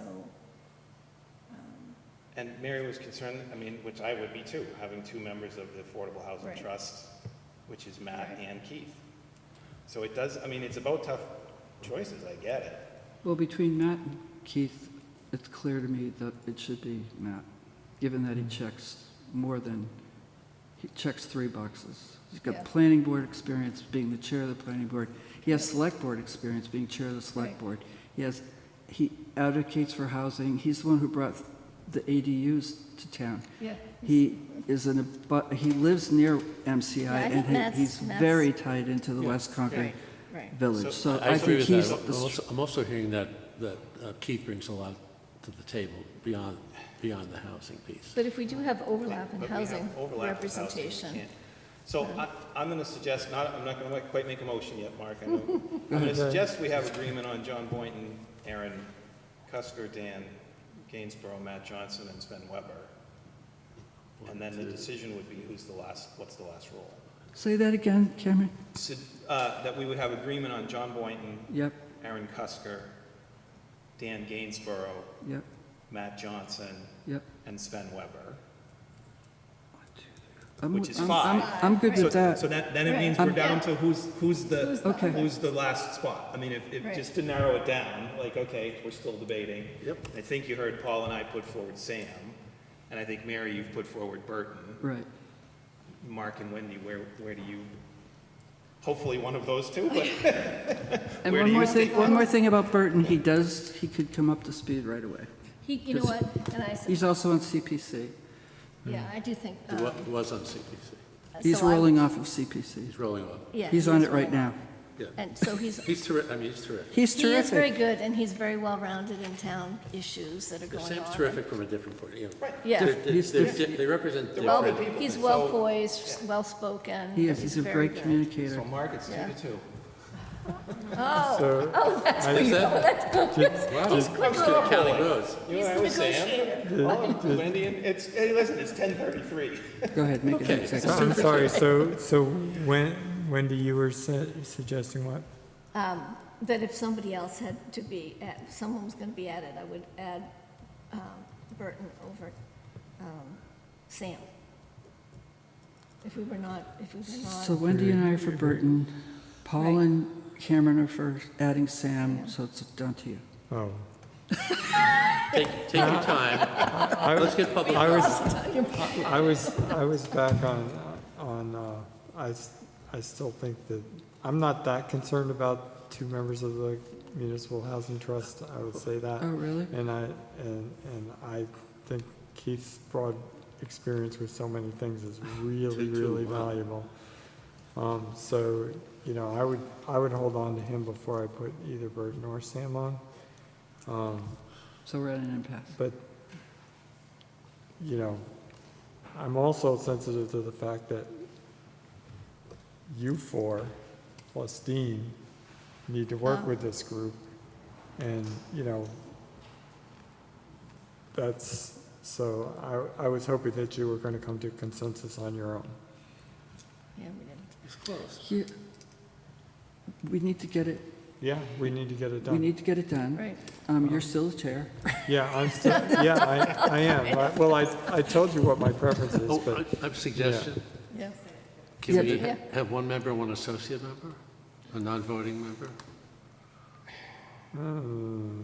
No, we like to have an odd numbers, just in case. Yeah, Well, it's odd, not- you need odd for voting. Well, but associate member is not a voting member. Yeah. 'cause So you're if I'm- saying like keep Keith and then add somebody else? No, No, what are you saying? What are you saying? Yeah. Well, we Between got, ours and we Sam. have Burton and Sam. Yeah. One of them comes on as a member, one is an associate member. But it's so, mean, No, we they get, can we always still show get up the to input, meetings. we still get the input. from Well, you everyone. can get the input just by coming to the meeting. Yeah, that's Yeah, what I I mean. know, let's, They yeah, can just I come to the agree, meeting. yeah. You can come, Right. what's the difference? What's the difference? The difference is Sam gets on the committee, can. But he's can not a voting contribute. member, but he Yeah, I wouldn't mean, be, he could but he just- wouldn't be a voting member. Yeah, yeah. He wouldn't. Right. But, you know, I'll, Okay. I'll admit that I'm much more familiar with Keith's skills and background than either Burton or Sam, and that, you know, so I'm going with what I know he brings to the table. I know, but you That- gotta bring new that's people my in take. too, and. Yeah, you know- I understand. That's the balance. That's what it's just all This about is- balance. This is a pretty high stakes situation, though. Yep. And it's, And I'm guessing that Keith would participate anyway. Well, I've there is observed, that. I've been on the Affordable Housing Trust for years. In fact, I'm the vice chair. I've also been the observer to the CPC, okay? And I think for this particular committee, the combination of skills that Burton has complements the other people that we've already named. And he does represent the younger generation, you know, so, you know, I think Burton is a very level-headed, he's an attorney, he's level-headed, he comes prepared to meetings, he knows how to run a meeting, Okay, well, we don't have an attorney on this list, other than that. No, we don't. Okay. So that's my last So, page. I'm gonna all right. stop now. So if the consensus is that they want to, that you guys want to replace Keith, then I would probably lean towards Burton based on that. then, do you wanna make a motion? Well, I don't make Or motions. Mary, or Yeah. I make a motion. Wendy, Well, or? I made this Wendy, recommendation. Wendy, you So make much it- changing my recommendation. Do you want me to make? Go Yeah, ahead. go ahead. Then I'll make the motion that we have the select board nominations for the MCI Concord Master Plan Committee to be the following: John Boynton, Aaron Cusker, Dan Gainsborough, Matt Johnson, Sven Weber, and Burton Flint. Second. Any further discussion? All those in favor?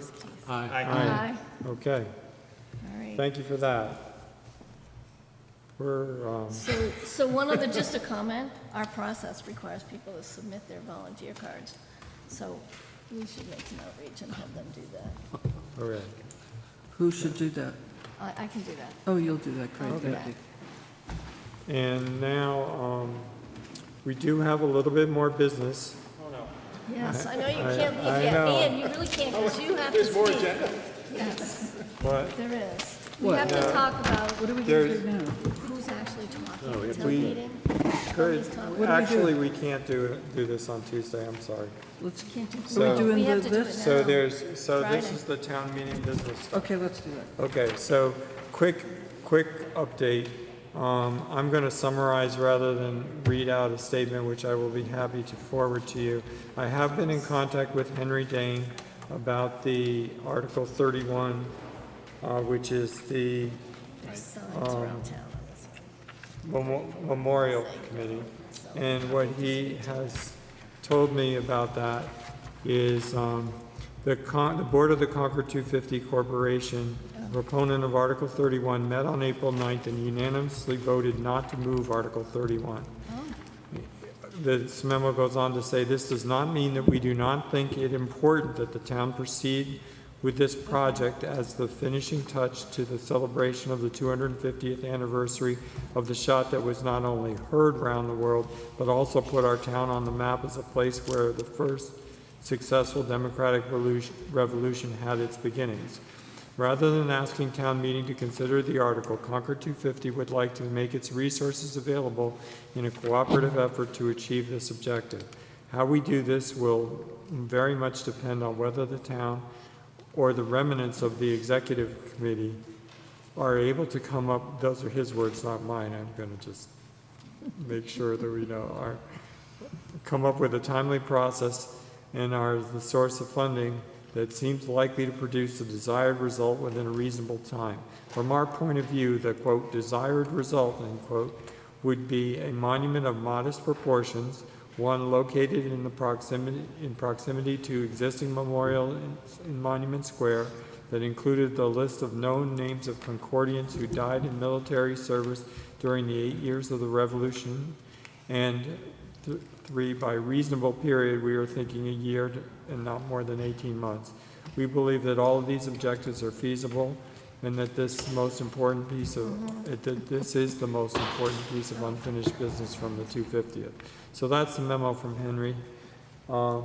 He offered to come and talk to us about this on the 21st if he wanted to.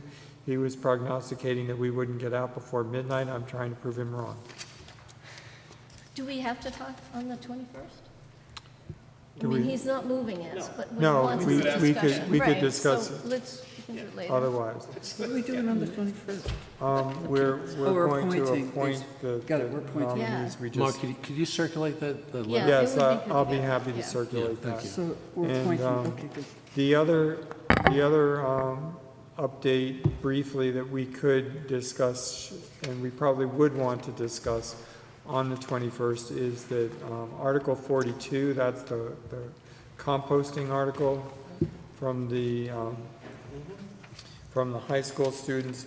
They are proposing a different motion that would essentially urge us to ask the town manager to provide an assessment or a study, something along those lines.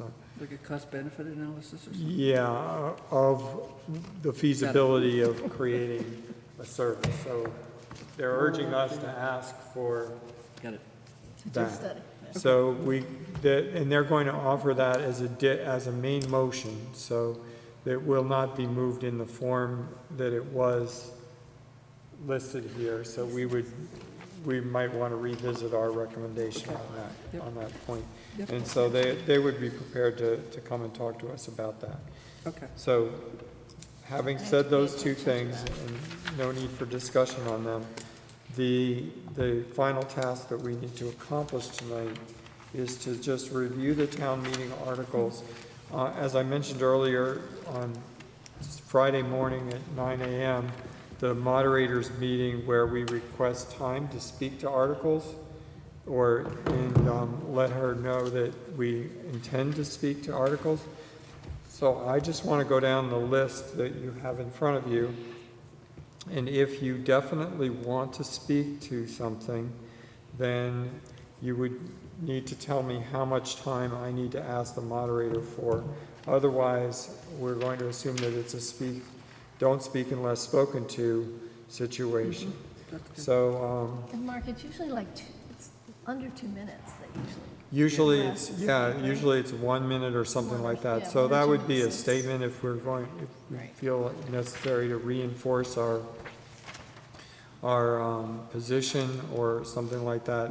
So we're asking for those times. So I'm going to say Articles 1 through 5, we have no need to speak to. The budget line item adjustments, Cameron has 7, 8, and 9. Do we feel inclined, and I don't think we have to. I'm going No. to ask Mary to keep me honest by looking at the consent calendar as it's published in I here. don't think there's any, No, I Yeah, don't think there's, we have to. no. I don't see any, anything that I'm proactive. I forgot where it is in there. But, okay, so I'd say no. The fiscal town budget, do we normally speak to that? I think we do. I mean, remember, our votes I of think it would be- support are already I think it would be announced useful. by the moderator. I think it'd be useful to support. It's a budget, it's a within guidelines, we're not asking for. I wouldn't speak to that. How do you feel, would you like supporting basic town Keep in budget? mind. On what? The town asking study committee Carrie. Oh, wants to Carrie. minimize stuff, right? Unless we think it's controversial. I'm saying it's already being introduced. Okay, Okay, I'll, all right. I'll ask for 1 minute on that. Great, Okay. good. That's good. Okay. Yep. The fiscal capital improvement plan, Wendy, Do we think we need to? I doubt it. I mean, funding's been changed. probably I don't not. think so. I'm going to be presenting Article 12, So so you I'll need be time. asking for time for that. Yep. The school operating budgets and They're all capital in budgets, guidelines. not something we would normally comment on, unless there was something, middle school stabilization fund. I don't think so either. That's pretty non-controversial. Capital stabilization appropriate. I need to talk to Jennifer because I think she was asking me to play a role in that presentation. Okay. I don't know if I'm giving the presentation or she's. Okay. I think she was expecting that you and the chair of the finance committee would make a statement in support of. Just us, okay. And is That's that 20? on just 19? That's 19. Okay, so I'll ask for a minute on that.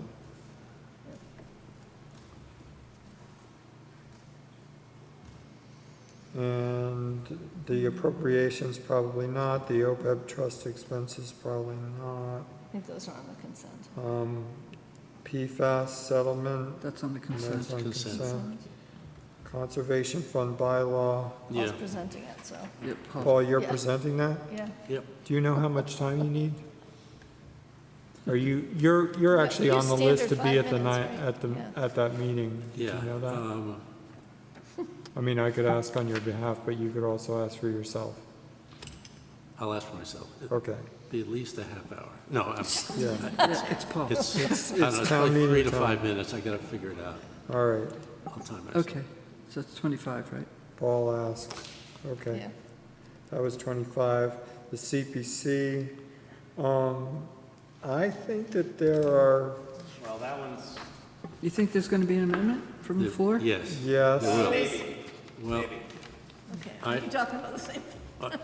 I have heard that there's going to be an amendment on the amenities, somebody can pull it off. Really? And I To could, pull off the the amenities building. that- amenities building, and that- yeah. Well, that was, If that happens, do we huddle and vote at town meeting? Yeah.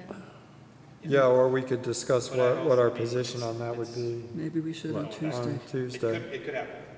Okay. have you spoken to Carmen lately? I don't know.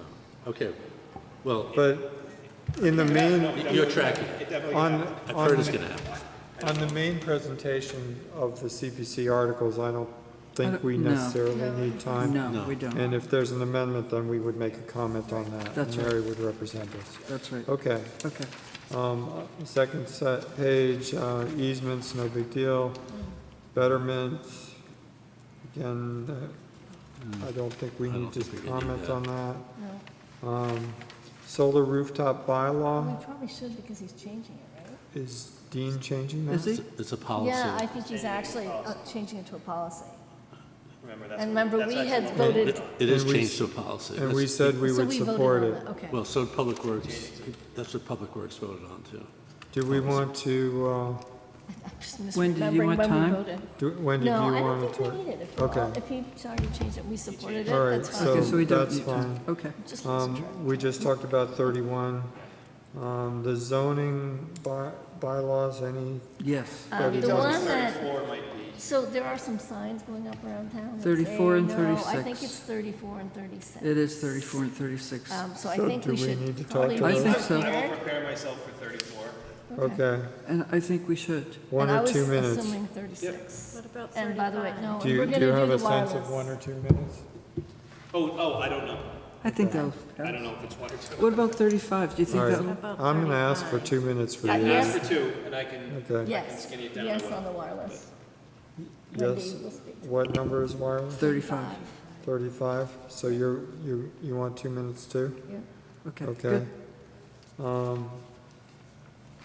37, 38, The and 39. parking, the height limits, I think the height's on, changing the building inspector to commissioner. I yeah, think they're we on should- his consent. Yeah, Parking light, light fund, anything left that, so that we're gonna discuss, Oh, what about stormwater? I don't, it's just expenditures. I mean, it has nothing to do with rates or, I mean, it's possible somebody would want to I think it might. relitigate. Be them. ready. Yeah, okay. okay, but Okay, I'll be ready for that. is that on the consent calendar? No, No. it's not. no. Do you wanna definitely say something? I don't, No. no, I will Okay. if needed. Okay. All right, That's- I think that's good. It would be like a minute. so that's gonna be if needed, all right. And that's it. And anything else further down? What about 42? I think We'll talk about it composting, next week. 42, we're We'll going discuss to, on Tuesday. so Okay. that, we might have to let's ask for a minute on 42. If they change the motion, then we're going to need to explain what our position is on the Okay, changed good. motion. We won't have that. So I'll ask for a minute for Paul for that. Okay. Good. Very Great.